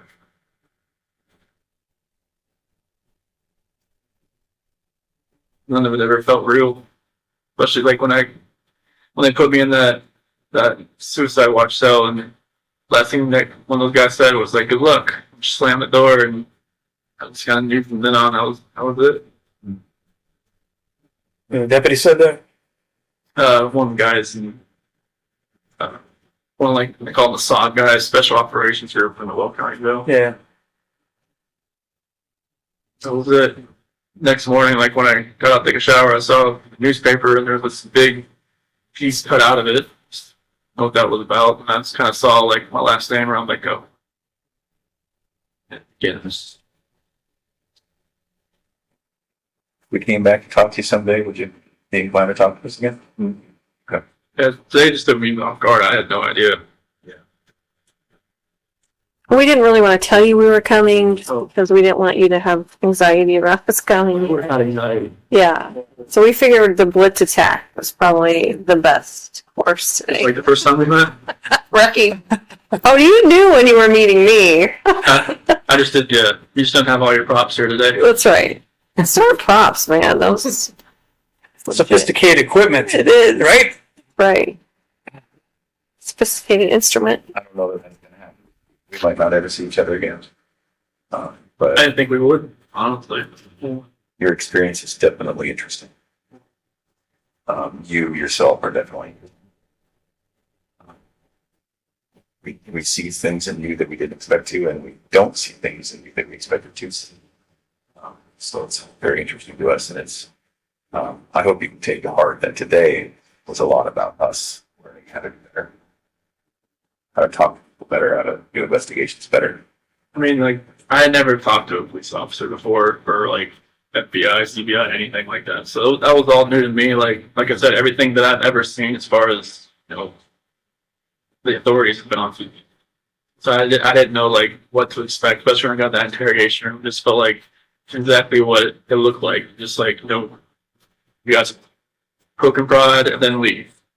Come back in. It's like, give me time to stew, time to like, you know, think, and it's just like, it works. It just really like, I don't know, just drills more questions into your own mind instead of like, you know, just staying in the room and just asking questions all the time. Mm-hmm. You liked it when we took breaks? Like, you think that worked on you? I did. You were like watching videos of the girls at one point. Do you remember that? Them giggling and laughing and Like when I was in the interrogation room? yeah. I don't remember that. You don't? I didn't. I thought you already had my phone at that point. No, we didn't take your phone towards the end. Towards the end. Okay. That was weird for me. It's like when you put that picture in front of me, Yeah. and that's why it made me do it. Because I didn't have a signal in there, but that's like the videos I had on my phone. It was just like, I wish I had taken those videos out more often before all that had happened. But you know, that definitely got in my head a lot. I don't know where that picture was from because I'd never seen that picture. The one we showed you? Really? I'd never seen CC in that dress before. Really? We talk all about a lot about that dress. Yeah. That just And you were you saying, making it up. I never saw her in that dress. you were even telling us when she last wore the dress and the boots. Not that dress. Those are her favorite winter boots, and she wears Oh, them the all winter summer. boots. Winter boots, yeah, but that white dress was a little different. I've never seen that picture. No, because you talked about buttoning it up. You said, I remember because she just wore it the other day and I had to button up the back. And It's been a different dress, but not that one. Huh. That picture, was that North Carolina, or was that? I don't know where the Pulled picture it came off of from. Facebook, Shannon's Facebook. So maybe it was while you weren't there or Might something. have been, yeah. So you don't recall that, huh? Because there's a lot of pictures I guess I didn't see when they were in North Carolina that my parents have. Like especially like 4th of July and stuff, and I had like 4th of July dresses on and stuff like that I never saw. Oh, Some I had on my phone, but you know, that white dress I never, like they were, like she was going to church or something. I just never saw that white dress. And Bella's little dress that she had. Her little awkward smile there in the back. Yeah, that definitely got in my head when I did that. when we had the picture out there for you. See, and to us, it didn't feel like that because we didn't elicit any emotion. Yeah. It's like my dad. It's like we don't show emotion. Like Were you fighting it down, or were you just not a guy to show it? most of the time, I'm not a guy to show it. Like I hold it in as much as I can, and like, you know, in my cell, I cry a lot, obviously, but like I'm not really a guy to show it. Okay. I don't know. I try to hold it as much as I can. Yeah, you were a difficult guy to read, especially at the house that day. It makes total sense now. And it was, I knew it was like just because I was like in shock or just like disbelief or just like some people said I looked like I was a heartless, no soul person, soulless person when they did like the TV interviews or something. And I'm just like, you know, I'm just glad I never saw it. I don't even want to know what I looked like, what I sounded like. But you were obviously feeling it then. You just weren't. Yeah, just like nothing registered at all. Everything was like just harbored deep down, and then like I think it was just one night when I was in my cell, it just all hit me all at one point. Not the fact that I was in jail, but the fact that like everybody was gone, Right. and none of it. I think if it was like like if something happens to your family, like in like an accident, like a car accident, or like something like horrible like that, it registers at one point. But if like you did it, I don't know if like it just doesn't register at one point. It's like in my head, it never registered. Does it seem real now? Oh, it feels real. Like every Okay. day. Like I see pictures, I just know like, where they were at when they were doing that. When I first had like some type of hearing over the phone, and I heard like Frank and Sandy and Frankie and them, they were on the phone, and I forgot what kind of hearing it was. Something about like a probate hearing or something. I knew exactly where they were in the back. I heard the birds chirp. I knew they were on the back deck, and I just like walked back to my cell, just balled my eyes up, because I knew exactly where they were. I knew how many times the girls were back there, and it's just weird how emotions is processed differently for me than everybody else. Mm-hmm. Like something like you said, if you lost your kids in the grocery store for 5 seconds, you'd be a mess. Mm-hmm. And then like, for me, it'd be like, I'd be panicked, but I probably wouldn't cry. I'd be like looking around trying to find them, but it's like they just process it different for me. I never knew why. Never know why.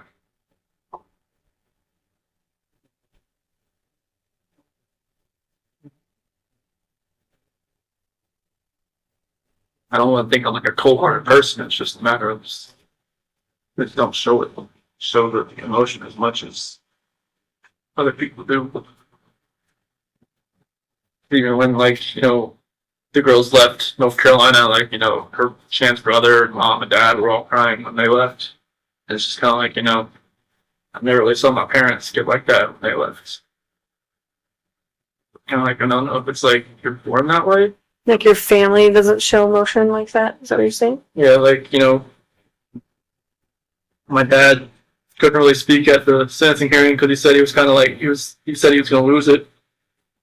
Like lose his emotion. Like, that really hit me. It's kind of like, I never seen him like that. Like vulnerable? Mm-hmm. But nobody's really ever seen me that way either. That's why, maybe I just... Was it ever like you're a sissy if you're like that, or was it just something you just never did? I never saw my dad cry. So maybe it's just something that, was imprinted in my brain that maybe I should never cry. Maybe Was your mom like a loving mom, like a doting mom, and would give you affection and hugs and kisses? Oh yeah, she'd always ask me what was going on. She said I was always hard to read. She never knew what was going on. But did she still try and give you affection even growing up? Yeah, she always, my sister was always a parent. It was always what was going on. She always just she was always open with me. It was always just, closed off. And she always wanted to know what was going on, how I felt. I just yeah, okay. So I'll give her. Even if something was wrong, I would have probably never said anything. Because I just deal with it myself. But I don't know if that just growing up that way just kept me in that way. Deal with things on your own, but then build up so much that you can't deal with them, and they take a hold of you never thought in a way could take hold of you. So you think that was a result of just bottling up for so long? Definitely. What do you remember your dad saying at sentencing? I remember there was a scripture. It was the 1 John 1-9, and then a lot of it, their representatives said for him. And my mom said a lot. My mom spoke, but everything my dad had written down, the person said. But he was talking about going to Little League games and races and stuff like that, and going to being my coach and everything like that. So that I could experience the same type of joy doing that for my girls. I remember your mom saying she loves you and she always will. Yeah. That was pretty important to hear. And then at the end, she said, "I forgive you, son." Yeah, that was big, right? Mm-hmm. Yeah. And Dad, when we came here today, we were just hoping and praying that we would take your dad's advice. Do you remember what he said? I hope if you ever get a chance to talk about it. Okay. I think that's what today was. Don't you? Mm-hmm. Yeah, I think it was. Didn't expect it to be today. So DA made some comments during that sentencing hearing about your emotions and having no emotions, or you remember all that?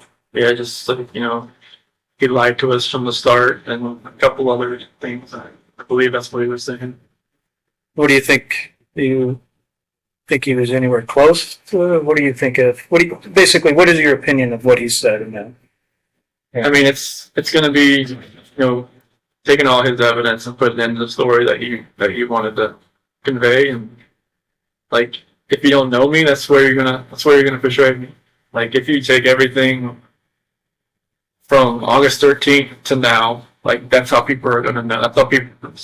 There's no other way people are gonna opinionate themselves about me, just by what they see right there. Right. They're gonna say, okay, they look at the guy that did the interviews on the 14th, and they see, okay, that guy should be, like, you know, on his hands and knees, like, crying his eyes out, and what's he doing? He's just, like, you know, he's just talking. Right.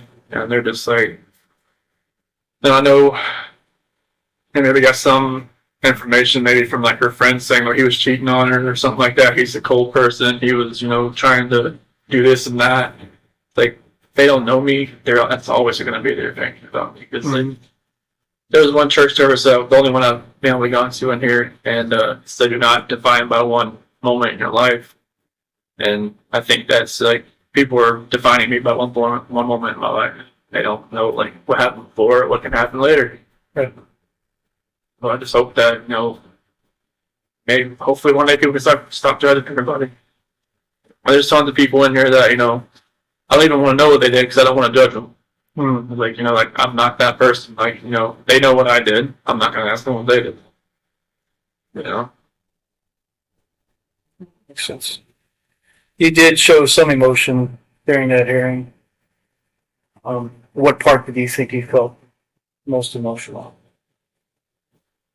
I felt when Frank was talking about, you know, I didn't know what to expect when he first started talking, but, you know, he said I was the evil monster, that rang in me, and he said I tossed him away like garbage, and that hurt. And, you know, when Sandy was talking about that video about Bella was calling me her hero, and that triggered it a lot there. And when Frankie was saying, you know, like, I'll never be called uncle again, but you'll never be called a dad again. That really stung. But, you know, when my parents got up there, just like, just hearing my mom and dad talk, you know, just like, they really couldn't look at me. But I'm just still like, you know, everything they said, and they forgive me, and that, you know, I'm still their son, no matter what. Yep. It was. I know, like, you know, my attorneys told me, like, you need to show a little more emotion, because I guess first time I went to the courtroom, I didn't know what to expect. I'm still, like, new to everything, just in shock about what was going on, and they said I was just a cold person, just looking at it. So when I did the plea and at the Senate hearing, it just all of it felt just more real than anything. Mm-hmm.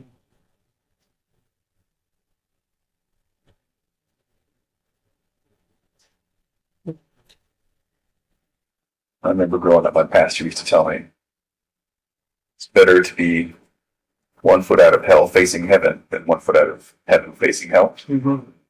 So I think that's you. Been to hell and now you're facing the right direction.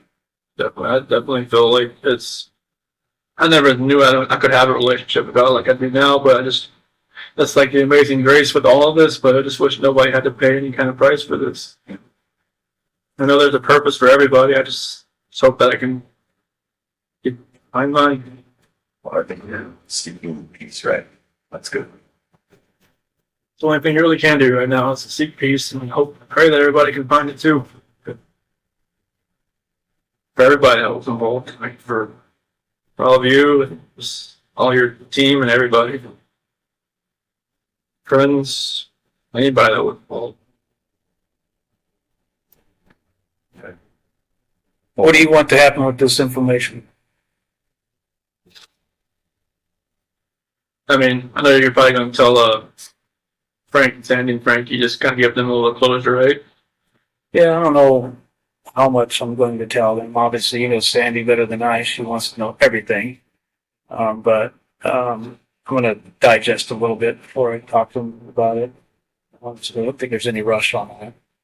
And, but other than that, I have no intention of talking to anybody outside of law enforcement. But, what would you like to see happen with it? I mean, I'd like to tell my parents, or, you know, when they get here, instead of like finding out anywhere else. Yep.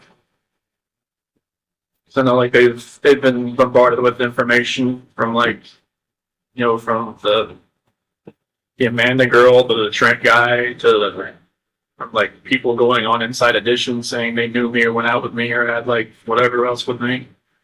And then it's like I don't want them to think that it's like other like false information going out there because like people are getting hold of information like where did they get this information from type deal. You know? Would you like to see those people charged?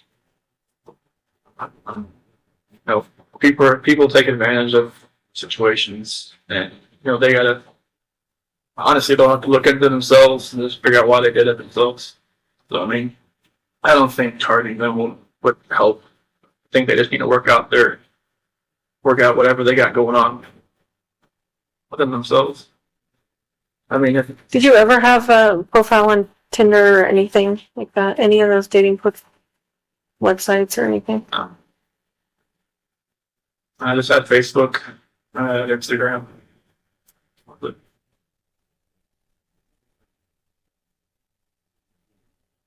I didn't even know what the WhatsApp thing was called. That's when I was like, John, You never heard of that? no, I was just like, I don't even know what that is, man. This guy's fishing for something. Well, sorry you had to waste your time and go out there and talk to him. It was a big time waster. It was a big waste of time. Yeah. But you would not want to be listed as a victim in that case, as far as him being charged with like false reporting.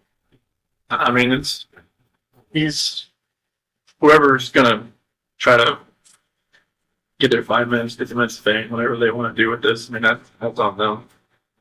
I mean, if he's willing to do that, then he needs to figure out what's going on with himself before, like, you know, I don't think charging him with something's gonna fix that. So it'd just be a waste of time, I think.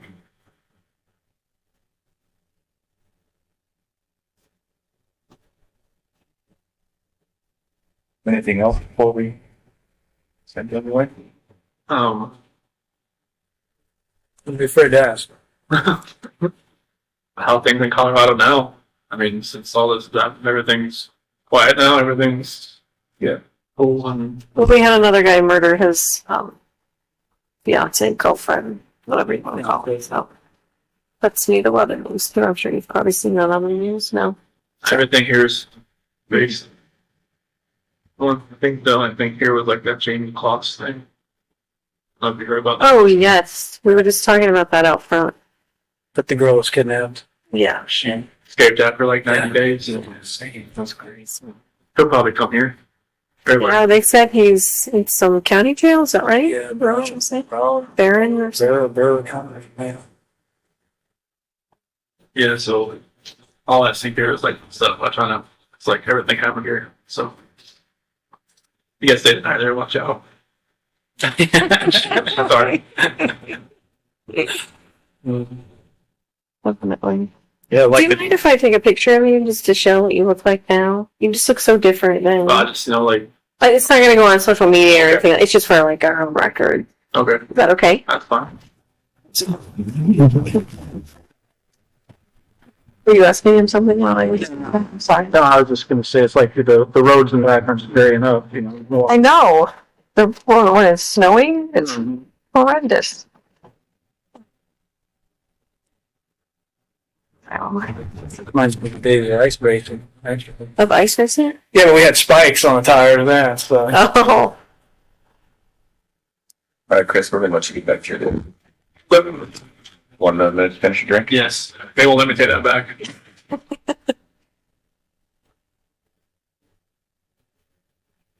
Yeah, I had to shave. They recommended I change my appearance at the RDC. So Why is that? Just so people didn't recognize you?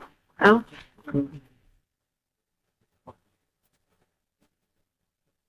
yeah, I just shaved it all off, and that razor, like I said, the razor they have here, it's a single blade. So like I'm like, Safety razor, right? oh, it's more than said. That's like it's more safety than actually a razor. That's why it doesn't shave. Like a sharp rock or Just imagine shaving the same spot for like 5 minutes, and then finally something starts yeah, going. it starts. It's like I gotta warm it up or something. I don't know. You'd probably be better just plucking them out. Oh, with your fingers or something. I'll be more, everything here is for safety. So like, yeah, I think like once I get with the GP, I can have something like that. Oh, that makes sense. But most of the guys in my unit can't have razors, so. Well, that makes you feel better, probably. Well, they They're don't have to not- watch me. Other guys, they stand next to them while they shave. That would be kind of weird. Oh, So do they have any other jobs, like if like fleet? Would you be able to go work fleet maintenance or anything like that? Or I is got that, clapped down to like a minimum uh, or like a low medium. They have guys that like run across the street to like a records building. I work over there. I don't know, like they said it takes a while to get class down from like maximum to medium. Yeah. So I'm not sure like if they've here. I don't know if they'd ever take me to Colorado or know what their back would be. right? I'm not sure if that happens or not. Yeah. That's all pretty secretive, and then right up to the minute they do it. mm-hmm. Definitely. You guys gonna do exploring around here? I just think so. Everything's covered in snow. It's freezing. There were such winds when we walked out. Maybe go run a snowmobile or two. Gotcha. He said his baseball season was not, so go Yeah. Brewers play or something. Well, NASCAR is back in full swing. I saw the last two laps last night when we came out. Oh, did you? I went to over like 200 NASCAR races here on up. So Yeah. I went to one Daytona 500. It was one that Mark Martin almost won. I was hoping he would, but he got passed by Kevin Harley coming out of turn 4. I was just, Yeah. Yeah. it was a wreck fest, I heard. So Yeah. Sorry, I didn't get to watch it either. But you went to NASCAR school, didn't you? Mhm. Yeah. Oh. That was fun. it was a blast. Yeah. It was like my childhood, just reliving it all over again. Right. Seeing race cars on dynos and doing fabrication, welding, all that kind of stuff. It was really cool. Not sure if that school's still over there anymore or not, but I guess it's still is.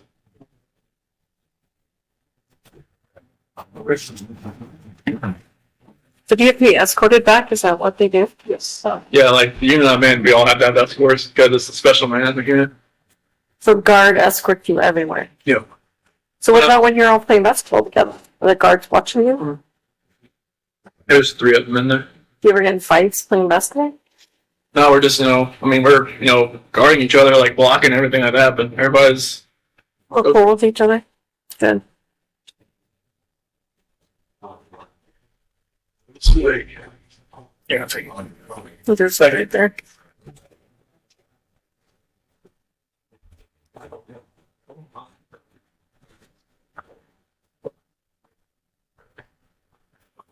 You guys fly back tonight, or?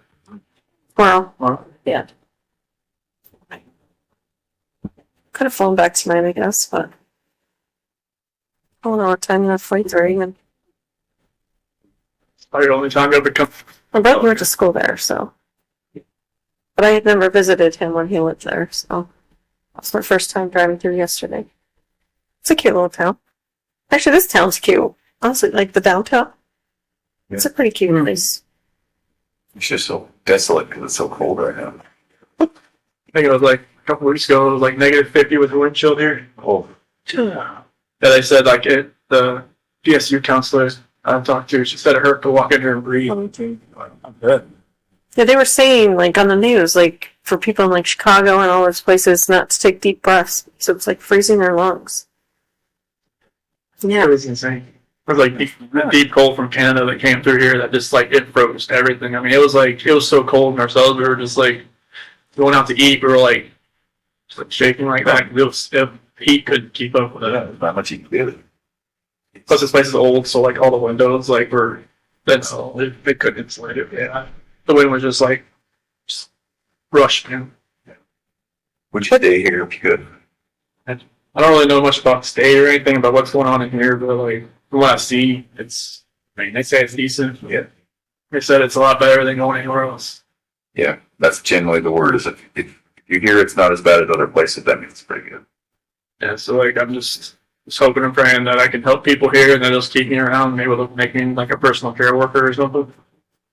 Help other inmates, mentor them. I guess they have a couple guys that are serving a life sentence that have turned into personal care workers or counselors. But help other guys when they come in. Maybe I can do that. They don't have like the normal programs you would have, but you know, it's not for me. Mm-hmm. Like some guys like they want to get like extra degrees and stuff like that. They don't have that here. You have to go to one of the other places. Mm. So if you just said, I want to, do some more education stuff, would you get moved to another place, or is it totally up to them whether you can? It's totally up to them. Because like I'm not sure how that gets paid for. Right. So like I'll just whatever they want me to do, that's what I'm gonna do. If they want me back to Colorado, I'll be like, why? Why do I have to go back to Colorado? Oh, if they told you that, you would question that? Well, like after a while, if I was here for a long time and then say, okay, since you leveled down, we'll move you back. I'm like what? But know how that will go. Are you scared to level down though? No, I mean it'd take years for that to happen, but like I don't know how it would be like in Colorado and a DOC there. A PSU counselor, she worked DOC in Colorado and California. She said Colorado looks like California now. Really? Says she's had bad beginning violence, everything. I could see that. Yeah, I can feel it changing. Yeah, I think people up this part of the country are just different overall. Really, it's we kind of talked about that earlier. Colorado's not what it used to be. People here it's going to be nice. Think about transplants probably moving into Colorado from other states. Yeah. Probably affecting that. Because no, Dave Colon, he said they're moving to Florida just to get away from Colorado because it's they changed. It's just so expensive. Everything's there. Mm-hmm. Houses just keep going up and up for any kind of like a half an acre of land you're just going to pay the same amount of money. Here, I think it's a lot cheaper, but the pay is it's much lower, I think, too. Mm-hmm. Yeah, I was doing a little reading on the area, and the median house price appears like $116,000, and you can't even buy a mailbox in Colorado for that. No. No. P.O. box right there. So, What a P.O. box in Colorado? $100,000. I think I was reading like Pittsburgh, kind of like the same way. It's like it's crazy to think about how much it varies from like state to state, city to city. Pittsburgh expensive? No, like Inexpensive? yeah, it's like Oh, yeah. 150,000 per house. And like deal, I'm like geez. But deal with the weather and deal with all that kind of stuff Yeah. too. Yeah. Yeah, there's a reason for that, right? Like here, I guess you got like April to September. That's your only good months here. The rest of the time you're in your house. Yeah, I don't think I could handle that. Unless you have snowmobiles. I wouldn't even like that. Can't do that. I'm starting using a snowmobile for necessity. That'd be problem. To get to the store. Then you got to put a license plate on the seat. Yeah, that's a problem. Kind of walk around Titletown all the time.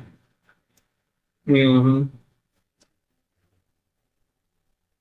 Are they coming or? Yeah, they just literally walked away with another person. Oh, they did. You gotta get to the end of the wherever and come back. Mm. This place is huge. It's a long hallway. So how far is your pod or wherever you're staying from here? All the way down that side. All the other way?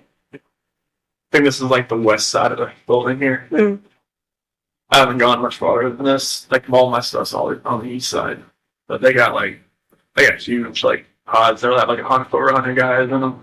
So, but they move like 40 or 50 people out each day. You have a cellmate, right? Somebody said? Oh, you don't have a cellmate?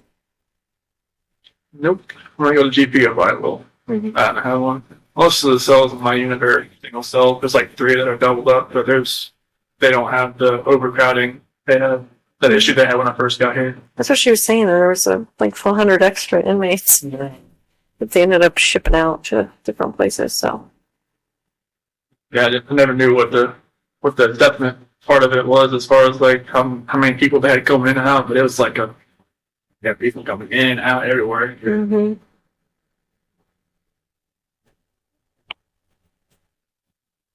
So is it like a general supervision type thing like Will County is? You have like a big room with the pods on the top, or how is that?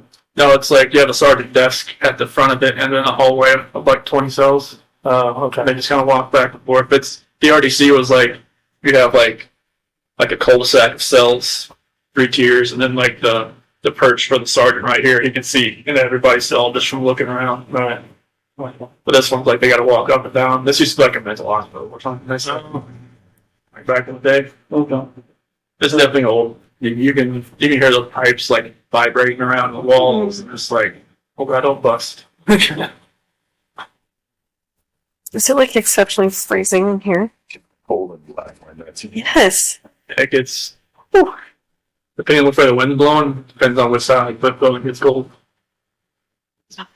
It gets cold. Very chilly.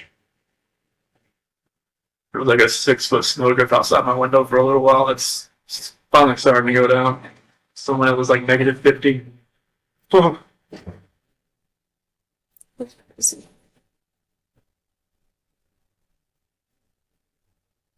Yeah, it's a little too cold for me. I mean, we're the ones that chose to come in February, but she's ready for you now. Although she is. Well, it's good to see you guys. See you soon. Take care of yourself, okay? Thank you. Thank you. Thank you.